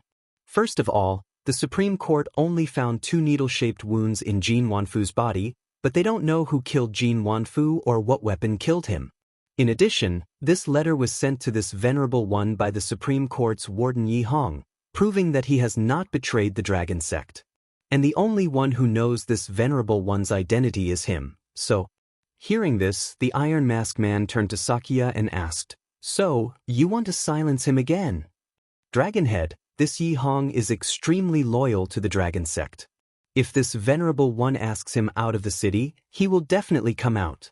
At that time, this venerable one will kill him. Then, no matter how smart the Supreme Court is, they won't be able to trace it back to us." Xianxia hurriedly said. It was hard to imagine that such bloodthirsty and ruthless words came from the mouth of the venerable monk in the hearts of the people. If the dragon sect members were present, their faith would have collapsed immediately. The Iron Mask man stood with his hands behind his back, frowning silently. After a moment, he said, "Although Yi Hong is loyal to the dragon sect, his sacrifice is worth it for the sake of the dragon sect's success. This matter will be handled according to your plan, but as long as you ask him out, this venerable one will arrange for the assassins of the Earth Fiend group to do the rest. You don't have to worry about it." Xianxia knew that the Iron Mask man did not trust his ability to do things, and he felt a little uncomfortable in his heart. But at this moment he could not refute. He could only bow slightly and said, "This venerable one obeys the Dragonhead's order. Ziffin, you brat, it's the weekend. Why don't you go out to have fun and stay at home? Let's go out and have some fun with our brothers." The next day, Di Zhixuan, Li Tai, and Yuqi Bao Lin came to the backyard of the Sun residence and said to Sun Ziffin, who was lying on the armchair. This armchair was originally created by Li Zixuan. Later, after people close to Li Zixuan experienced the comfort of the armchair in the Li residence, they all found craftsmen to imitate it. In fact, they also wanted to buy it directly, but there was no place to sell it, so they could only encroach on Li Zixuan's intellectual property. Li Zixuan did not intend to use these things to make money. After learning about the situation, most of them just laughed it off and did not take it to heart. "Zhixuan, Qingke, Bao Lin? Why are you all here?" Hearing this, Sun Ziffin hurriedly stood up and looked at the people in front of him and asked, "Of course we're here to have fun with you." Li Tai closed the folding fan in his hand very showily and then found an armchair nearby. After sitting down, he said, "Ziffin, Chang, and city has been very lively recently. I heard that a divine monk called Du Yi, who is the reincarnation of God and Buddha, has come here. He can use all kinds of magic. The people are talking about him like a god." Sun Ziffin said with a look of disbelief, "Qingke, Yamacho said that there are no immortals in this world. This divine monk Du Yi must be a liar. The reason why so many people believe him is that his deception skills are better. Zhixuan, do you still believe this?" Li Tai said carelessly, "It's not about whether we believe it or not, but the people have already talked about this divine monk Du Yi like a god. Isn't it a pity if we don't go and see for ourselves? Besides, If Du Yi is really a liar who fooled the people, we can expose him on the spot. Let's see if he dares to pretend to be a god and fool the people in the future. Di Jixuan nodded and said, Qingke is right. We are all disciples of engineering. Naturally, we don't believe in the reincarnation of God and Buddha. This Du either wants to use this trick to cheat money, or he wants to use the identity of the reincarnation of God and Buddha to bewitch the people for his use. No matter what the situation is, we can't sit by and let him continue to pretend to be a god. Sun Zifan frowned and said, If you want to expose Du Yi's deception, you can go. Why do you have to drag me into it? Li Tai and Di Jixuan looked at each other and wanted to say something but stopped on second thought. Yuchi Baolin was more straightforward. He scratched his head and said, Zifan, we are here to find your father. Lord Sun is the Xiaoqing of the Supreme Court and is very good at judging cases. He can definitely see what kind of trick Du Yi is playing at a glance. As it turned out, these people were not here for him, but for his father, Sun Fujia. At most, he could be considered as a dispensable accessory. When Sun Zifan heard this, he immediately received a critical hit of 10,000 points. Hey, you're bad friends. I, Sun Zifan, am really careless in making friends. Sun Zifan pointed at Li Tai and Di Jixuan. Then he changed the topic and said, But if you want to find my father, maybe it's not the right time. An important case happened in the Supreme Court yesterday. My father is so busy investigating the case that his feet don't touch the ground. How can he have time to care about that monk Du? An important case happened in the Supreme Court? What important case? Di Jixuan was stunned and asked subconsciously. Li Tai said in a deep voice, It should be the case of Jin Wanfu's sudden death in prison, right? Sun Zifan asked curiously, Qingge, how did you know? This was the information he had asked his father with great difficulty yesterday. But where did Li Tai find out about it? Li Tai shook his head and said softly, This morning, I went to the palace to pay my respects to Imperial Mother. Imperial Mother told me. She said that Imperial Father has been worried about this matter since yesterday. Di Jixuan was speechless. What are you talking about? Why do Baolin and I not know anything? Can't you tell us more clearly? Li Tai looked at Sun Zifan and said, Zifan should know more about the situation. It's better for Zifan to tell us. Sun Zifan thought for a while and then nodded. Okay, I'll tell you about it, but you mustn't tell anyone else about it. Di Jixuan and Li Tai couldn't help but frown as Sun Zifan spoke. Yuchi Baolin, on the other hand, didn't have much of a reaction. His expression was still normal.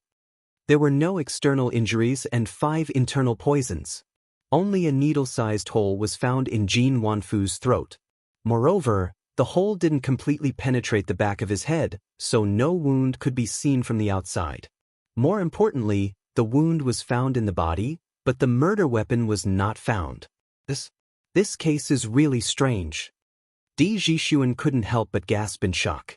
Li Tai had only learned from Empress Xianxia that Jin Wanfu had suddenly died in the Supreme Court's prison, but he didn't know the details. After listening to Sun Zifan's story, he was also very shocked. After a moment of silence, he said, The murderer's method is really strange.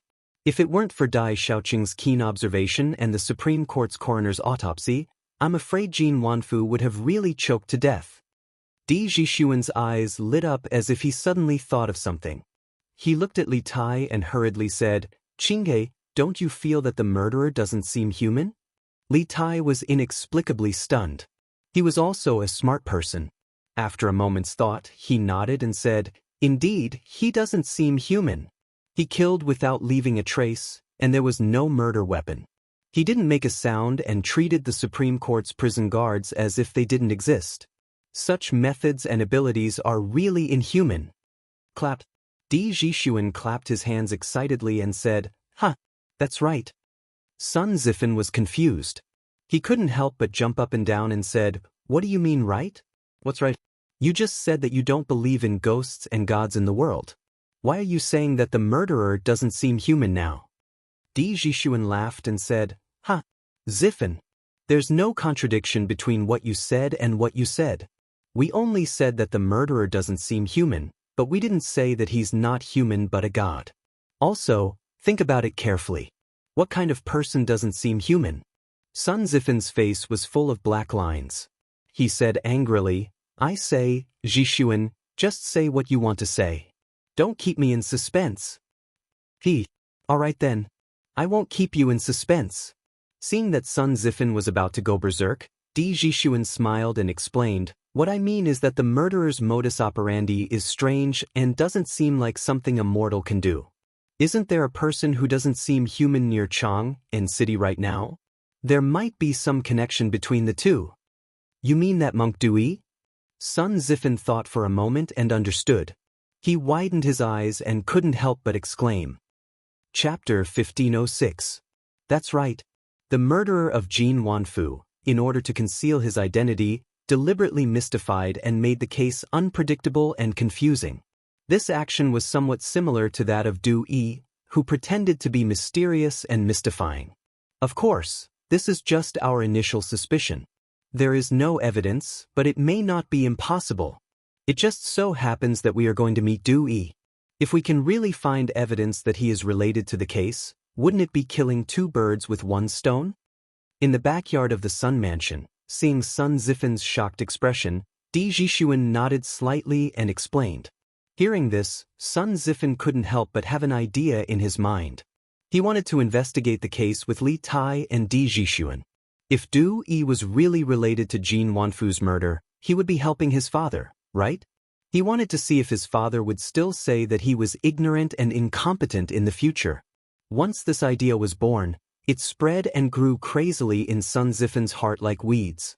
Therefore, Sun Zifin looked at Zhishuan and said, Then what are we waiting for? Let's go. Let's go and see if Du Yi is playing tricks on us. Zhishuan was speechless. Are you interested in investigating the case? They didn't come to the Sun Mansion to look for Sun Zifin. They wanted to ask Sun Fujia for help. Now that Sun Zifin wanted to take the initiative to join them, to be honest, they were a little disgusted. After all, they were going to investigate the case, not go out for a meal. Sun Zifin heard the disdain in Zhishuan's tone. He couldn't help but raise his head and say proudly, What? It is said that a son inherits his father's work. Like father, like son, like son. My father is the deputy minister of the Supreme Court. He can solve cases like a god. I am his son. In this aspect, I am much better than you, right? So, Zifin, you also want to be the deputy minister of the Supreme Court in the future? Hearing this, Zhishuan couldn't help but laugh out loud. Sun Zifin rolled his eyes and said, Zhishuan, don't tease me with these words. I say, are you going to find Du Yi or not? If you want to go, hurry up. Li Tai smiled and said, What's the hurry? We've received news that Du Yi will hold a lecture in front of the Daxingshan Temple at 9 in the morning today. At that time, he will perform the immortal technique on the spot. It's still early now.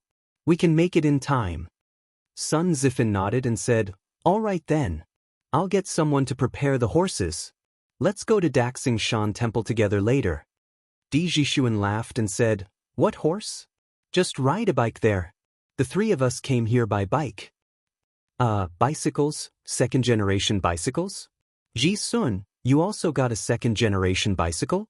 Sun Zifin was stunned and a little surprised. Yuqi Baolin had a second-generation bicycle because Li Zishuan gave one to Yuqi Jingda. As for Li Tai, Li Zishuan didn't let Li Tai go out to help with the disaster this time. Instead, he stayed behind to send and receive telegrams. In addition, Li Tai was the absolute main force of the two killer projects launched by the Academy. Therefore, Li Zishuan also gave Li Tai a variable speed bicycle before leaving. But where did Zhishuan get it? Sun Zifin couldn't help but feel puzzled. Zhishuan said proudly, Hey! 2 days ago, the Flaming Yellow Chamber of Commerce launched another batch of second-generation bicycles. I asked all the servants to line up in the shops of the Flaming Yellow Chamber of Commerce and finally got one. But it's not as good as Qingchua's variable speed bicycle. Sun Zifin was speechless and said, You should be grateful. I still don't have one. Zhishuan laughed and said, There will definitely be one after a while. According to the situation of the first-generation bicycles, The production of the Strange Taste Pavilion workshop will definitely increase soon. Then, Ziffin, you should be able to get one easily. When the first generation of bicycles was first introduced, the demand could not meet the demand. However, as the factory bicycle production line opened up, the production capacity quickly increased. Families who could afford bicycles could basically buy them later on. Now, with the second generation of bicycles, the production capacity would definitely increase greatly in the future. Li Tai waved his hand and said, "Let's not talk about this first. Ziffin, quickly pack up. We should go." Sun Ziffin was speechless and said, "Pack my ass. Qingke, your variable speed bicycle can carry people.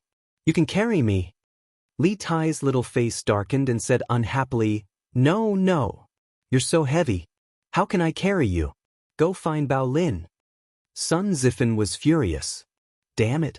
Qing, touch your conscience and tell me, which one of us is heavier?" "Of course you're heavier. I can't feel it if I'm heavy. Divine Monk Du Yi actually came to Chang and to preach. That's great. Last time Master Du Yi preached in Xinfen County, I had something to do and missed it. What a pity. Today's scripture conference can also be attended by ordinary people. It's not like last time when only the members of the Sky Dragon Society could attend. After this scripture conference, I want to join the Sky Dragon Society. My neighbor Old Wang got a bowl of Jasper Lake holy water from the Sky Dragon Society. After drinking it, I heard that his legs and feet no longer hurt. That's amazing. I also want to join the Sky Dragon Society. But I don't know if Master Du Yi will accept me. Outside of the temple, there was a temporary altar with a big red curtain on top of it. It actually blocked the entrance of the temple. If an ordinary shop encountered someone causing trouble in front of their door, they would have directly torn down the platform because this was simply destroying the business. Translator, Endless Fantasy Translation Editor, Endless Fantasy Translation. However, the Daxing Shan Temple was a Buddhist temple. The monks inside were all from the Tantric sect and were of the same origin as Sakya-du. Although it was excessive for Sakya-du to set up an altar and preach in front of other people's temples, the monks of the Daxing Shan Temple did not come out to tear down the platform. Wow. It's still more than half an hour before 9, and there are already so many people here? When Li Tai and the others came to the Daxing Shan Temple from the Sun Mansion, they saw that the altar was surrounded by people. Di Jixuan could not help but be surprised. Li Tai said in a deep voice, "This shows that Du Yi is good at bewitching people. I heard that in just a few days, tens of thousands of people have joined the Sky Dragon Society. It's enough to see how terrifying the expansion of the Sky Dragon Society is." The rapid expansion of the Sky Dragon Society is not good news for the Imperial Court. Based on the current situation, Du Yi is only a venerable of the Sky Dragon Society. There is also a mysterious dragon head behind him. If this person has bad intentions and incites these people to revolt, it will be troublesome. Di Jixuan's eyes darkened as he analyzed. Li Tai nodded and said, "Jixuan, what you said is not without reason. These days, my imperial father has been troubled by this matter. It's fine if the dragon head of the Sky Dragon Society is wholeheartedly kind. If he has other intentions, we must expose his true face as soon as possible to prevent more people from being deceived. I think we should squeeze to the front first. Otherwise, we won't be able to see how Du Yi uses the immortal art." Sun Ziffin said at this time. "That's right. Ziffin, you have a strong physique. You take the lead." Di Jixuan joked. Sun Ziffin said angrily, "Nonsense. If we want to take the lead, it should be Bao Lin. Who among us is stronger than Bao Lin?" Then I'll take the lead." Yuchi Bao Lin gave a simple and honest smile and went to lead the way. He was such an honest person. As long as his friends treated him sincerely, he did not mind taking a small loss for them. With Yuchi Bao Lin, the human tank, opening the way, they finally squeezed to the front. Look at the arrangement of the immortal art altar. It really looks like it. I wonder what kind of immortal art Du Yi will perform today. After seeing the arrangement of the immortal art altar, Di Jixuan could not help but sigh. Before Li Tai and the others could say anything, a big man beside them could not help but say angrily, Kid, you don't know how to be polite. How dare you call the Master's Dharma name directly? Be careful that the heavens punish you. That's right. How can you call the Master's Dharma name directly? I wonder which family this kid is from. You don't know the immensity of heaven and earth. It was Di Jixuan's unintentional words that had aroused the anger of the surrounding Heavenly Dragon sect disciples. They were all glaring at Di Jixuan as if they were going to beat him up if he didn't admit his mistake. Seeing this, Di Jixuan shrunk his neck and decisively admitted defeat. I just came from another place and have only just heard of the Master's reputation. Please don't blame me. Hearing this, the believers finally let Di Jixuan go. Phew.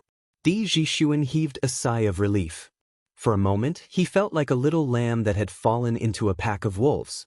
It was too frightening. Jixuan, the people here only know the divine monk. No one knows you. You must be careful with your words and actions.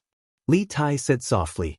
Di Jixuan said softly, Qinghe, these believers are too crazy. Once the dragon head of the Sky Dragon Society has evil intentions, with these crazy believers, the destructive power they bring to the Tang Empire is too great. Li Tai said worriedly, Indeed. I guess my father is also worried about this. Let's keep our eyes open and see if we can find any flaws in Du Yi's plan. Di Jixuan, Sun Zifan, and Yuqi Baolin all nodded seriously. Don't. After waiting for more than 15 minutes, a dull sound suddenly came from the altar, followed by the creaking sound of a door opening.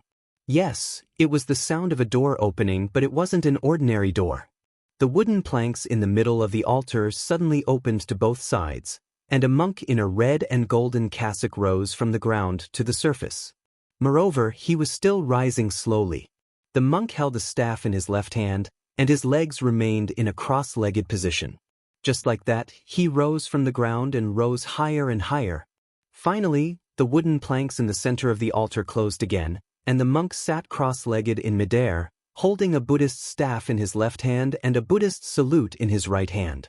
It looked like he was chanting sutras, and he had the demeanor of a deity in heaven. Boosh! The onlookers were in an uproar. After all, in their eyes, only the deities in heaven had the ability to rise in the air. The divine monk is here. The Master is indeed the reincarnation of a deity in heaven. It's amazing that he can rise in the air directly. Greetings, divine monk. Without anyone leading them, the onlookers almost spontaneously knelt and saluted Du Yi, who was sitting cross-legged in the air. Qinghe, this Du Yi is really a deity. He can actually float in the air. Sun Zifan widened his eyes and couldn't help but exclaim in surprise. Don't talk nonsense. Li Tai frowned and said, Du Yi's move looks amazing, but I don't believe that this is his true ability. He might have done something behind the scenes. Qinghe, are we kneeling or not? Yuqi Baolin, who was standing beside Li Tai, asked a more realistic question. Everyone looked at each other, but after feeling the angry gazes of many believers around them, Li Tai gritted his teeth and said fiercely, Kneel. The big picture is more important. After saying that, the little fatty actually took the lead and knelt down. In his life, he had only knelt to Li Er and had never knelt to an outsider. It had to be said that Xianxia and Du Yi had profited greatly this time. To be ruthless to others and to himself, this was the nature of King Wei. Since Li Tai had knelt, Sun Zifan, Di Jixuan, and Yuqi Baolin had no reason to not kneel. The three of them followed behind Li Tai and knelt down as well. Amitba, benefactors, please rise. This poor monk is just a monk, and I can't accept your great bow. At this moment, Xianxia, who was floating in the air, spoke in a booming voice. Thank you, Master. The surrounding people stood up and said in unison with a respectful expression. *CK. If you can't accept our great bow, you should have said so earlier. You made me kneel for nothing. Li Tai cursed in his heart. Amitba. Last night, this poor monk dreamt of Buddha. Buddha passed down the levitation technique to this poor monk. After this poor monk woke up today, this poor monk tried to use the levitation technique taught by Buddha in the dream. I didn't expect that I would really float in the air. Amitba, This disciple thanks Buddha for your blessings. Xianxia looked at the surrounding believers with a benevolent expression and then spoke in a booming voice.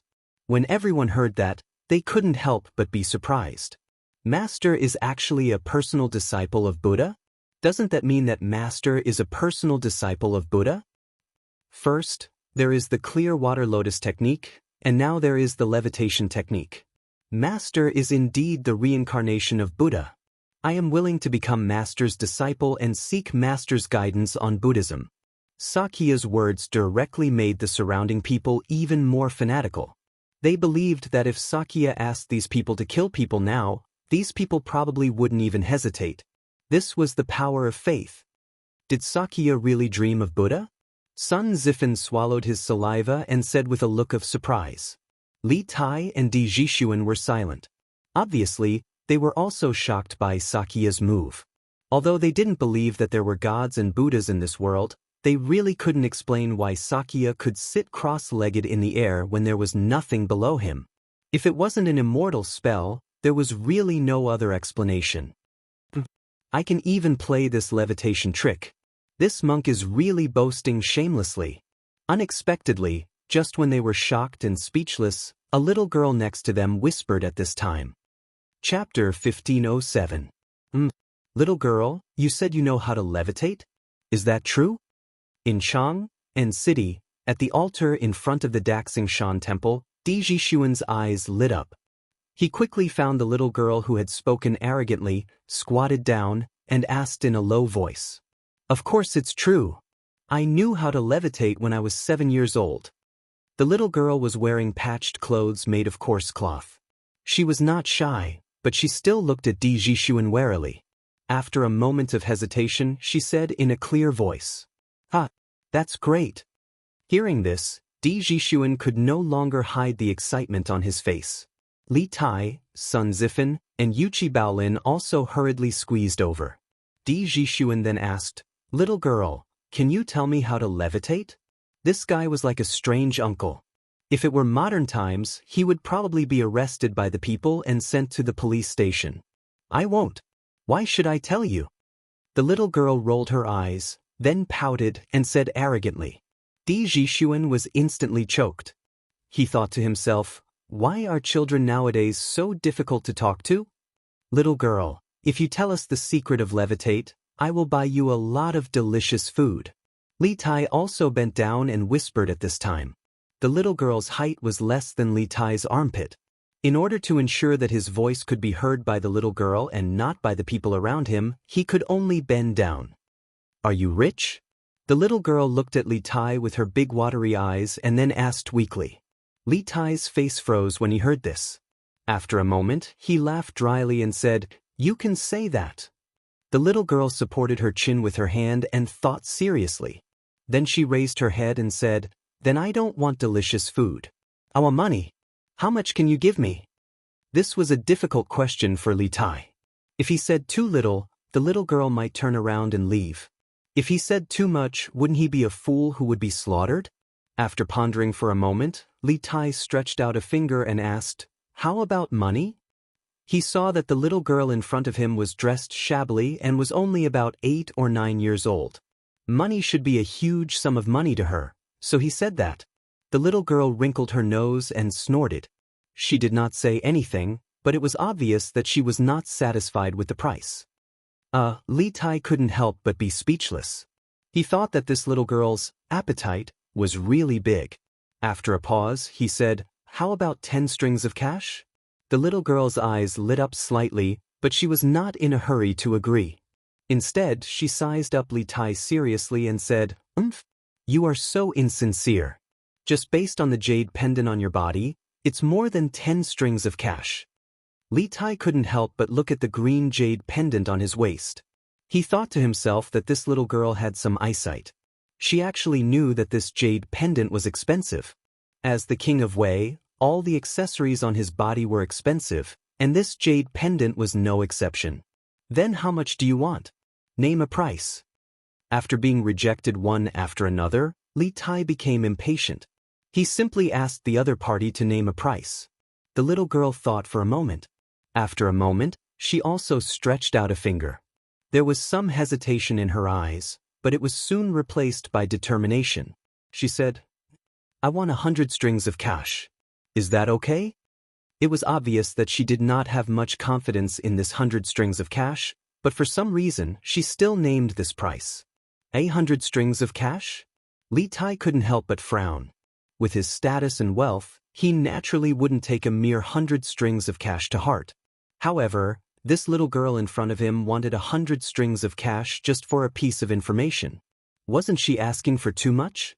Furthermore, it gave people the feeling that she was insatiable. Li Tai couldn't help but have a bad impression of the little girl. 100 strings of cash. Can you give it to me? As long as you give me 100 strings of cash, I'll tell you everything. The little girl hurriedly said. Her eyes were filled with emotions. There was nervousness, uneasiness, excitement, and agitation. There was so much more.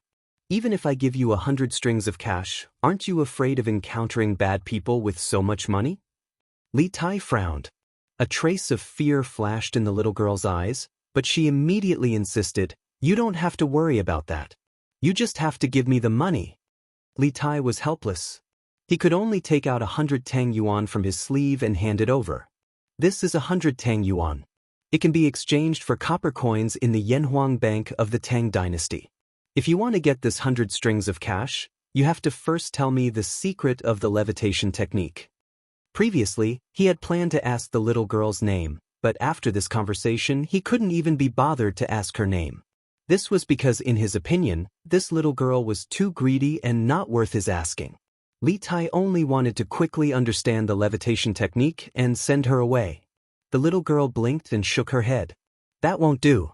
If I tell you the secret of the levitation technique and you don't give me the money, then what should I do? You have to give me the money first. Li Tai was speechless. Then, if you don't even know the secret of the levitation technique and run away after getting the money, wouldn't I be the one at a disadvantage? The little girl frowned. There are 4 of you and only 1 of me. If I run, how can I outrun all of you? Big brother, can you use your brain when you speak? Can you use your brain when you speak? Hearing this, Li Tai almost vomited blood on the spot. However, to a certain extent, he had to admit that the little girl's words did make some sense. After a moment of silence, he nodded and said, "All right. I'll believe you this time. Here. This is 100 strings of cash. Keep it safe." After that, he handed the 100 strings of cash in his hand to the little girl. Swoosh! The little girl quickly snatched the string of cash from Li Tai's hand and then carefully examined it in front of her eyes. She was probably trying to determine if the string of cash was real or fake. Seeing this, Li Tai found it funny. Can you tell if the string of cash is real or fake? Why don't I help you? The little girl ignored Li Tai and looked at the string of cash for a while. Then, she carefully put the 100 string of cash into her pocket. Seeing Li Tai looking at her with a burning gaze, she put her guard up and said softly, "Since you're so straightforward, I'll teach you the secret of the levitation technique. All of you come closer. I'll only say it once. If anyone doesn't hear it clearly, then I won't care." Hearing this, Li Tai, Sun Zifan, Di Jixuan and Yuqi Baolin quickly bent down and moved their heads closer. The little girl said softly, "Actually, that monk Di isn't floating. He's sitting on a piece of metal. Do you see the monk's staff in his hand? The bottom of the monk's staff is fixed to the platform of the altar. The top of the monk's staff is also connected to the chair. However, the iron rods that are connected to the chair are hidden in his sleeves and clothes. The piece of metal that he's sitting on is connected to the monk's staff through these hidden iron rods. Because he's wearing a very loose monk's robe and kasaya, with these things blocking the view, others would think that he's floating in the sky. But this is just a smokescreen that can only deceive young masters like you who are inexperienced in worldly affairs." Hearing this, everyone couldn't help but be enlightened. However, when they heard the little girl's last sentence, "It can only fool you inexperienced young masters," the 4 of them were so depressed that they almost vomited blood. They, the young masters of the capital, had actually been collectively ridiculed by an unknown little girl. If this were to spread out, many people would definitely laugh their heads off. "I see. I didn't expect this Dewey to be so cunning. Just by using this little trick, he's able to make the people believe that he's the reincarnation of a Buddha. He even almost tricked the four of us. How hateful. Di Jixuan couldn't help but sigh at this time. Li Tai nodded and said, "Now, it seems that the clear water lotus technique that Du Yi used before must be a lie. I just don't know how he did it." Wouldn't it be easier to just ask this little lass, where's that little girl? Di Jixuan was just about to say, just ask this little girl, but when he looked down, there was no trace of the little girl around. This little girl actually took the money and ran away. What a little money grubber. Di Jixuan couldn't help but sigh with emotion. Obviously, he had heard the conversation between the little girl and Li Tai just now. Who are you calling a little money grubber? As soon as Di Jixuan's voice fell, he suddenly felt a small fist hitting his back, followed by the crisp voice of a little girl. Who else could it be but the little girl from before? Yo, little girl, you didn't leave? Di Jixuan turned around and laughed in a low voice. The little girl curled her lips and said, I wanted to leave, but I couldn't. Who would want to stay with you idiots? Idiots? Di Jixuan had a strange look on his face when he heard this. The four of them were students of Yanhuang Academy, and Li Tai and he were both ranked in the top 50 of the academy. No matter how he looked at it, they were not idiots at all. You can't even see through such a simple trick. What else can you be if you're not idiots? The little girl pouted and said matter-of-factly. Everyone was speechless. If it weren't for the occasion, Sun Zifen even wanted to stuff the little girl's mouth with a rag and ask her fiercely, what kind of education did you receive? Why are your words so hurtful? Buzz. The master is going to perform the celestial magic again. Great. We're really going to feast our eyes today. We can actually see two celestial magic. At this moment, the onlookers suddenly cheered loudly, which woke up Li Tai and the others instantly and turned their attention to the spiritual altar. Dewey put his palms together and said loudly like an eminent monk, Amitba. The Buddha not only taught me the levitation skill, but also the skill of turning water into ice. It's just right to bring some coolness to all of you in this hot summer. Is Dewey trying to make ice with water? What kind of celestial magic is that? The Yamacho has long known how to make ice with water. Li Tai couldn't help but frown. There was no ice cellar in the Drunken Immortal Inn, but there was always ice and warmth. Therefore, Li Zishuan's ability to make ice in summer had long been an open secret. Let's see what tricks Du Yi is going to play this time. Let's play it by ear. Di Jixuan said thoughtfully. Dear benefactors, please take a look.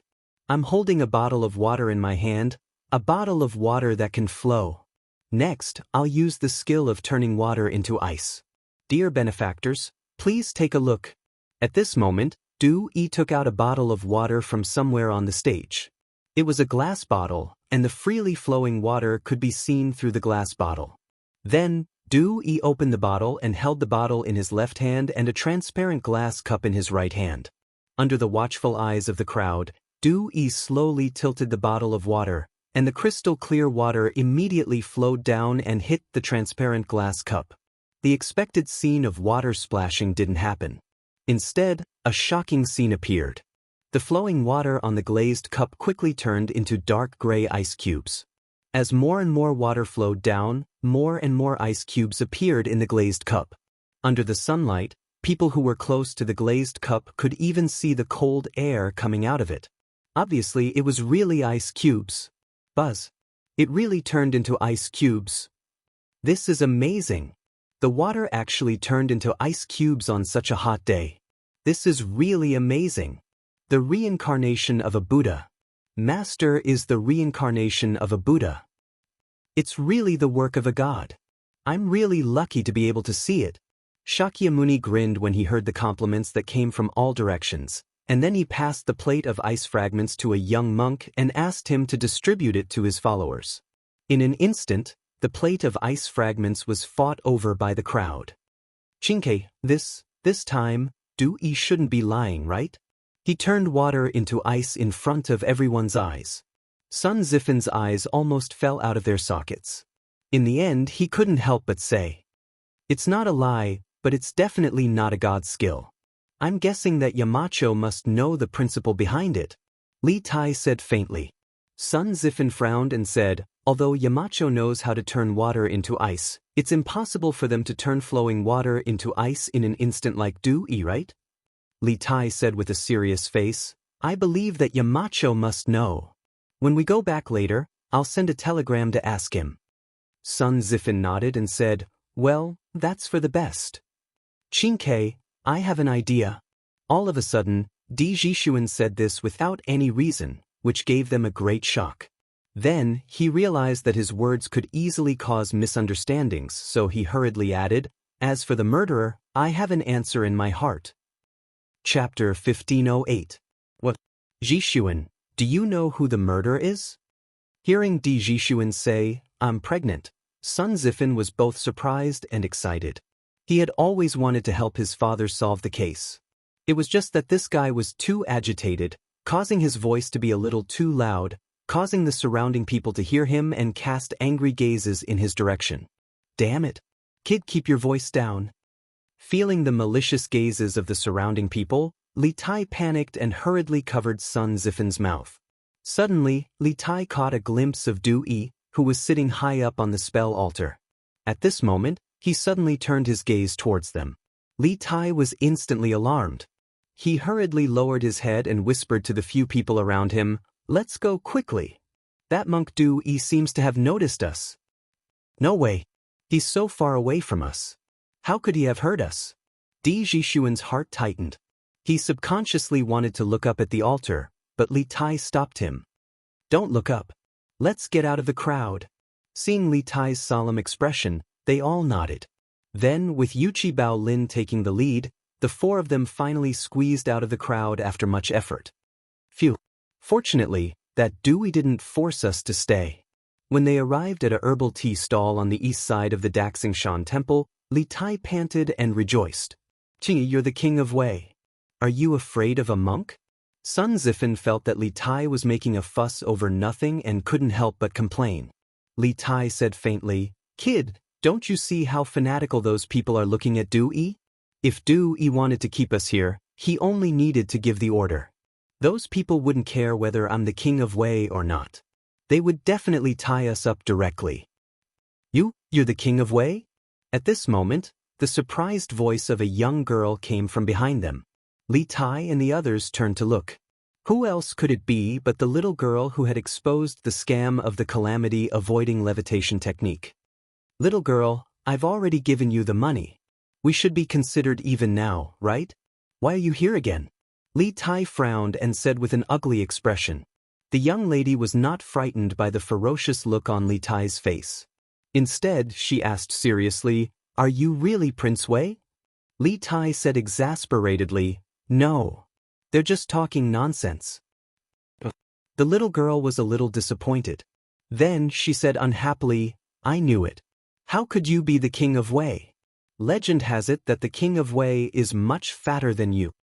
After saying that, the little girl turned around and left. Li Tai opened his mouth. At this moment he really did not know whether to cry or laugh.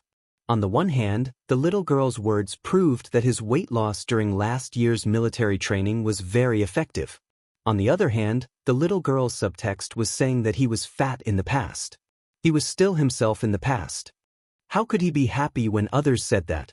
Little girl, what's your name? Suddenly, Li Tai shouted at the little girl's back. The little girl stopped in her tracks. She stood there and thought for a moment. Perhaps it was because Li Tai had given her 100 strings of coins. Finally, she replied, My name is Chen Shuazhen.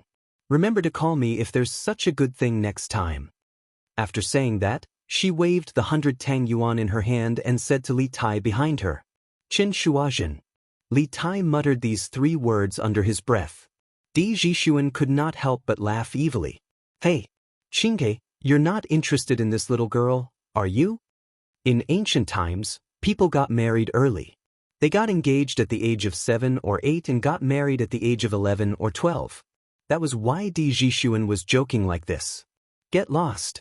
A dog's mouth can't spit out ivory. Li Tai's little face darkened. He could not help but say angrily, You just said that you know who the murderer is. Why don't you tell us now? That's right. Zhishuan, don't keep us in suspense. Tell us quickly. Sun Zifan could not wait to echo.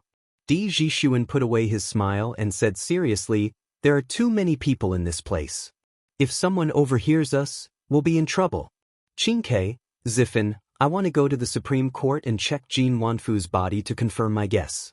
Then I'll tell you who the murderer is. Although Sun Zifan was anxious to know the result, he knew that Zhishuan was right. So he suppressed his curiosity and nodded. I'm familiar with the Supreme Court. I'll take you to my father. As for whether he'll let you check the body, it's hard to say. Don't worry. I'll persuade Sun Shaoqing. Zhishuan said confidently. Good. There's no time to lose. Let's go to the Supreme Court now. Sun Zifan nodded and said. Then he led the crowd to the Supreme Court in the west. What? You know Jin Wanfu's murderer? In the Supreme Court, Sun Fujia, Dai Zhou, and Lu Dui had just returned to the Supreme Court after the morning court when they saw 4 young men standing at the door. They stepped forward and saw that they were all familiar faces, a group of second-generation officials. After asking the purpose of their visit, Sun Fujia frowned and said suspiciously, I'm 90% sure that I know the real murderer. The remaining 10% can only be confirmed after I check Jin Wanfu's body. So I hope that Minister Lu and the 2 Shaoqing can make it convenient for me to check the body. Zhishuan cupped his hands and said with a serious face. Lu Dui, Dai Zhou, and Sun Fujia were shocked speechless. Jin Wanfu's case had been bothering them recently. But now a group of teenagers suddenly came to the Supreme Court and claimed that they knew who the murderer was. If Zhishuan didn't look serious and didn't seem to be joking, Lu Dui would have asked the Yamen runners to drive them away. You're Minister Di's son, aren't you? Lu Dui didn't agree or disagree. He stepped forward and looked into Zhishuan's eyes with a smile. Zhishuan's father, Di Xiaoxiu, was a minister in the imperial court. But today I just want to solve this case for the Supreme Court with my own ability. It has nothing to do with my father. Zhishuan didn't avoid Lu Dui's eyes and said, good. Upright and courageous, brave and resourceful. Like father, like son. Minister Di gave birth to a good son. After a moment of silence, Lu Dui suddenly laughed. Then he looked at Zhishuan with appreciation and said, Guards, take Prince Wei, young Master Di, and the others to examine Jin Wanfu's body. The 2 Yamen runners at the door immediately bowed and received the order. Thank you, Minister Lu. Zhishuan cupped his hands and then followed the Yamen runners with Li Tai and the others. Minister Lu, Dai Zhou couldn't help but want to dissuade them. He was proud and arrogant, so he naturally didn't think that the unresolved case that had troubled the Supreme Court for so many days could be solved by a few kids. But before he could voice his doubts, Lu Dui reached out and interrupted. There's no need to say more. Sometimes, us old fellows should give these young people some chances. Dai Zhou frowned and didn't say anything. After a while, he was still worried and said to Lu Dui, I'll go and take a look. I'll also go and take a look. Sun Fujia also cupped her hands and said, Oh, what's that smell? It's so smelly. When they arrived at the mortuary, the stench hit them in the face. Everyone couldn't help but cover their noses and step back. Jin Wanfu has been dead for 2 days, and the weather is hot now. It's normal to smell like a corpse. If you can't stand the smell, you can wait for me outside. Zhishuan took out a handkerchief from his bosom and covered his nose. Then, he calmly said to Li Tai and the other 2. Li Tai thought about it and felt that it would be disloyal to him if he left like this. So he insisted, No. We're here to investigate this case together. What's this little stench to us? That's right. You're right. Yes. Zhishuan, stop talking nonsense. Let's go in together. Sun Zifan pinched his nose and shouted. After that, the 3 of them followed Zhishuan into the mortuary without hesitation. However, when they saw Jin Wanfu's fragmented corpse on the corpse bed, they couldn't help but vomit. I can't take it anymore. Zhishuan, I'm going out to get some fresh air. Li Tai covered his mouth and ran out of the door in a sorry state. He was the Prince of Wei. He had lived a life of luxury since he was young. When had he ever seen such a horrible and disgusting scene? It was already a miracle that he didn't wet himself on the spot. Sun Zifan ran even faster than Li Tai. When he reached the mortuary, he couldn't help but vomit. Yuchi Baolin was the last of the three to come out. He didn't look any different.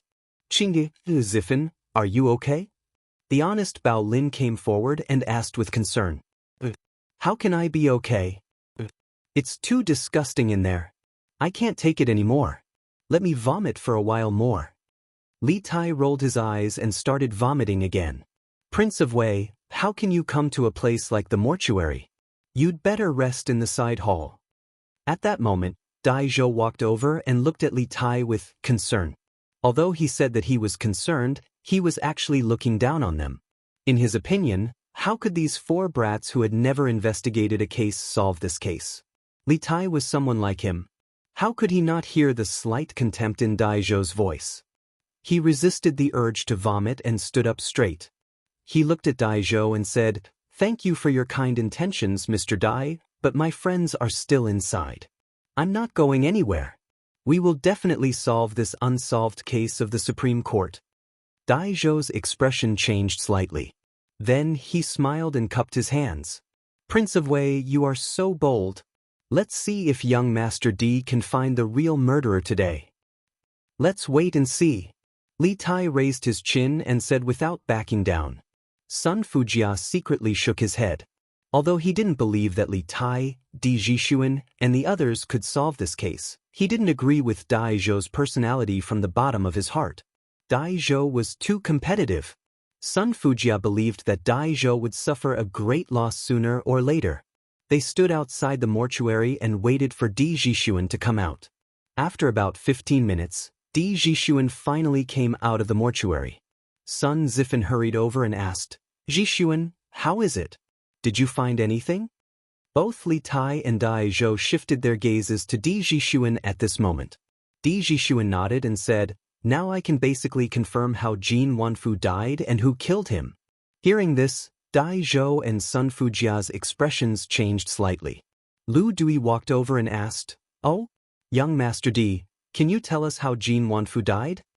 Di Jixuan cupped his hands towards Lu Dui and then said, "Jin Wanfu's fatal injuries are the 2 needle-sized wounds on his throat. I'm sure the coroner of the Supreme Court has already informed the 3 of you. However, the Supreme Court hasn't found the murder weapon, so we haven't come to a conclusion about the way the murderer killed Jin Wanfu. Actually, what I want to say is that the murderer's way of killing Jin Wanfu was very simple. He just used 2 thin needles and injected them with powerful genuine qi. He pierced them through Jin Wanfu's mouth and pierced the back of Jin Wanfu's head, killing him instantly." Dai Zhou couldn't help but refute. Since the murderer used thin needles, why didn't we see any needles in the body or at the scene of the crime? Could it be that the murderer took the needles out of the body after killing Jin Wanfu? Lu Dui nodded, obviously agreeing with Dai Zhou's point of view. Di Jixuan smiled and said, "Of course not. I just checked the 2 wounds on Jin Wanfu's throat. The flesh on the inner walls of the wounds were all facing inwards, which proves that the murderer didn't take the murder weapon out of the wounds. Therefore, Minister Dai's hypothesis is not valid." Dai Zhou was speechless and said, "Then why did the murder weapon in the body disappear?" Di Jixuan said in a low voice, "Because the murderer didn't use thin needles made of ordinary materials, but ice needles. Ice needles hurt people, and after the victim died, the ice turned into water. Naturally, you can't find the murder weapon." Ice needles? Where did the murderer get ice on such a hot day? Besides, even if the murderer had an ice cellar in his house, the ice needles would have turned into water by the time he brought them to the Supreme Court. How did he kill Jin Wanfu? Dai Zhou couldn't help but sneer when he heard this. A hint of hesitation flashed across Lu Dui's face, but he didn't say anything to refute. Li Tai couldn't help but interrupt at noon, "Minister Dai, you're wrong. Who said that the ice in summer can only be obtained from an ice cellar? Even if some people don't have an ice cellar, they can still make ice cubes and ice needles at any time and place." When he heard Di Jixuan say that the murderer killed people with ice needles, Li Tai suddenly felt enlightened. No wonder they couldn't find the murder weapon in the murderer's body or outside of his body. No wonder Di Jixuan suddenly shouted excitedly, "I know who the murderer is." When he saw Du Yi perform the ice-turning water immortal technique, he suddenly shouted excitedly, "I know who the murderer is." With so many coincidences, they were getting closer to the truth of the case step by step. "Your Highness, please be careful with your words. I'm not a 3-year-old child. I won't believe that you can make ice on a hot summer day." Dai Zhou thought that Li Tai was teasing him. His face couldn't help but fall as he said unhappily. Li Tai smiled and said, "Minister Dai, please wait a moment. After I ask someone to get the telegraph, I'll ask Yamacho to tell us how to make ice on a whim." Chapter 1509. Provincial Governor Zhou, County Magistrate Wang and father-in-law, you don't have to see me off anymore. Go back. Lan Province. In less than 3 days, the Sky Pheasant Brigade had wiped out all the locusts. After breakfast, Li Zixuan set off with the children again, intending to meet up with Li Ku and Cheng Chumo's team in the east. Zhou Wenfang, Wang Qingxing, and the other officials who had rushed over after hearing the news personally saw them off. They walked all the way to a pavilion 5 kilometers away from Yifang County. At this moment, Li Zixuan turned around and cupped his hands to the crowd. To be honest, he didn't like others to send him off, because it would affect their journey too much. If no one sent them off, he and the children would have at least ridden a horse or a bicycle. They would probably have already left Yifang County by now. If that's the case, please take care of yourself, Marit. On behalf of the 360,000 people of Lan Province, I thank Marquis for saving our lives. When Marquis comes to Lan Province again in the future, the people of the province will definitely line the streets to welcome him. The provincial governor of Lan Province, Zhou Wenfang, bowed deeply to Li Zixuan. "Thank you, Marquis, for saving our lives. We welcome Marquis to Lan Province again." Someone among the people on the roadside shouted, and the rest followed suit. "Thank you, Marquis, for saving our lives. We welcome Marquis to Lan Province again." Those who came to see Li Zixuan off today weren't only the officials of the provincial government, but also the people of Lan Province. In the past few days, the children that Li Zixuan had brought with him led the Sky Pheasant Brigade in the fields, sweating profusely as they exterminated the locusts. The people had all seen it and remembered it in their hearts. Now that Li Zixuan and the children were leaving, how could they not come to see them off? As a result, both sides of the pipeline from Yifang County to Jingle County in the east were densely packed with people who came to see them off. It was a mighty and endless parade. There were at least 100,000 people. With over 100,000 people shouting at the same time, how majestic would that sound be? It wasn't an exaggeration to say that the earth was shaking and the sky was shaking. Li Zixuan originally wanted to say a few words of farewell to his father-in-law, but the surroundings were so noisy that it was impossible to say goodbye.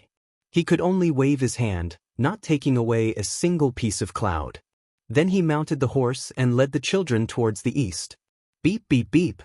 After nearly an hour, Li Zixuan finally led the large group out of the Lan Province. At this moment, a series of beep beep beep sounds suddenly came from a wooden box carried by a child not far from him. "Young master, the telegram is here." When the child heard the sudden beeping sound, he couldn't help but shiver. He quickly jumped off the bicycle and ran towards Li Zixuan with the box on his back. At the very beginning, the telegraph machine was managed by Li Zixuan. However, ever since they split up in Xianxia, Li Zixuan handed the telegraph machine over to the children in his group. He picked 16 strong children and each of them took turns to manage the telegraph machine for half a day. The children only needed to inform him when the telegraph machine rang. "Go and tell Uncle Hu that everyone should find a shady place to rest. We will set off in half an hour." Li Zixuan got off the horse and took the telegraph machine from the child's hands. He casually gave an order. Then he saw that there was a huge rock by the side. He placed the wooden box on the huge rock and took out the telegraph machine and placed it on top of the box. "Yes, young master." The naughty brat answered and then ran off into the distance. Li Zixuan focused on listening to the telegram. As the Academy's telegram technology became more and more mature, A set of standards for telegram communication gradually formed. At the beginning, the code was just a test code. There wasn't much substantive content. It was just to wait for the other party to reply and confirm the other party's identity. Then, the sender on the other side would send the official message. This way, 1, it could prevent the receiver from missing the first message. 2, it could more or less increase the safety of the telegram transmission. Got it? Yanhuang 001. After putting down the telegraph machine, Li Zishuan quickly sent out a message. Yanhuang 001 was his temporary code name. Also, he didn't need to refer to the code book when sending telegrams.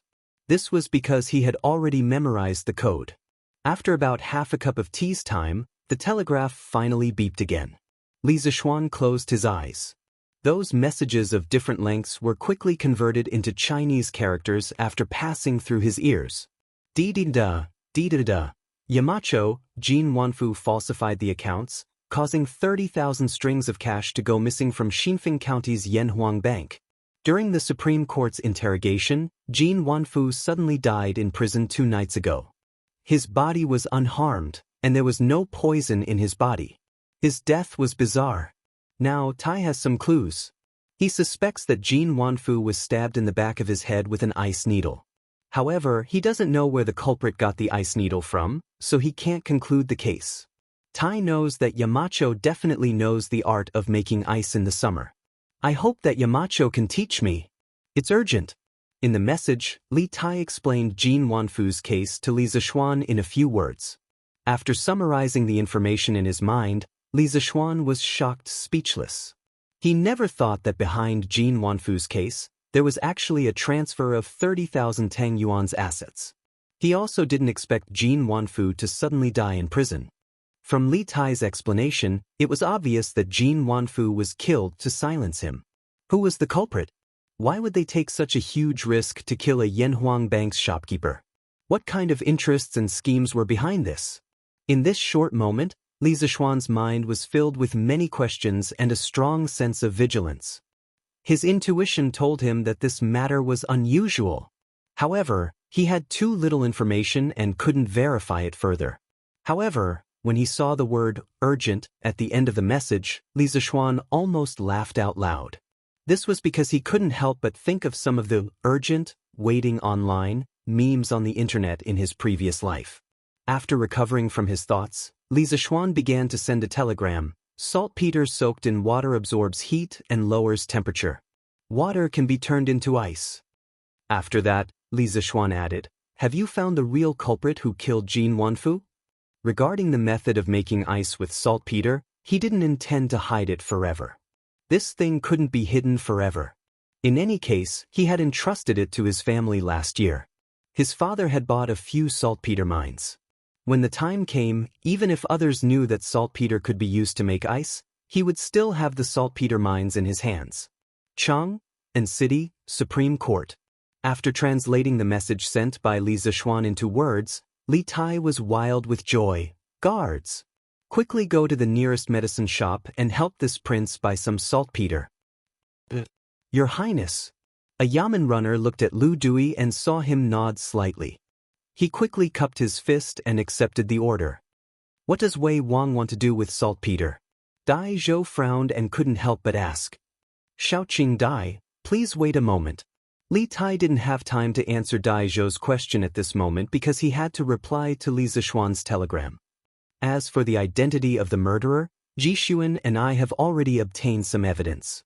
This person's identity is special. It's a long story. After the Supreme Court of the Tai Gang has solved the case, I will tell the Yamacho in detail. At that time, I will also have to consult the Yamacho on some matters. Beep beep beep beep beep. Seeing that Li Tai was skillfully operating the telegram machine but didn't answer his question, Dai Zhou didn't get angry. Instead, he became interested in the telegram machine in front of Li Tai. Li Zishuan was currently in the northwest of the empire doing disaster relief. This matter was known to everyone, but it was amazing that he could transmit information in real time across such a long distance. Dai Zhou had heard of telegrams before, but as the saying goes, seeing is better than hearing. Only when he saw it with his own eyes could he feel the shock. Di Zhishuan? Is Di Zhishuan helping Li Tai solve the case? On the other end of the telegram, Li Zishuan couldn't help but mutter to himself after receiving the news. Everyone knew about Di Renjia. In his previous life, Li Zishuan had watched countless movies and TV shows called Detective Di Renjia. He never expected that Di Renjia's father, Di Zhishuan, also had a talent for investigating cases. Old Di's family had maxed out the talent for investigating cases. Supreme Court. After sending the telegram, Li Tai was finally free. He stood up and looked at Dai Zhou, saying, "Xiaoqing Dai, please don't be impatient. When the Yamen runners return, this prince will show everyone how to make ice in summer." This humble official will wait and see. Dai Zhou retracted his gaze from the telegram machine and cupped his hands. Time slowly passed. After a while, the Yamen runners returned with a small bag of saltpeter and handed it to Li Tai, saying, "Your Highness, the saltpeter you wanted. All of you are dismissed. Without this prince's orders, no one is allowed to enter this courtyard." Li Tai took the saltpeter and said to the Yamen runners in a deep voice. Lu Dui was old and shrewd. He knew that Li Tai didn't want the method of making ice to be leaked. Therefore, he waved his hand and said, "Listen to His Highness.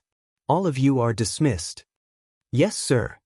The dozen or so Yamen runners in the courtyard hurriedly retreated out of the courtyard. Dai Zhou, Lu Dui, Sun Fujia, Sun Zifan, Di Zhishuan, and Yuchi Baolin all looked at Li Tai. They wanted to see how he would make ice in summer. They saw Li Tai get a basin of water and a wooden bowl. The wooden bowl was half filled with water. When the wooden bowl was placed in the basin of water, it floated on the surface of the water. At this time, Li Tai took out the saltpeter and gently threw it into the basin of water. The saltpeter quickly released bubbles. Gradually, a shocking scene appeared. The water in the basin began to condense into ice. As time passed, the layer of ice became thicker and thicker. In the end, the water in the wooden bowl also condensed into ice. Dai Zhou and the others were dumbfounded. They couldn't say a word. Li Tai was also shocked. After all, this was his first time using saltpeter to make ice. He didn't have much confidence in his heart. Now that the ice was successfully made, he was relieved. At the same time, his admiration for Li Zishuan increased by several points. "Dai Xiaoqing, how is it? Is this prince making ice in summer?" Li Tai took out the water from the wooden bowl and handed it to Dai Zhou with a smile. Gulp. Feeling the cold air above the wooden bowl, Dai Zhou couldn't help but swallow his saliva. He then cupped his hands and said, "Yes, of course. Your Highness is a genius and can do what others can't. This official admires you." Li Tai smiled with satisfaction and said, "This method of making ice wasn't thought of by me. It was taught to me by Yamacho. To be honest, this method is Yamacho's unique secret. Now that the Yamacho has offered it to us because of the murder case, Minister Liu and the two ministers are all virtuous people. I don't think you will spread the secret method, right?" This was a reminder and a warning. Li Tai was not only a student of Yanhuang College, but also the king of Wei. Lu Dui cupped his hands and said solemnly, "Your Highness, don't worry. The three of us will not mention today's matter to anyone." Sun Fujia and Dai Zhou nodded. Li Tai smiled and continued, "Hee. Since you all believe that ice can be made in summer, then this case can be closed." Dai Zhou hurriedly said, "Your Highness, you're wrong. Even if the murderer can make ice with saltpeter and kill Jin Wanfu with ice needles, we still don't know who the murderer is. How can this case be closed?" Di Zhishuan took over and said, "This junior might know who the murderer is." "You know?" Dai Zhou frowned and didn't believe it. Di Zhishuan said in a deep voice, "The murderer is the venerable of Dragon Sect, Divine Monk Du." Once these words were spoken, everyone was shocked. Lu Dui, Sun Fujia, and Dai Zhou were all shocked. Dai Zhou widened his eyes in disbelief and asked, "Du? Young Master Di, we need evidence to solve the case. The Dragon Sect has been making waves in Chang, and recently and has attracted a lot of people. If Du Yi is really the murderer, the government will have to spend a lot of trouble to catch him." "Of course I have evidence," Di Zhishuan said seriously. "Just recently, Monk Du Yi preached Buddhism in front of Chang, Anne's Daxingshan temple and used his magic. He turned a bottle of flowing water into ice in an instant in front of all the people. This shows that Du Yi is proficient in making ice, and Jin Wanfu was killed by ice needles. Isn't this coincidence enough to prove that Du Yi is the murderer? Turning a bottle of flowing water into ice in an instant? How did he do it? Sun Fujia was puzzled. Li Tai replied, "We don't know yet. But anyway, the facts prove that it is possible to make ice in summer. Jin Wanfu was killed by ice needles, and Du Yi happened to be very good at making ice. The Supreme Court can use this evidence to arrest Du Yi directly." Lu Dui, Sun Fujia, and Dai Zhou all looked solemn and fell into deep thought. After a while, Lu Dui raised his head and said, "After what you said, this Du Yi is indeed very suspicious. But this alone can't prove that Jin Wanfu was killed by him. If we want to arrest him, we need more evidence." Di Jixuan smiled and said, "It's easy to get more direct and more sufficient evidence. The Supreme Court's prison was heavily guarded. If the murderer wanted to sneak in alone, it was no different from wishful thinking. Someone must be covering for him. As long as we find out the traitor, we can have enough evidence to arrest Du Yi." Chapter 1510. Xian Yin, did the jailers on duty interrogate Jin Wanfu on the night of his sudden death? After listening to Di Jixuan's analysis, Lu Dui looked at Dai Zhou and asked in a low voice. Dai Zhou's face turned solemn. He cupped his hands and replied, "I have interrogated all the jailers on duty for the past 2 days. They all said that no outsider entered the prison that night." Lu Dui frowned and couldn't help but say, "That's strange. If no outsider entered, how could Jin Wanfu be killed by the ice needle? If I remember correctly, there should be someone with profound internal strength among the jailers of the Supreme Court." Dai Zhou shook his head and said, "No jailers have such a profound kung fu. Moreover, there are only a few people in the world who know the method of making ice in summer. How could a jailer know?" Di Jixuan stepped forward and said, "I would like to ask Minister Dai if there is a possibility that the murderer put on the uniform of a jailer of the Supreme Court that night and entered the prison to assassinate Jin Wanfu under the guidance of a real jailer. The light in the prison is dim at night. If one doesn't look carefully, it shouldn't be easy to detect that the murderer disguised himself as a jailer and sneaked into the prison." Hearing this, Dai Zhou couldn't help but fall into deep thought. After a while, he nodded and said, "What you said makes sense. There is indeed such a possibility. However, although there were less than 100 jailers on duty that night, there were still 60 to 70 of them. It's impossible that none of them noticed the murderer, right?" Now that things had developed to this point, Dai Zhou didn't have any contempt for Di Jixuan. He was a little arrogant usually, but he wasn't arrogant. When he met someone with real ability, he was very willing to humbly ask for advice. And Di Jixuan was a person with real ability. At this moment, Di Jixuan frowned and thought for a moment. Then he cupped his hands and replied, "Is there such a possibility? The jailer who sneaked the murderer into the Supreme Court has a relatively high status. Even if some other jailers noticed something unusual, they didn't dare to tell you the truth because of this person's power. So, the traitor hasn't been exposed until now." Dai Zhou's face suddenly became serious. He snorted and said, "I'll go and interrogate all the jailers again." Dai Xiaoqing, please wait. Di Jixuan hurriedly stopped him and said, "It's meaningless to use the same method again. The result will definitely be the same, and it will make the traitor more vigilant." Dai Rin paused and asked, "Then what do you think we should do?" Di Jixuan thought for a while and said, "Reward. With great rewards, brave men are bound to emerge."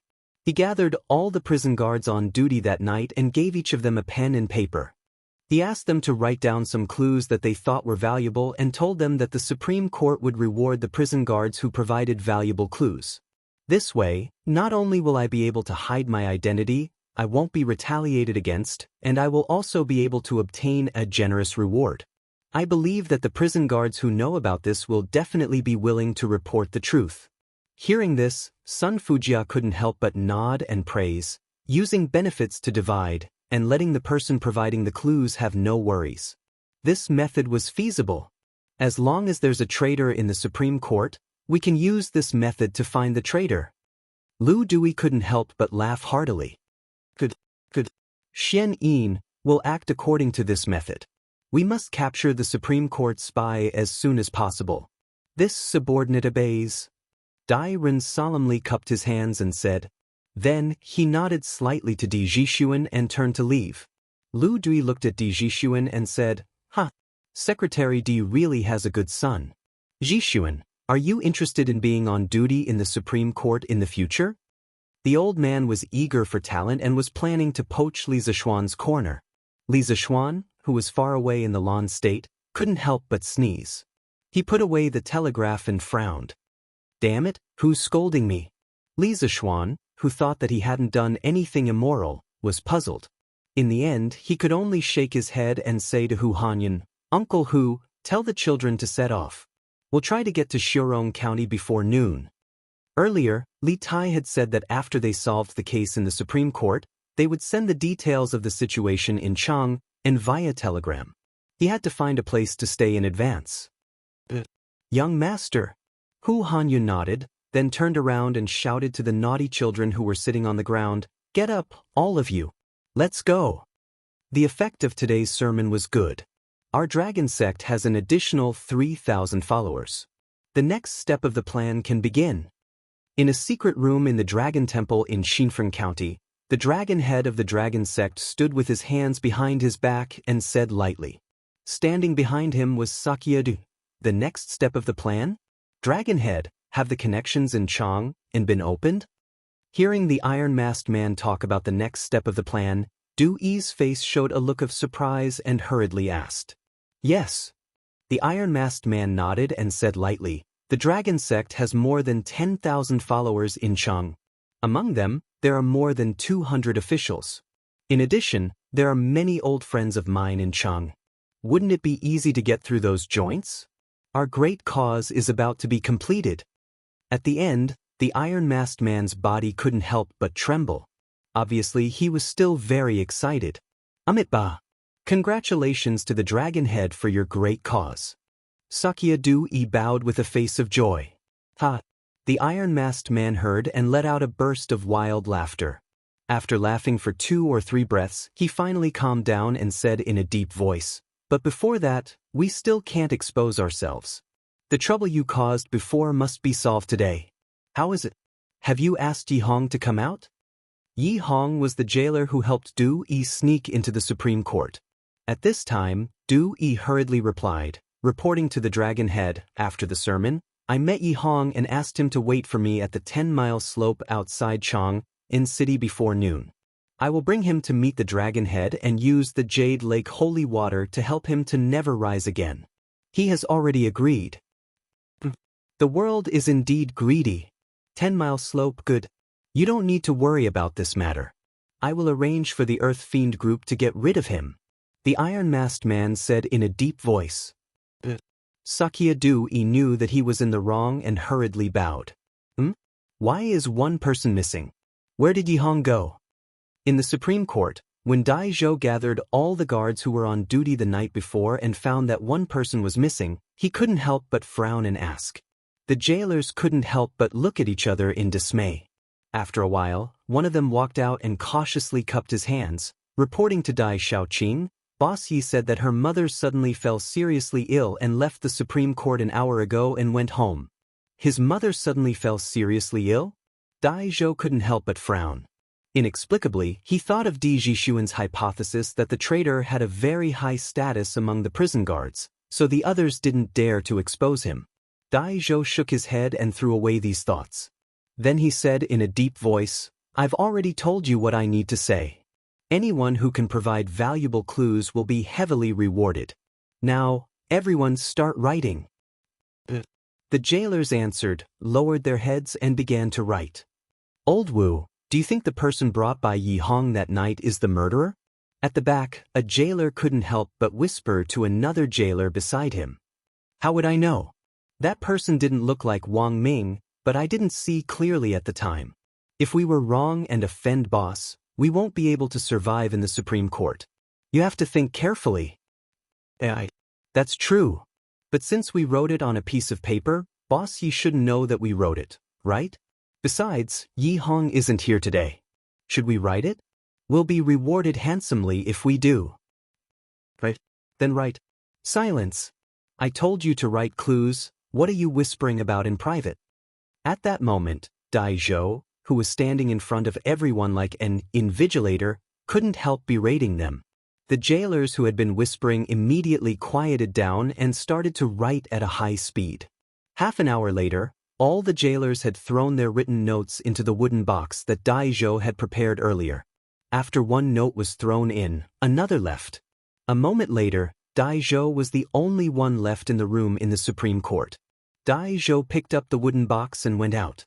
When he arrived at the back office of the Supreme Court, Lu Dui and Sun Fujia were already waiting for him. Of course, Li Tai, Di Jixuan and the others were also present. These four people had brought about a turnaround in Jin Wanfu's case, so Lu Dui didn't object to them staying behind to witness the progress of the case. It's all here, hurry up and look through it. Dai Zhou said to the people around him as he turned the wooden box upside down on the table, and several dozen pieces of paper instantly poured out. Thus, the group of people gathered around the table and started to look for valuable clues in the vast pile of paper. I don't see anything unusual. As far as they could see, the paper was filled with similar words. However, they were not discouraged and continued to search through the paper one by one. I've got it. Suddenly, Di Jixuan shouted again, I've got it. This made Sun Zifen want to burst into laughter. Di Jixuan stood up with a note in his hand and said, Everyone, please take a look.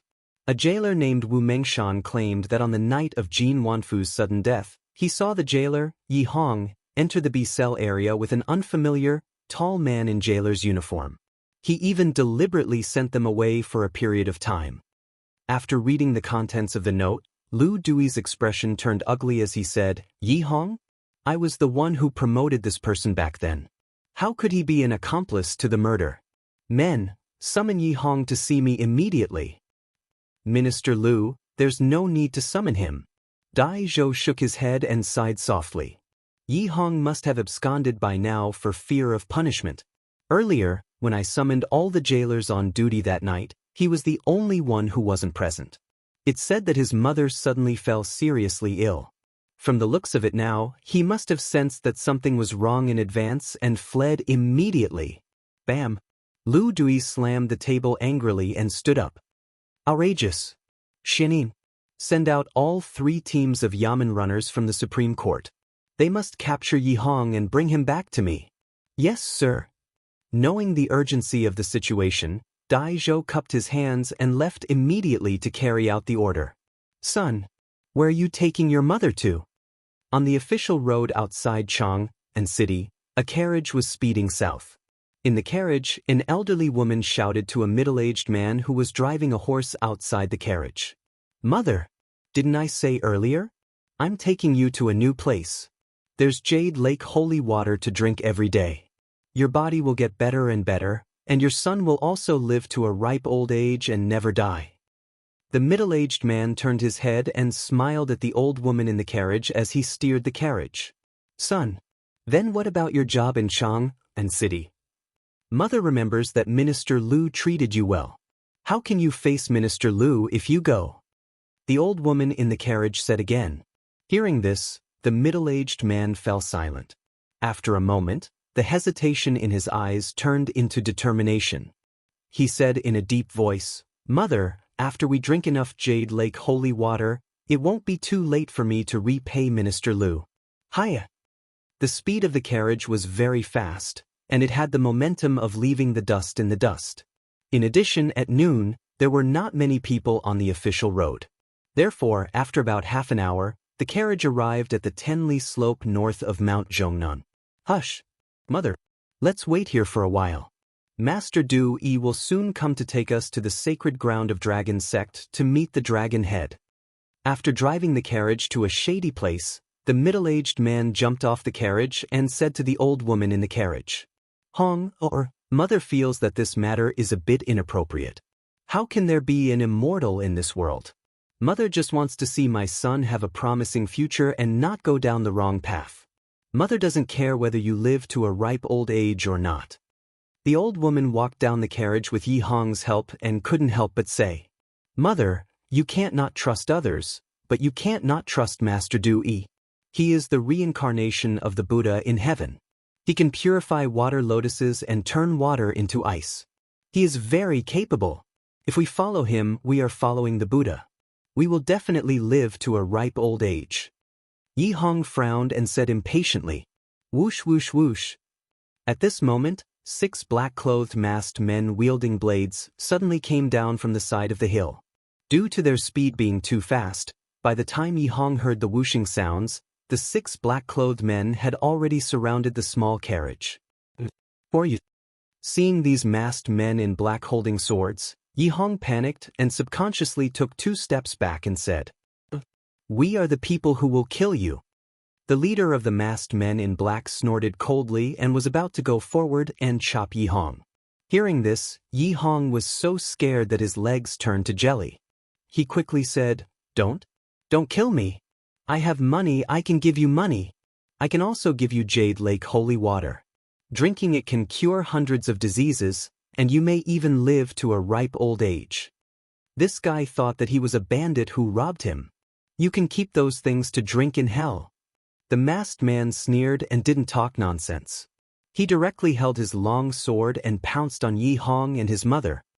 Chapter 1511. The suspect Yi Hong is heading towards the Tenli Hill. He's right in front. At noon, at the entrance of Chang'an City, a group of elite cavalry galloped out, with Dai Zhou leading the charge, shouting loudly. This group of elite cavalry naturally did not come from the Supreme Court, but from the right Wu Marquis government. After discovering the traitor and realizing the seriousness of the situation, Lu Dui made a prompt decision to let Dai Zhou request for Yuqi Jingda's right Wu Marquis government to send troops for assistance, while he himself personally entered the palace to report this matter to Li Er. Bang bang bang. The cavalry whistled past, stirring up a trail of dust. The passers-by on the roadside could not help but discuss. Where did this happen again? It's the Wu Marquis government's cavalry. Hi. Who knows? Could it be that there are bandits again somewhere? How is this possible? Today the world is peaceful. Where would there be so many bandits? I heard the leading official say something about a suspect. Looks like they're going to catch some criminal. But what kind of criminal can make the Wu Marquis government send out cavalry to catch him? Maybe it's someone who has committed a heinous crime. So, let's not talk about it. Let's go home and eat. Your Majesty, this is what happened. Dai Xiaoqing, Wei Wang and a few other students are now following the right Wu Marquis government's cavalry to investigate the whereabouts of the criminal Yi Hong. Wei Wang insisted on following. I did not stop him. May your Majesty punish him. In the Sweet Dew Hall, Li Er, who was about to go for lunch, was asked to stay by Lu Dui. Lu Dui told Li Er about the investigation results of Jin Wanfu's sudden death case. Old Li's brows instantly furrowed. In your opinion, what are the chances of the culprit being Sakya Dui? Li Er frowned and asked. Regarding Li Tai's safety, Li Er was not worried. This trip was just to catch a small old man from the Supreme Court, not to raid the nest of the Heavenly Dragon sect. There were so many Wu Marquis accompanying him, Li Tai would not be in trouble, so Li Er did not blame Lu Dui. In comparison, Li Er was more concerned about the mastermind and the Heavenly Dragon sect. The fact that the culprit behind the scenes might be related to the Heavenly Dragon sect was a pleasant surprise for Li Er. He had long wanted to deal with the Heavenly Dragon sect, but he didn't have a proper way to do so. Now that the case of Jin Wanfu's sudden death involved the venerable Shijia of the Heavenly Dragon sect, how could Li Er not be pleasantly surprised? Hearing Li Er's question, Lu Dui looked solemn and bowed.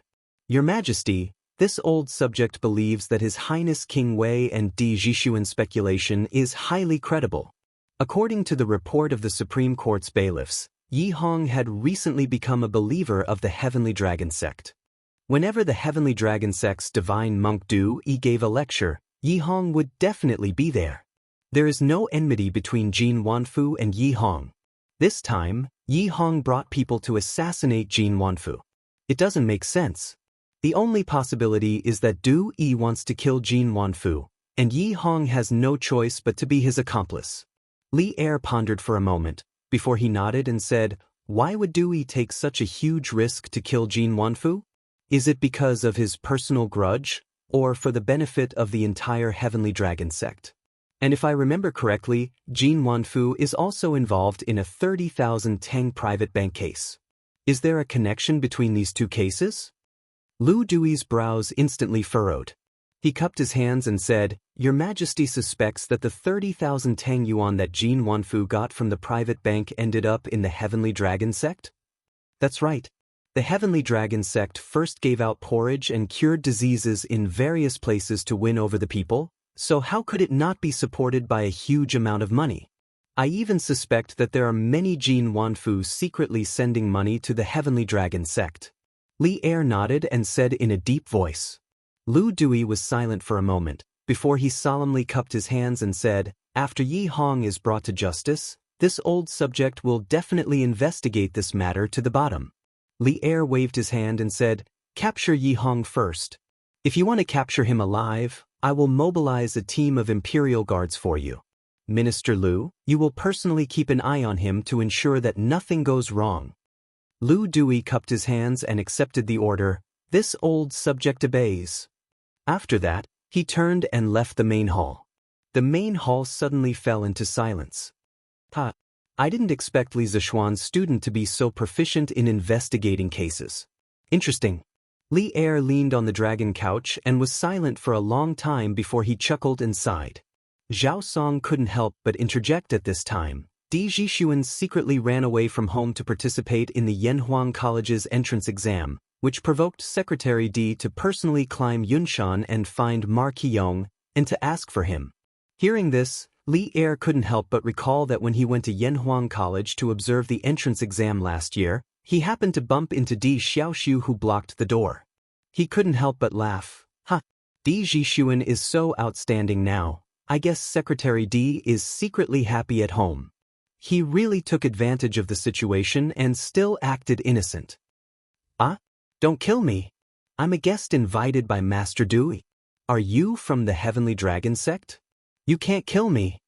On the 10-mile slope, seeing 6 masked men with swords rushing towards him, he hurriedly shouted in horror.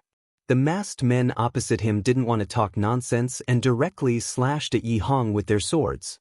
"Don't harm my Hong. My Hong is an officer of the Supreme Court. If you harm my Hong don't even think about running away." The old woman who came here with Yi Hong stood out at this time and opened her arms to stop the assassins, and said in a trembling voice, "Old thing, you're courting death." The masked men in black didn't know what it meant to respect the old and cherish the young. They only knew that if someone blocked them, they would kill them. Therefore, the masked men opposite the old woman mercilessly pierced the old woman's body with their swords. Poochies! The long swords were pulled out and blood gushed out. The old woman fell straight to the ground with her eyes wide open. She died with grievances. Mother! Yi Hong, who saw this scene, suddenly let out a heart-wrenching cry. He was a filial person. Otherwise, he wouldn't have taken his mother out of the city this time to escape from Chang. Seeing the old woman fall, Yi Hong rushed up to her and held her in his arms. He cried bitterly, "Mother, wake up. Wake up. Your son was wrong. Your son shouldn't have brought you here." At this moment, Yi Hong was suddenly remorseful. His heart was full of regret. He seemed to understand the situation in front of him. This was a killing trap set up by Dewey to silence him. He regretted his greed, and regretted his ignorance. "You should tell these words to the King of Hell." The leader of the assassins raised the long swords in his hands and was about to chop Yi Hong's neck. Yi Hong closed his eyes and didn't dodge because he knew that he couldn't avoid it. He might as well follow his mother to the netherworld to reunite with her. Feeling a gust of wind near the back of his head, Yi Hong knew that he was going to die. He lamented, "Mother, your son is coming to accompany you." At this moment, a loud roar came from not far away. Then, everyone heard the rumbling sound of horse hooves. "Everyone put down your weapons and surrender." When Dai Zhou saw Yi Hong kneeling on the ground as well as the masked man in black holding a sword behind him, he was instantly enraged and roared loudly. At this point, Yi Hong was the most crucial and effective breakthrough point in the entire case. If this lead was broken, then the whole case would return to square one. Dai Zhou would never allow it. Kill Yi Hong and run. Seeing the mighty imperial court army, the leader of the assassins didn't show any fear. Instead, the speed of his sword swinging down became even faster. How dare you, brat? Seeing this, Dai Zhou's eyes widened. He wanted to order the soldiers behind him to shoot, but he was afraid that the arrows would be inaccurate on the bumpy ride and accidentally hurt Yi Hong. For a moment, he actually didn't know how to give orders. They want to silence him. Baolin quickly stopped them. Di Zhishuan roared and said, Yuqi Baolin didn't have as many scruples as Dai Zhou. When he heard that, he directly snatched a horse lance from a right marquis soldier beside him and threw it fiercely at the assassin raising the sword. Boosh! One had to know that Yuqi Baolin's other abilities might not be outstanding, but in terms of strength, there were very few people of his age who were stronger than him.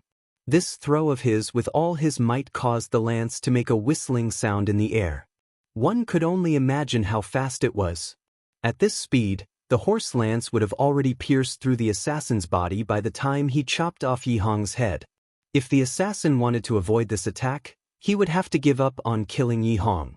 Beautiful! Li Tai couldn't help but praise when he saw Yuqi Baolin throw the horse lance.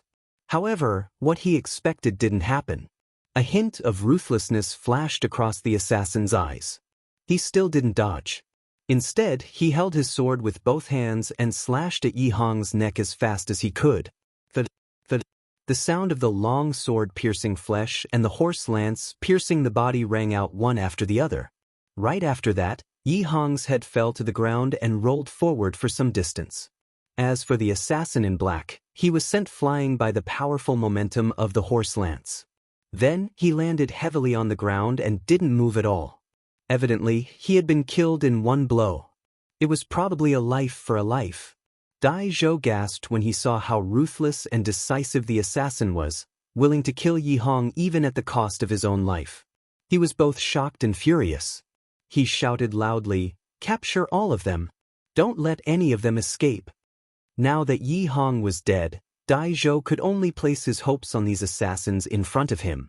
Capture them alive and interrogate them. Perhaps he might be able to find out what he wanted to know. Understood. The cavalry behind Dai Zhou shouted loudly. Then, the cavalry automatically split into two groups and quickly rushed forward, intending to surround the remaining assassins and capture them all in one go. Naturally, those with 2 legs couldn't outrun those with 4 legs. Even if the assassins wanted to escape, they were surrounded by the cavalry before they could even take a few steps. Capture all of them. Keep them alive. Dai Zhou had already rushed over on his horse. He waved his hand and ordered. Understood. The soldiers obeyed and began to wave their lances to reduce the encirclement. The 5 assassins stood back to back. Seeing that the encirclement was getting smaller and smaller, the 5 of them looked at each other with a trace of determination in their eyes. Then, the 5 of them raised their long swords at the same time and slashed at their own necks. Quick! Don't let them kill themselves. When the assassins raised their long swords, Di Zhishuan had already realized that something was wrong. He quickly shouted. Yuqi Baolin used the same trick again. He took a horse lance from the soldier beside him and threw it at the long sword in an assassin's hand. However, he could stop one person, but he couldn't stop 5 people at the same time.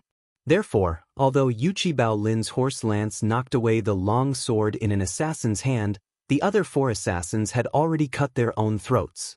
Their decisiveness in committing suicide sent chills down one's spine. Quick! Capture him! Don't let him kill himself! Seeing that only one of the 6 assassins was left, Dai Zhou was both anxious and angry. He hurriedly ordered the soldiers to pin the remaining assassin to the ground. Unexpectedly, the tied-up assassin gave Dai Zhou a devilish smile. Then, the assassin closed his eyes, and a trace of blood flowed out from the corner of his mouth. He was dead. Dai Shaoqing, this person has a poison sac in his mouth. Once you bite it open, he will die instantly. A martial marquis stepped forward to check the breath of the assassin and then looked at the mouth of the assassin seriously. Finally, he stepped forward and cupped his hands at Dai Zhou. This is outrageous. It was not easy to find a clue, but because they were too late, the key person was killed. Moreover, the assassins had decisively killed themselves. As a result, the clues of the case were cut off. How could Dai Zhou not be angry and furious? Bring all the corpses back to the Supreme Court. Check if there is anything on them that can prove their identities. Dai Zhou's face was gloomy as he ordered the martial marquis. Yes, sir. We were too late. This murderer is so cunning. He actually predicted that we would find out about Yi Hong. Then, he killed him one step ahead of us. This way, no one will know his identity at all. Di Zhixuan said dispiritedly. They had worked so hard to solve the case, but in the end, it was all for naught. Zhixuan, it's my fault. It's my fault for not being strong enough and for not throwing the lance fast enough. Otherwise, Yi Hong wouldn't have died. Seeing that the atmosphere was a little gloomy, Yuqi Baolin scratched his head and said apologetically. Hearing that, Di Zhixuan quickly patted Yuqi Baolin's shoulder and said, Baolin, you have done very well. Don't blame yourself. Let's not talk about this anymore. Let's go back to Chang'an first. I don't believe that the murderer will be able to get away with it. After adjusting his mood, Dai Zhou said in a low voice. The group of people carried the corpses back to the city. On a hillside not far away, two middle-aged men dressed like farmers walked out from the bushes. They whispered a few words to each other, then mounted their horses and galloped towards Xinfeng County in the northwest. Chapter 1512. The imperial court actually mobilized the army for a small prison head. It seems that Li Shimin has noticed something. Xinfeng County, Tianlong Temple. The iron-masked man stood with his hands behind his back and said in a deep voice, Dragon Chief, you mean Li Shimin knows that I killed Jin Wanfu? Du Yi stood behind the iron-masked man and couldn't help but ask. It's all because of you. The iron-masked man snorted and turned around. Tianlong Temple is no longer safe. Let the core disciples withdraw with me first. When everything is ready, I'll give Li Shimin a big surprise. Du Yi's face froze, and he quickly bowed to accept the order. Sure. Xian Yin, what's going on? Where's Yi Hong? On an official road not far from Chang'an, Lu Dui led a group of imperial guards and just so happened to run into the right marquis army led by Dai Zhou. Lu Dui hurriedly reined in his warhorse, but when he saw that Yi Hong was not in the group, Lu Dui's heart sank and he asked. Replying to the temple head, Yi Hong encountered a group of unknown black-clothed men at the Shirley Slope. We were a step too late and he was killed. Those men in black all chose to commit suicide after being surrounded by us. Dai Zhou quickly jumped down from his horse, stepped forward, and bowed to Lu Dui with an ashamed expression. What? Yi Hong is dead? The assassins who killed him all committed suicide? Lu Dui's eyes widened in shock, and his face instantly sank. Previously, when he was in the Sweet Dew Hall, Li Er had told him that Yi Hong was a key figure in whether or not they could get rid of the Heavenly Dragon sect, but in less than half an hour, this key figure was actually killed. The case that was supposed to be solved suddenly became confusing again. How could he explain this to Li Er? I'm willing to be punished for my carelessness in the pursuit. Dai Zhou bowed and cupped his fists. Now is not the time to discuss who's right and who's wrong. Lu Dui waved his hand and said, Are the bodies of those assassins still here? Dai Zhou replied, Sir, the bodies of Yi Hong, his mother, and the 6 assassins have all been brought back. Lu Dui waved his hand and made a prompt decision. Return to the Supreme Court immediately and examine the corpses to find out the identities of these assassins. Here. Dai Zhou cupped his hands and accepted the order. Then he led the group toward Chang'an City. Lu Dui then looked at Li Tai, Zhixuan, and the others and said, Jin Wanfu's case, it is all thanks to your highness and these young friends. As for whether the real culprit behind this case is Du or not, this official will definitely investigate it clearly. Now that the Supreme Court has something important to do, this old man will hold a banquet to thank your highness and these young friends another day. If it weren't for Di Zhixuan's quick-wittedness in solving the case, the spy would still be lurking in the Supreme Court. In the future, there might be an even bigger case. If that really happened, Lu Dui would have no choice but to resign. He was almost 50 years old this year, and was about to retire and return to his hometown. If he were to resign, then his reputation would be ruined. Therefore, old Lu was truly grateful to Di Zhixuan, Li Tai, and the others. Li Tai smiled and said, "Official Lu, you are too polite. Every one of us is responsible for getting rid of the traitors for the country." Di Zhixuan also smiled and said, "Qing Ke is right. Lord Lu, you are too polite. Your official business is more important. You don't have to worry about us." "That's good. This old man will take his leave." Lu Dui took a deep look at Di Zhixuan. Then he cupped his hands and turned to leave. "Alas! I didn't expect that after we finally found the accomplice, we couldn't find the real culprit. Now that Yi Hong is dead, even if we suspect Du Yi, we can't find any evidence." After saying goodbye to Lu Dui, Di Zhixuan and the others returned to Chang and city unhappily. Walking on the main street, Di Zhixuan sighed with regret. Thinking back to his journey this morning, he had painstakingly unraveled the cocoon layer by layer and finally found the real culprit. How wonderful was his reasoning! In the end, he fell at the last step. How could he not feel that it was a pity?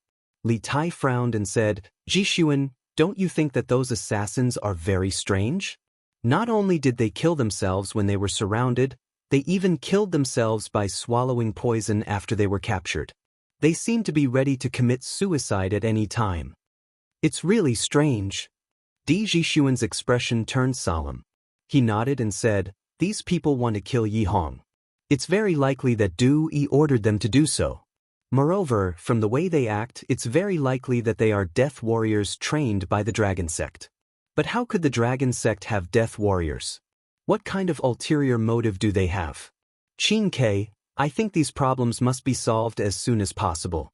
Otherwise, the Dragon Sect will be a disaster for the Tang Empire sooner or later." Li Tai agreed and said, "Zhixuan, you are right. The Dragon Sect doesn't seem to be good people. I believe that my father will definitely send people to investigate this matter. With my father around, no one can overturn this country." At the end, Li Tai's face was full of confidence. If it had been in the past, he might have only felt that Li Er was a good father to him.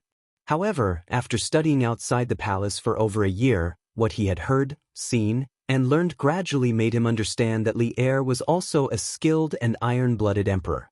No one was a match for Li Er in terms of power and strategy, in terms of stabilizing the country and maintaining peace. Di Zhixuan didn't answer. After a moment of silence, Sun Zifan, who was following behind them, suddenly said, "Qing Ke, Zhixuan, what's the deal with the magic that Monk Dui used to turn water into ice? Have you figured it out?" Everyone was speechless. It turned out that the reason this guy didn't speak for a long time was not because he was thinking about the case, but because he was thinking about those tricks. After a long silence, Li Tai shook his head and said, "I don't know." Sun Zifan stared and said, "Then aren't you curious? Didn't you say you wanted to ask the Yamacho? Now that the case has been solved and the traitor has been caught, why don't you go and ask the Yamacho?" Li Tai thought for a moment. He had promised Li Zixuan that he would send the details of Jin Wanfu's case in the form of a telegram once the case was solved. Now that he was free, it was indeed time to send the telegram. "I left the telegram machine in the Supreme Judiciary. I have to get it back. After sending the telegram to the Yamacho, I have to go back to the workshop." After a moment of silence, Li Tai opened his mouth. He was now the deputy director of the Trump Card Project. Even if it was the weekend of the academy, he still had to work overtime in the workshop's research base. This morning, he just went back to the palace to greet Xianxia. As for the investigation, it was just a coincidence. Beep, beep, beep, beep, beep. Around 1 o'clock in the afternoon, in Prince Wei's mansion, the little fatty began to send a telegram to Li Zixuan in the study, while Sun Zifan, Di Zhixuan, Yuqi Baolin, and the others waited expectantly for Li Zixuan's reply. "Young master, there's a telegram. Shurong County." Li Zixuan, who had just settled down in the county's inn, suddenly heard a beeping sound and a young man's shout outside the door. He pushed the door open and saw that it was Erniu. "Give it to me." Li Zixuan took the telegram machine and turned back into the room. After placing the telegram machine on the desk, he calmed himself down and began to send the telegram. Got it, Yanhuang 001. After confirming his identity, the telegram machine rang again. Li Zixuan's strong spiritual power turned his brain into a powerful and responsive code translation machine. Yamacho, the real murderer of Jin Wanfu, we suspect that it's the venerable Shajiadu of the Dragon Sect. This person is very good at illusions. After investigating that Yi Hong was the accomplice who brought the murderer into the Supreme Court's prison, Dai Zhou immediately led people to arrest Yi Hong. But in the end, we were still a step too late. Yi Hong was surrounded by a group of unknown black-clothed men on a slope 10 miles outside Chang'an City. In the end, Yi Hong was beheaded, and the assassins all committed suicide on the spot. After listening to Li Tai's narration, Li Zixuan learned that in less than half a month, so many things had happened in Chang'an City. Especially the new sect, the Dragon Sect, which aroused Li Zixuan's great vigilance. They used illusions and superstitions to confuse the people and recruit them into the sect, gradually increasing its power and prestige. Wasn't this a cult in modern times? Moreover, the Dragon Sect was very similar to the White Lotus Sect of the late Ming Dynasty. The White Lotus Sect had some White Lotus mother, but he didn't expect the Dragon Sect to create a venerable. If this wasn't a high imitation of the White Lotus Sect, then what was it? What did the White Lotus Sect do? They rebelled against the imperial court. Then the hidden intention of the Dragon Sect in front of him was obvious. Li Zixuan dared to conclude that the Dragon Sect absolutely wanted to rebel against the imperial court. Besides, this morning, Di Zhishuan solved the case. After listening to Li Tai's description, Li Zixuan had to admire Di Zhishuan's observation and reasoning skills. Di Zhishuan was able to analyze such a hidden method of killing people with ice needles. It seemed that Di Renjie, who solved cases like a god in history, was likely to have inherited the talent from Di Zhishuan. Yamacho, this morning in Chang'an City, he performed the levitation skill and the water-to-ice technique. The levitation skill has been cracked by a little girl we met named Qin Shuazhen. But as for the water-to-ice technique, we have pondered for a long time, but we still can't figure out the essence of it. I hope Yamacho can give us some hints. In the end, Li Tai still asked this question. After all, he was also very curious and wanted to know the answer. Li Zixuan, who was in the inn, was shocked after receiving the telegram. This was because he heard a familiar and extraordinary name. Qin Shuazhen? Qin, are you saying that the little girl who cracked the levitation skill is named Qin Shuazhen? Are you sure it's these 3 words? Li Zixuan's right hand tapped lightly, and a series of messages were sent out in an instant. On the other side, Li Tai, Di Zhishuan, Sun Zifan, and the others who were guarding the telegram originally wanted to listen to how Li Zixuan cracked Du Yi's water-to-ice technique. They didn't expect that after the code was translated, it would be such an inexplicable question. Yamacho, what does this mean? It's obviously talking about the water-to-ice technique. Why did it mention the little girl we met this morning? Sun Zifan couldn't help but complain after reading the translated code. Could it be that Yamacho used to know that little girl? Li Tai frowned and guessed. As he spoke, he had already begun to reply to Li Zixuan's telegram. Yamacho, her name is indeed Qin Shuazhen. As for whether it's these 3 words, Tai isn't sure. The girl just said her name, but didn't say which 3 words it was. Li Zixuan, who was at the other end of the telegram, was silent. After a while, he frowned and muttered to himself, "It can't be so coincidental, right? The first female emperor in Chinese history has entered Chang'an City just like that? Shouldn't she be from Jiangsu and Zhejiang?" The Qin Shuazhen that Li Zixuan thought of was also known as Qin Shuazhen in history. She was from the Zitong Yuantian manor in Muzhou, and the female leader of the peasant uprising in Zhejiang during the Tang dynasty. Around the first year of Yonghui, a rare flood occurred in Qingxi County. Not only did the imperial court not open the granary to provide relief, but they also imposed all kinds of taxes.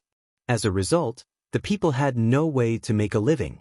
They had to sell their children, homeless and starving. When Qin Shuazhen saw the suffering of the villagers, she remembered that she had received help from the villagers. Therefore, she ignored her own safety and secretly opened the granary of her employer to provide relief to the victims. In the end, she was discovered by her employer, tied up, and beaten black and blue. The villagers saw this and were anxious.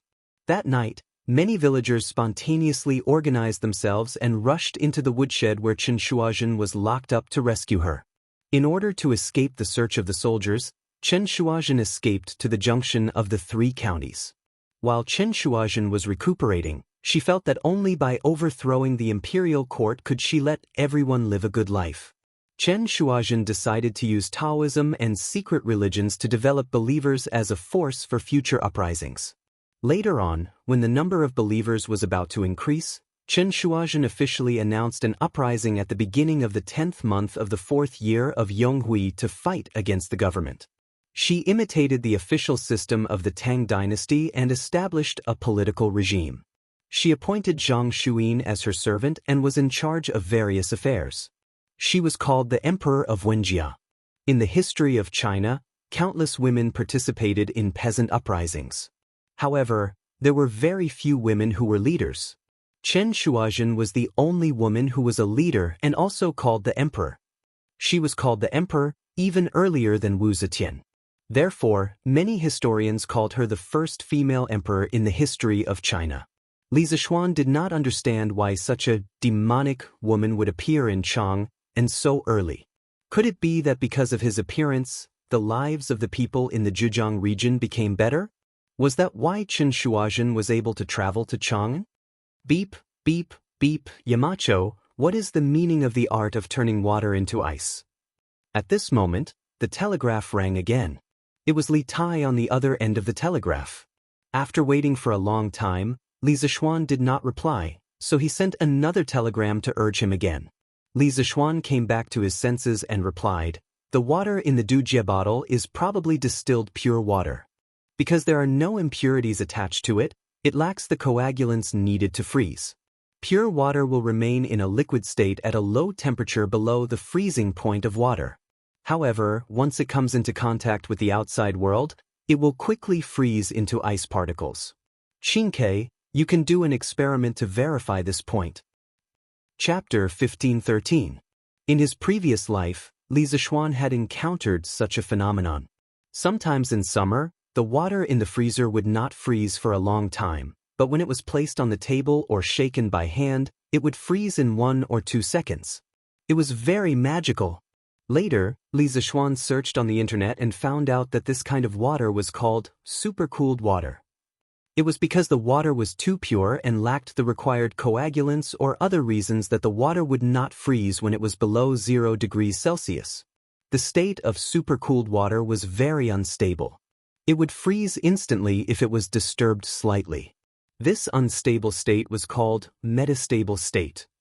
If a small amount of solid matter was added, or the water was shaken gently, or the surrounding temperature was raised, the water would immediately crystallize and solidify.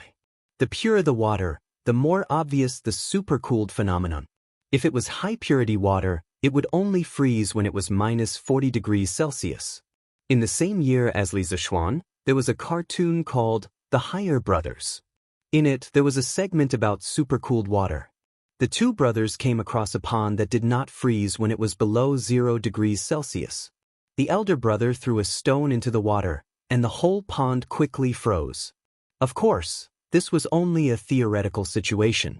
It was impossible in reality because the water quality of the pond was not that good.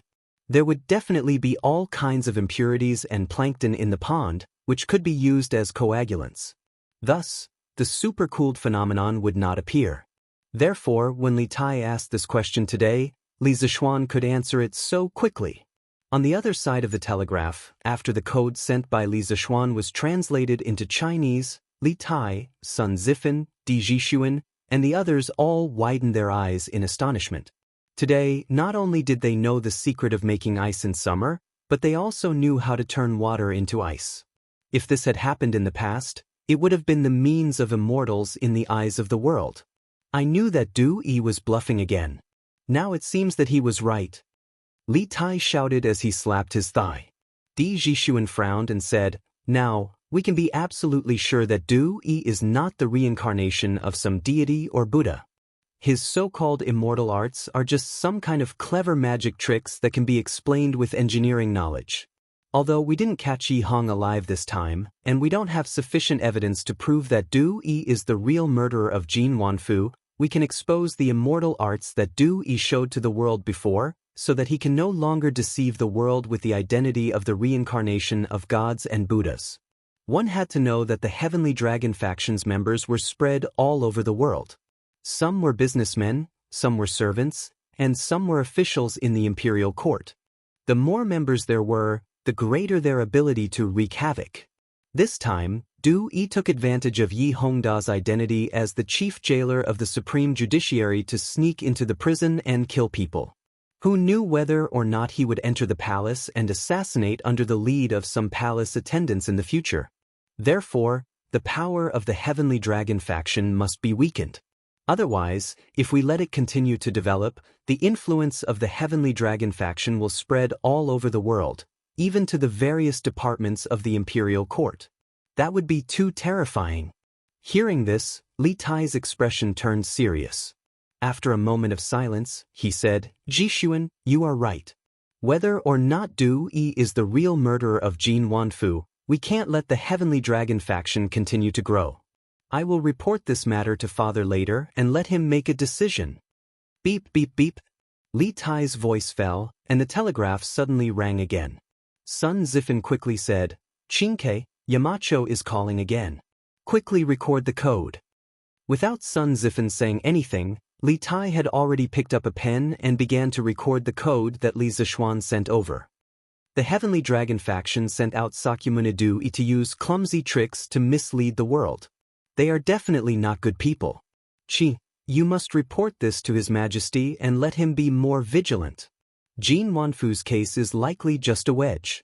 The Heavenly Dragon faction must have a bigger conspiracy in the dark. 1,000 Li Dike can be destroyed by an ant's nest. The followers of the Heavenly Dragon faction are like thousands of ants, infiltrating every corner of the empire. No one knows when, where, and how they will attack. The dangers hidden in the dark are the scariest. The most important thing for the imperial court now is to guard against Heavenly Dragon faction spies like Yi Hong. If any ministers or palace attendants join the Heavenly Dragon faction and work for them, His Majesty's safety will be threatened. Qingke, you must remind His Majesty to be fully prepared. On the other end of the telegraph, Li Zishuan sent a telegram worriedly. At this point, whether Jin Wanfu was killed by Sakyamuni Du Yi or where the 30,000 Tang Yuan Jin Wanfu swallowed went, these questions were no longer important. Through the murderer's method of killing, Li Zishuan saw an even greater danger hidden in the dark of the empire. The Heavenly Dragon faction made Sakyamuni Du into a mortal Buddha to attract followers from all walks of life. If they wanted to launch a coup, there might be countless followers and soldiers in Chang, and to open the city gates for them. This was what Li Zishuan was most worried about. But at the same time, he had some doubts in his heart because according to the original history, there was no such thing as the Dragon God sect in the Tang dynasty. Why would there be such a powerful Dragon God sect popping up now? Could it be that his appearance had caused a change in history that he could not control? Could this be the legendary butterfly effect? Jixuan, it seems that Yamacho has the same idea as you. You wait here for a moment, I'll go to the palace. After translating the telegram and reading the contents, Li Tai stood up and said to Di Jixuan and the others, "Well, let's get down to business, Xing." Di Jixuan and Sun Zifan said in unison. Li Tai made an obeisance and turned to leave. "Your Majesty, we did not find anything that could prove their identity. I asked the shopkeepers of the 108 workshops in Chang and to identify the bodies, but none of the assassins were from Chang. But according to the shopkeeper of the Chen's Carriage Company, Yi Hong went to the Chen's Carriage Company to hire a carriage at 4:45 in the morning. At that time, Yi Hong looked very excited and kept murmuring, 'I'm going to become an immortal and live forever.' So I suspect that Yi Hong must have been lured by someone to go to the Shirley Slope." In the Suite Du Hall, Li Er sat on the main seat with a gloomy face. Lu Dui stood below the hall and carefully reported the case to Li Er. Li Er said coldly, A small prison guard actually made the other party send men of sacrifice to kill him. How much strength does the mastermind have? Lu Dui quickly made an obeisance and said, I've failed in my governance and did not maintain the security of the capital, allowing the mastermind to go unpunished. Your Majesty, please punish me. Li Er's eyes flashed and said, men of sacrifice actually appeared outside Chang, right under the emperor's feet. As the minister of the Supreme Court, of course you can't avoid the responsibility. But the most important thing now is to find the mastermind behind this and wipe out this hidden force in one fell swoop. I'll give you 5 days. You must give me a result within 5 days. I'll send a team of imperial guards to the Supreme Court for you to command. Lu Dui heard this and could not help but complain in his heart. Because with Yi Hong's death, all the clues had been cut off. He really did not have the confidence to find the mastermind within 5 days. But he could not disobey the emperor's order. Even if he knew it would be difficult, he had to agree. I, Lu Dui, obey the emperor's order. Lu Dui bowed and said, well. Li Er nodded. At this moment, a chamberlain ran in and bowed. Your Majesty, King Wei requests an audience. Qin Ke? Why did he return to the palace? Quickly. Li Er frowned and was puzzled because Li Tai had just entered the palace to greet Empress Xianxia in the morning. But thinking of Lu Dui saying that Li Tai, Di Jixuan, and the rest were involved in solving the case, Li Er suddenly realized something and hurriedly said to the chamberlain. The chamberlain received the order and left. After a while, Li Tai walked into the main hall. Your son greets Imperial Father. Li Tai walked to Lu Dui's side and bowed to Li Er. No need for formalities. Li Er waved his hand and asked directly, Qin Ke, for you to enter the palace again, do you have something important to report? Li Tai nodded and said, replying to Imperial Father, this son does indeed have an important matter. It's about the venerable of the dragon sect, Du. Li Er's eyes lit up and hurriedly said, oh? Quickly say it. Li Tai cleared his throat and said in a deep voice, this time, the Supreme Court came out of the city to capture Yi Hong. Although they were late and caused Yi Hong to be killed by the assassin and all the clues were cut off, we have already obtained evidence that Du Yi deceived the people. He is not the reincarnation of some Buddha. The celestial arts he displayed before were all tricks to confuse the people into joining his dragon sect. Hearing this, Li Er's eyes narrowed and said with a serious expression, Qin Ke, what you said, do you have any basis? The reason why Li Er did not touch Du Yi now was not only because there was no conclusive evidence, but also because Du Yi was a living Buddha in the eyes of the people. If he was rashly arrested, it might cause a revolt. Now that Li Tai said that Du Yi's celestial arts were all tricks to deceive people, Li Er saw some opportunities to break the situation. Li Tai nodded and said with a serious face, Imperial Father, what your son said, of course, has a basis. The levitation technique and ice touch technique that Du Yi displayed to the people can all be explained by the truth of the world. As long as the method is right, any ordinary person can do it. For example, this levitation technique, he is just. In order to make Old Li believe that Du Yi was a swindler who deceived the people, Li Tai explained the principles of the levitation technique and ice touch technique in detail. At the end, in order to increase the credibility, Li Tai even brought up Li Zixuan. He took out a piece of paper from his sleeve and said to Li Er, your son contacted the Yamacho 15 minutes ago and told the Yamacho about the dragon sect and Jin Wanfu's case. The Yamacho has a few words for your son to pass to Imperial Father. Li Zixuan? Li Er's heart skipped a beat and he said to Zhao Song, quickly bring it up. There was even a hint of excitement in his tone. This was because when the dragon sect first came out to stir up trouble, Li Er wanted to hear Li Zixuan's opinion. After all, Li Zixuan was the real deal. Not only was he full of ideas, but he was also full of ideas. Therefore, Li Tai's telegram was timely. Zhao Song bowed and accepted the order. He quickly walked to Li Tai and took the paper, then handed it to Li Er. Li Er eagerly opened it and read the contents carefully. The dragon sect sent Sakyamuni Du Yi, using clumsy tricks to claim to be an immortal technique. At this moment, Lu Dui was still in a state of shock. He was shocked that all of Du Yi's immortal techniques were actually deceptive tricks. Of course, he was even more shocked that Li Tai and Li Zishuan were actually able to break through Du Yi's immortal techniques so quickly. After all, he'd pondered over the immortal techniques that Du Yi had executed in private on more than one occasion, but he hadn't been able to figure them out in the end.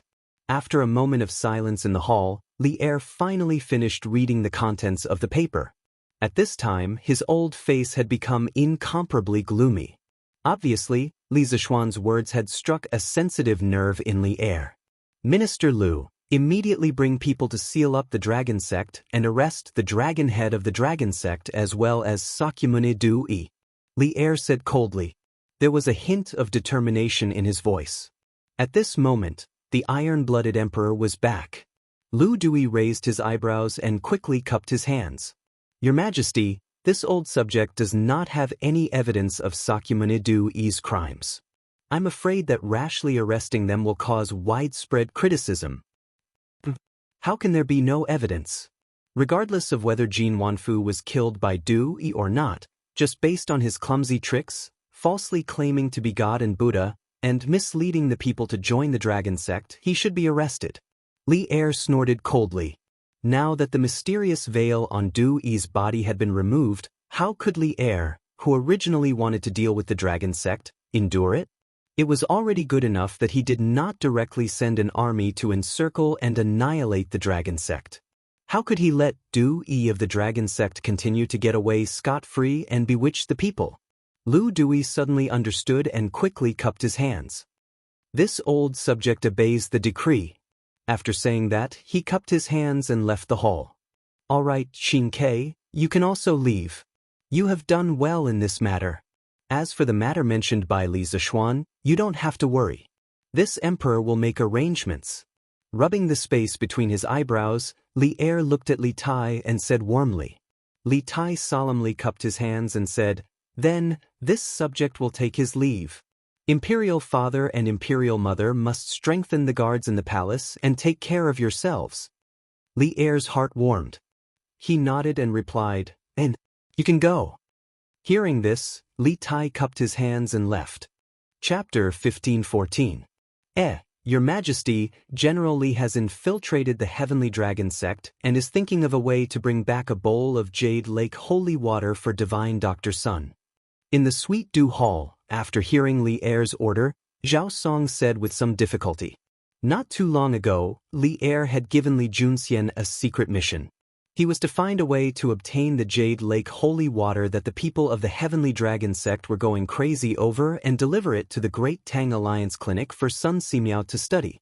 However, only the official disciples of the Heavenly Dragon sect had the qualifications to obtain the Yaoqi holy water.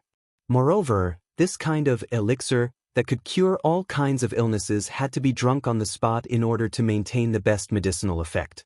Therefore, no matter how much money one had, one would not be able to buy a bottle of Yaoqi holy water. This was also one of the main reasons why those rich merchants and nobles fought to join the Heavenly Dragon sect. In order to complete Li Er's saint mandate and obtain the Jade Lake holy water, Li Junxian could only infiltrate the enemy camp and become a spy. Oh, we actually forgot about this. Li Er slapped his head in understanding and asked, Has Li Junxian already infiltrated the Heavenly Dragon sect? Zhao Song clasped his hands and replied, Your Majesty, General Li has already infiltrated the Heavenly Dragon sect, but according to the latest news he sent back, he is only an outer sect disciple of the Heavenly Dragon sect and does not have the right to obtain the Jade Lake holy water. Outer sect disciple? What does that mean? Li Er frowned in confusion.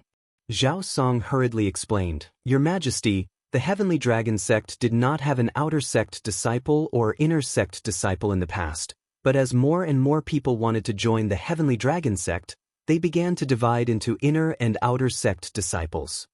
Then what's the difference between inner sect disciples and outer sect disciples? How can an outer sect disciple become an inner sect disciple?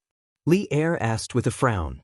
Zhao Song replied, Your Majesty, in the Heavenly Dragon sect, only inner sect disciples can enjoy the Jade Lake holy water once every 3 days.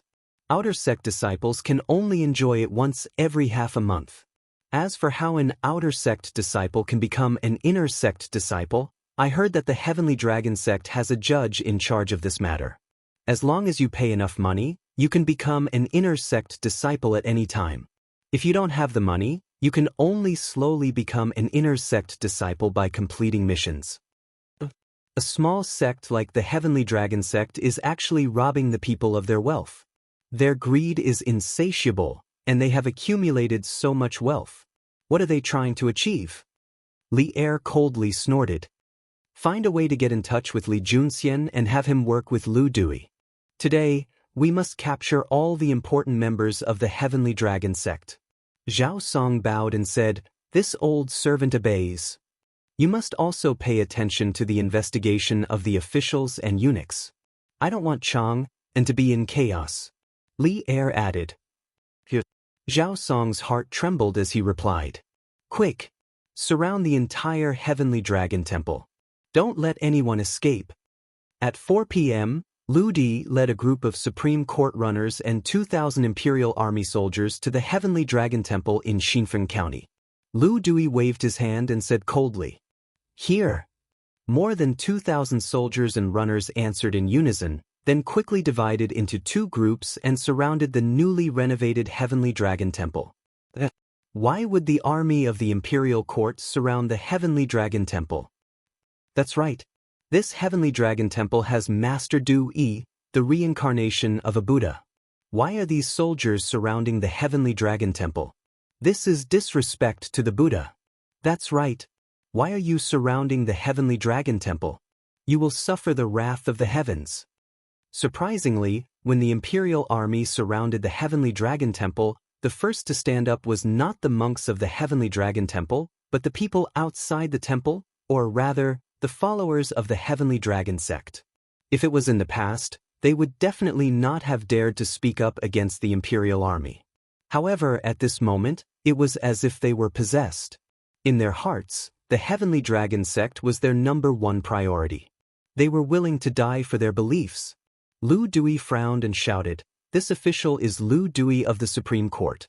Du Yi, the monk of the Heavenly Dragon sect, used secular tricks to confuse the people and claimed to be the reincarnation of a Buddha. He lured countless people to join the Heavenly Dragon sect. His intentions are punishable and the evidence is irrefutable. Today, this official is under the orders of the Emperor to capture Du Yi and the head of the Heavenly Dragon sect. Hearing this, the people outside the Heavenly Dragon Temple were silent for a moment. Then, someone raised a question. What secular tricks? Master Du Yi used immortal magic. He is the reincarnation of a Buddha. Your Excellency, you can't be disrespectful to the Buddha. That's right. No one can be disrespectful to the Buddha. Not even the Imperial Court. Yes. Withdraw immediately. The people who were silent for a moment soon became a pot of porridge. Lu Dui, who was at the center of the storm of public opinion, frowned deeply at this moment. Only when he experienced it himself could he understand the horror of the Heavenly Dragon sect. For the Imperial Court, for the Imperial power, the religious power must not be too great. Otherwise, there would be a situation like this, where the people openly went against the Imperial Court in order to protect their faith and religion. Now, they were just talking, but who knew if they would use knives in the future?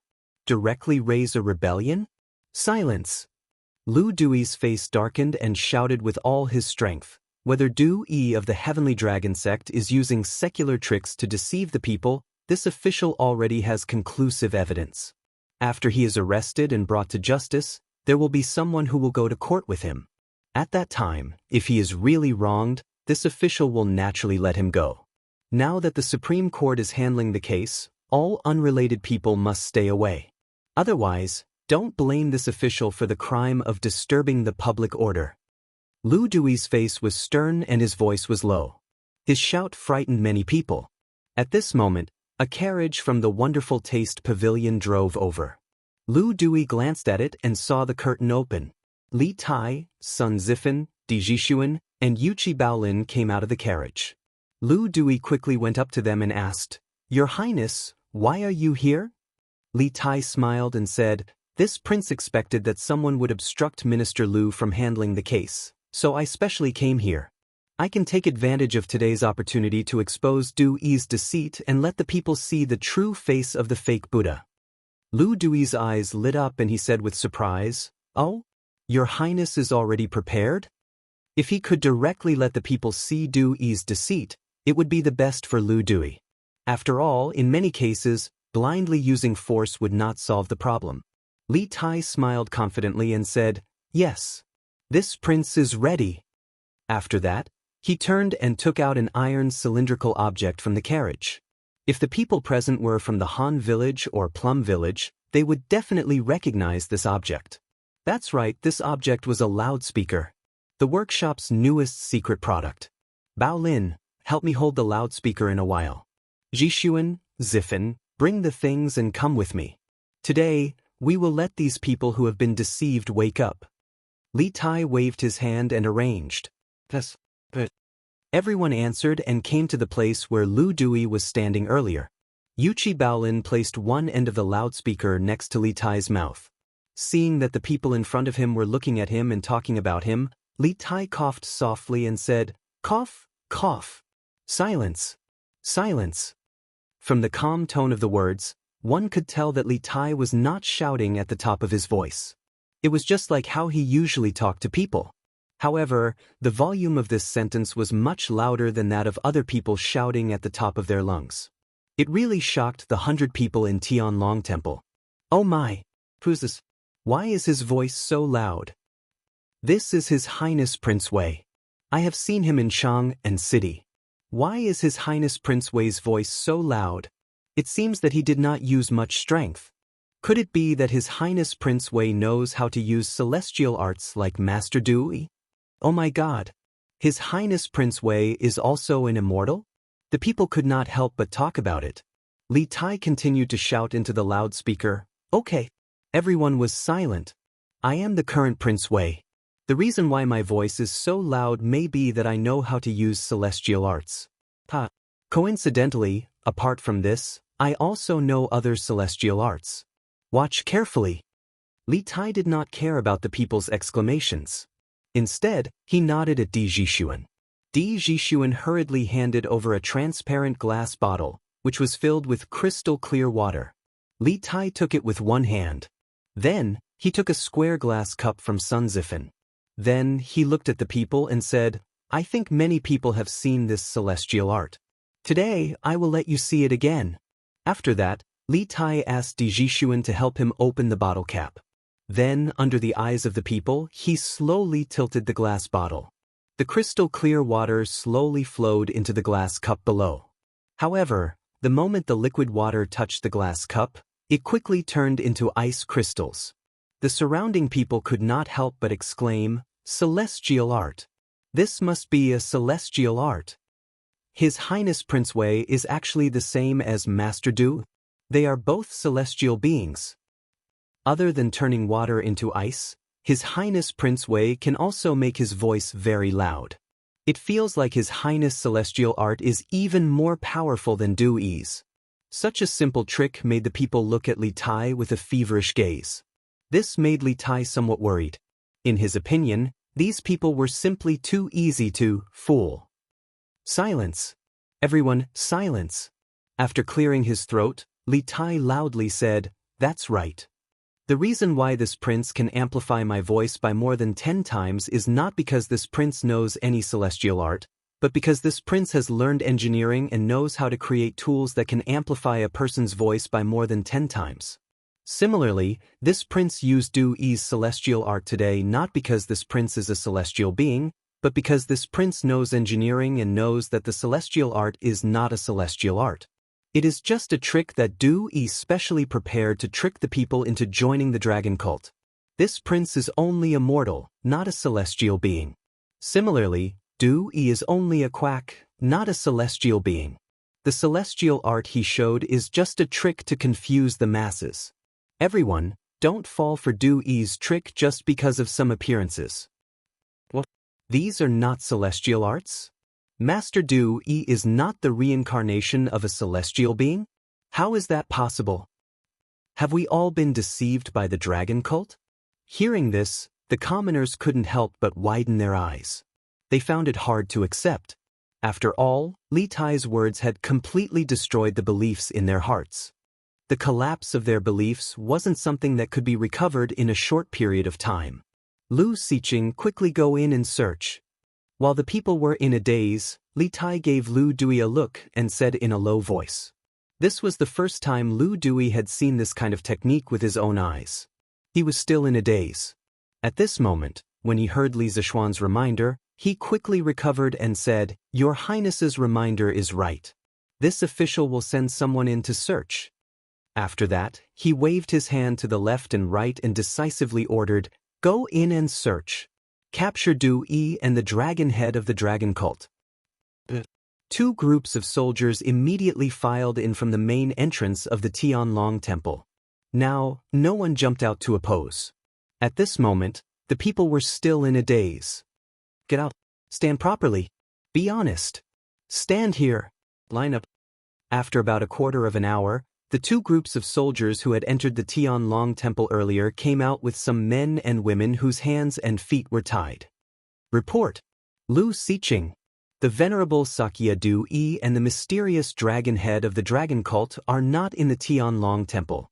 We have searched every place in the temple and did not see any trace of them.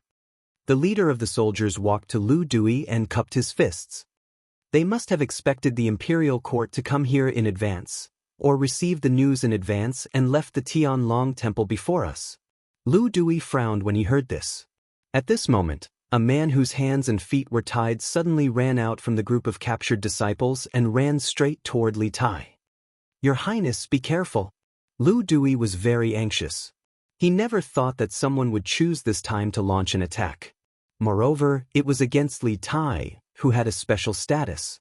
He wanted to jump over and block the attack for Li Tai, but due to his age his hands and feet were not agile enough, so he gave up. Li Tai was also surprised.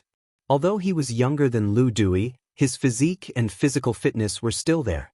This meant that his reaction time was not as fast. Seeing that the person was about to crash into him, Li Tai's heart was in a panic. However, when he saw the face of the person in front of him, his heart instantly calmed down. Qingke. Yuqi Baolin was very fast. When the person was about to crash into Li Tai, he reached out and pulled Li Tai to the side. Li Tai immediately dodged. However, that person still managed to break out of the encirclement. However, without anyone noticing, he secretly stuffed a piece of paper into Li Tai's hand. Impudent! Someone dares to offend His Highness? Arrest him!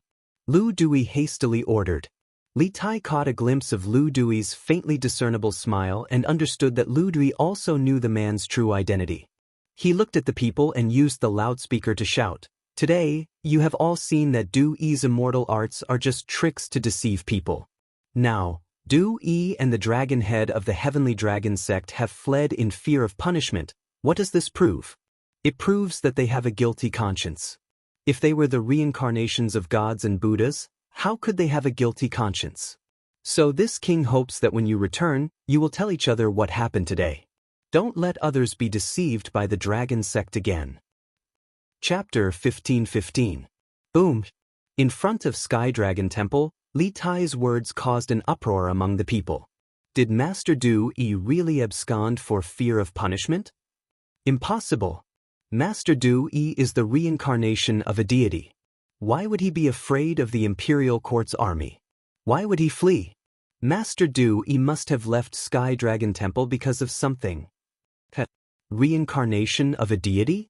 Du Yi's ice-freezing technique and His Highness Duke of Wei have already shown it to prove that he's not the reincarnation of a deity. He wants to trick us into joining the Heavenly Dragon sect and then cheat us of our money. For the sake of becoming an inner disciple of the Heavenly Dragon sect, our village's Wang Shihu squandered away all the wealth his father left him. Sky Dragon sect isn't a good thing. That's right. Sky Dragon sect isn't a good thing. Our neighbor Shizhuang sold his family's land in order to join Sky Dragon sect. Du Yi is a quack. Sky Dragon sect is a liar. T. Why would Master Du Yi lie? My father's leg injury was cured by Sky Dragon sect's Jade Lake holy water. That's right. My mother's lumbar pain was also cured by Jade Lake holy water. Li Tai's performance and speech today had shaken the hearts of many citizens, but there were still many who still firmly supported the Heavenly Dragon sect. Very soon, the two groups of citizens were in a heated argument. Li Tai saw this and smiled in satisfaction. He didn't expect to make all the citizens abandon the Heavenly Dragon sect. Being able to make a portion of the citizens waver was enough to satisfy him. Many times, once a group had a crack, it was only a matter of time before the group disbanded. Minister Lu, I'll leave these Sky Dragon sect members to you. We still have something to do, so we'll take our leave first. Li Tai turned to Lu Dui and cupped his hands. Lu Dui returned the greeting and said, "Thank you for your help today, Your Highness. Otherwise, these commoners would definitely have clashed with the Imperial Army. At that time, things would be troublesome." There was a hint of respect in his tone. If this had happened in the past, it would have been impossible. Lu Dui was a third-rank official. Although Li Tai was a prince, he was still young. It was impossible for a third-rank official to respect him from the bottom of his heart. This was a matter of ability and experience. But now it was different. Facing these crazy Heavenly Dragon sect disciples, Lu Dui himself couldn't deal with them. Instead, Li Tai had come and conducted a small experiment. With just a few words, he had easily dealt with them. This ability, this quick-wittedness, even if Lu Dui didn't want to admire him, he couldn't help but admire him. Li Tai smiled and said, "Minister Lu, there's no need to be so courteous. This prince is not here to help you, but to let the people wake up as soon as possible and not be confused by the Heavenly Dragon sect. Since the matter has been resolved, then we shall take our leave. Farewell." Di Jixuan, Sun Zifan, and Yuchi Bao Lin followed behind Li Tai and cupped their hands together. "Good. Your Highness and these little friends, take care," Lu Dui said with a smile. The four of them nodded and turned to board the carriage. Lu Dui watched them leave, then waved his hand and said, "Bring all the Heavenly Dragon sect disciples back for interrogation." The bailiffs and 2,000 Imperial guards cupped their fists and accepted the order. "Xianxia, what did that escaped Heavenly Dragon sect disciple write on the note he gave you? Quickly take it out for us to see." In the carriage, Sun Zifan looked at Li Tai with an eager expression. Seeing that everyone was looking over, Li Tai pretended to be confused and said, "What note? Zifan, what are you talking about? Why can't I understand?" Sun Zifan couldn't take it anymore. "Hey! Xianxia, you're not being loyal enough. I clearly saw that Heavenly Dragon sect disciples secretly give you a note. Don't play dumb. The four of us have solved a case together and gone through thick and thin together. What are you hiding from us for? Don't you trust us? You're the only one with sharp eyes." Li Tai glared and scolded with a smile. Then he seriously thought about it and said with a sincere face, "That person did give me a note, but I can't tell you the contents of the note, and I can't tell you the identity of that person.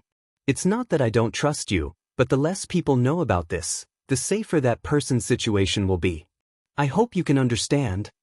Di Jixuan was not stupid. After thinking for a while, he understood most of the situation. He nodded and said, "If that's the case, there's no need to talk about it. Xianxia, we understand your concerns. You don't have to worry that we'll misunderstand." Xianxia, if you don't want to say it, then don't say it. Otherwise, I'll have to keep it a secret for you. It's so tiring." Yuchi Bao Lin followed behind Di Jixuan and snorted. Sun Zifan helplessly rolled his eyes. He was too lazy to complain about Bao Lin's character. He turned to Li Tai and waved his hand. Then I won't ask. Xianxia, are you going back to Chang and City or directly to the workshop?"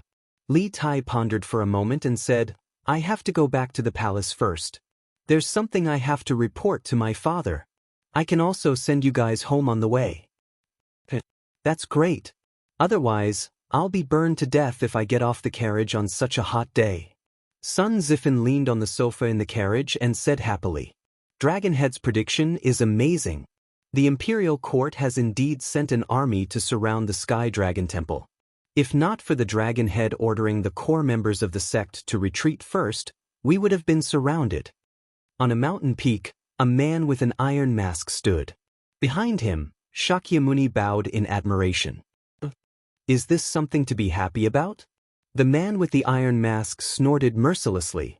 This time, not only did the imperial court encircle our stronghold in Xinfeng City, they also exposed some of the immortal arts you used in front of everyone. We've lost the most in the hearts of the people. Li Shimin will definitely use the tricks that Li Tai showed us this time to make a big fuss. He has the Datang daily in his hands, and it won't be long before our sect's followers dwindle. And all of this is because of you. At the end of his words, the man with the iron mask suddenly turned around. Through the 2 holes in his mask, one could see the cold light shooting out from his eyes. Compared to others, the Dragonhead's vision was indeed more long-term. He was more clear about the foundation of the Sky Dragon sect. He knew that once they lost the hearts of the people and followers, the Sky Dragon sect would immediately collapse. Shakyamuni trembled in the face of this cold gaze and powerful pressure. He quickly bowed and said, "This poor monk was careless and caused the imperial court to be vigilant against the Sky Dragon sect in advance. Please punish me." Punish? Do you think the situation will turn for the better if I kill you? The man with the iron mask raised his voice by an octave. A powerful pressure rushed towards Shakyamuni, making him breathless. He could only quickly beg for mercy. "Please forgive me, Dragonhead. Please forgive me, Dragonhead." Oomph. The man with the iron mask flicked his sleeves, then turned around and said coldly, "Now that things have come to this, the most important thing now is to act as soon as possible. The followers of the other 4 provinces will arrive in 2 days. Together, there will be 40 to 50,000 people. You will be in charge of receiving them. When the time is right, we will cooperate with the spies in Chang, in city, and directly attack Chang, in city to take Li Shimin's head. At that time, even if the people know that your so-called immortal arts are tricks, so what? I will become their king, who dares not to submit to me." Ha! At the end of his words, the man with the iron mask opened his arms and laughed wildly at the cliff. Shakyamuni, who was standing behind him, did not kick him down the cliff. Instead, he bowed and said, "Dragonhead is wise. This subordinate wishes the Dragonhead to complete your great cause as soon as possible and rule the world." Ha! I don't need you to flatter me. Yesterday, I asked you to calculate a good day. Did you calculate it? The man with the iron mask stopped laughing and asked. Du-E quickly cupped his hands and said, "Reporting to the Dragonhead, 5 days later, the weather will change and thunder will roll. It will be a good day." 5 days later? Good. The man with the iron mask nodded and said with a trace of excitement, "Zhang Liang has sorted out a list. You can rely on these people to prepare our plan in advance." When he spoke up to here, he withdrew a bright yellow silk and a command token from his pocket and passed it to Du. He said, "Besides that, I have a list of names here as well. If you have no other choice, then take this command token with you and seek their help. They'll definitely assist you in completing my plan. This time, you can't make any mistakes, or I will tear you into pieces. Do you hear me?" Du-E's body trembled and he solemnly took the silk and the token, saying, "This subordinate obeys. There won't be any mistakes." Good.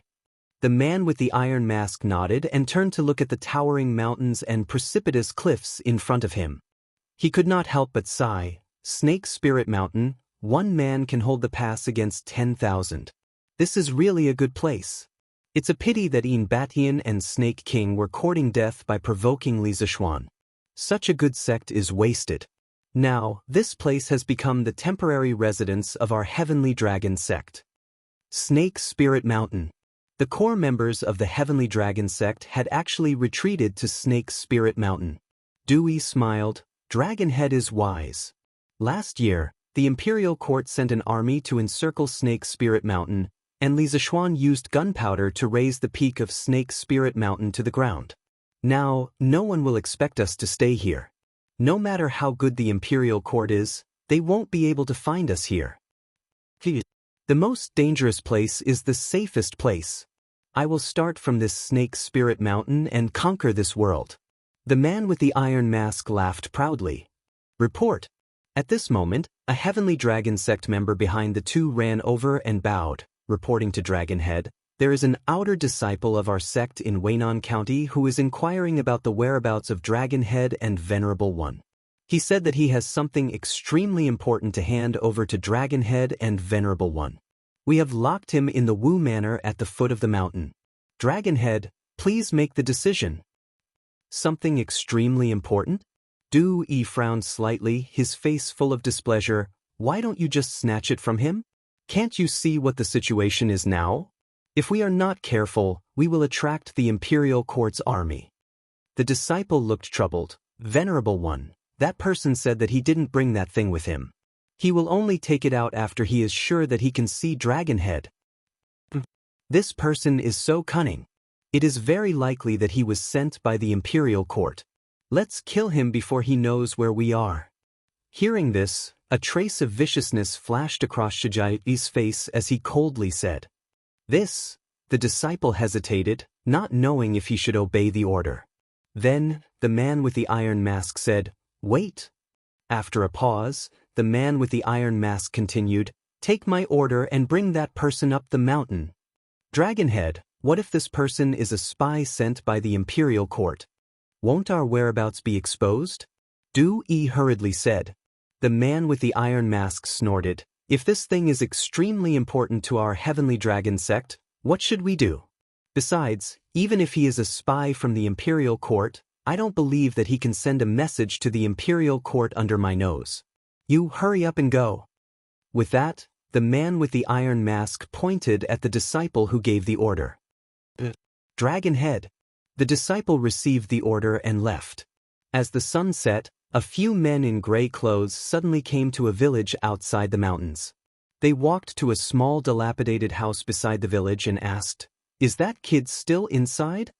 The two young men guarding the door quickly said, "Still inside. Still inside. Brother Meng, wait a moment, we will bring that kid out." The man in the lead responded softly. The two young men pushed the door open and walked in. After a while, the two of them walked out with a handsome young man who was dressed somewhat shabbily. The man in the lead shouted, "Li Junjian, you brat, quickly hand over the thing, or don't blame me for being rude." The man named Li Junjian raised his head and looked at the man with the surname Meng indifferently.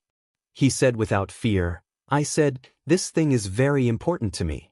I can only hand it to you, Dragonhead. I don't trust anyone else. You can kill me or cut me up, but it is impossible for me to hand over the thing." You're quite tough, brat. This young master likes your temperament. Let's go. Take your thing and come back with me to see Dragonhead. The man with the surname Meng laughed and said. Li Junjian was unmoved and said indifferently, "How do I know if you're lying to me? If I take out the thing and you want to snatch it, then I won't have a share of the credit at that time. I'm not going." You're quite cautious, brat. The man with the surname Meng laughed, then took out a token from his pocket and waved it in front of Li Junjian's eyes. He said, "See? This is Dragonhead's personal token. Seeing this token is like seeing Dragonhead. Now do you believe that I was sent by Dragonhead to pick you up?" Li Junjian looked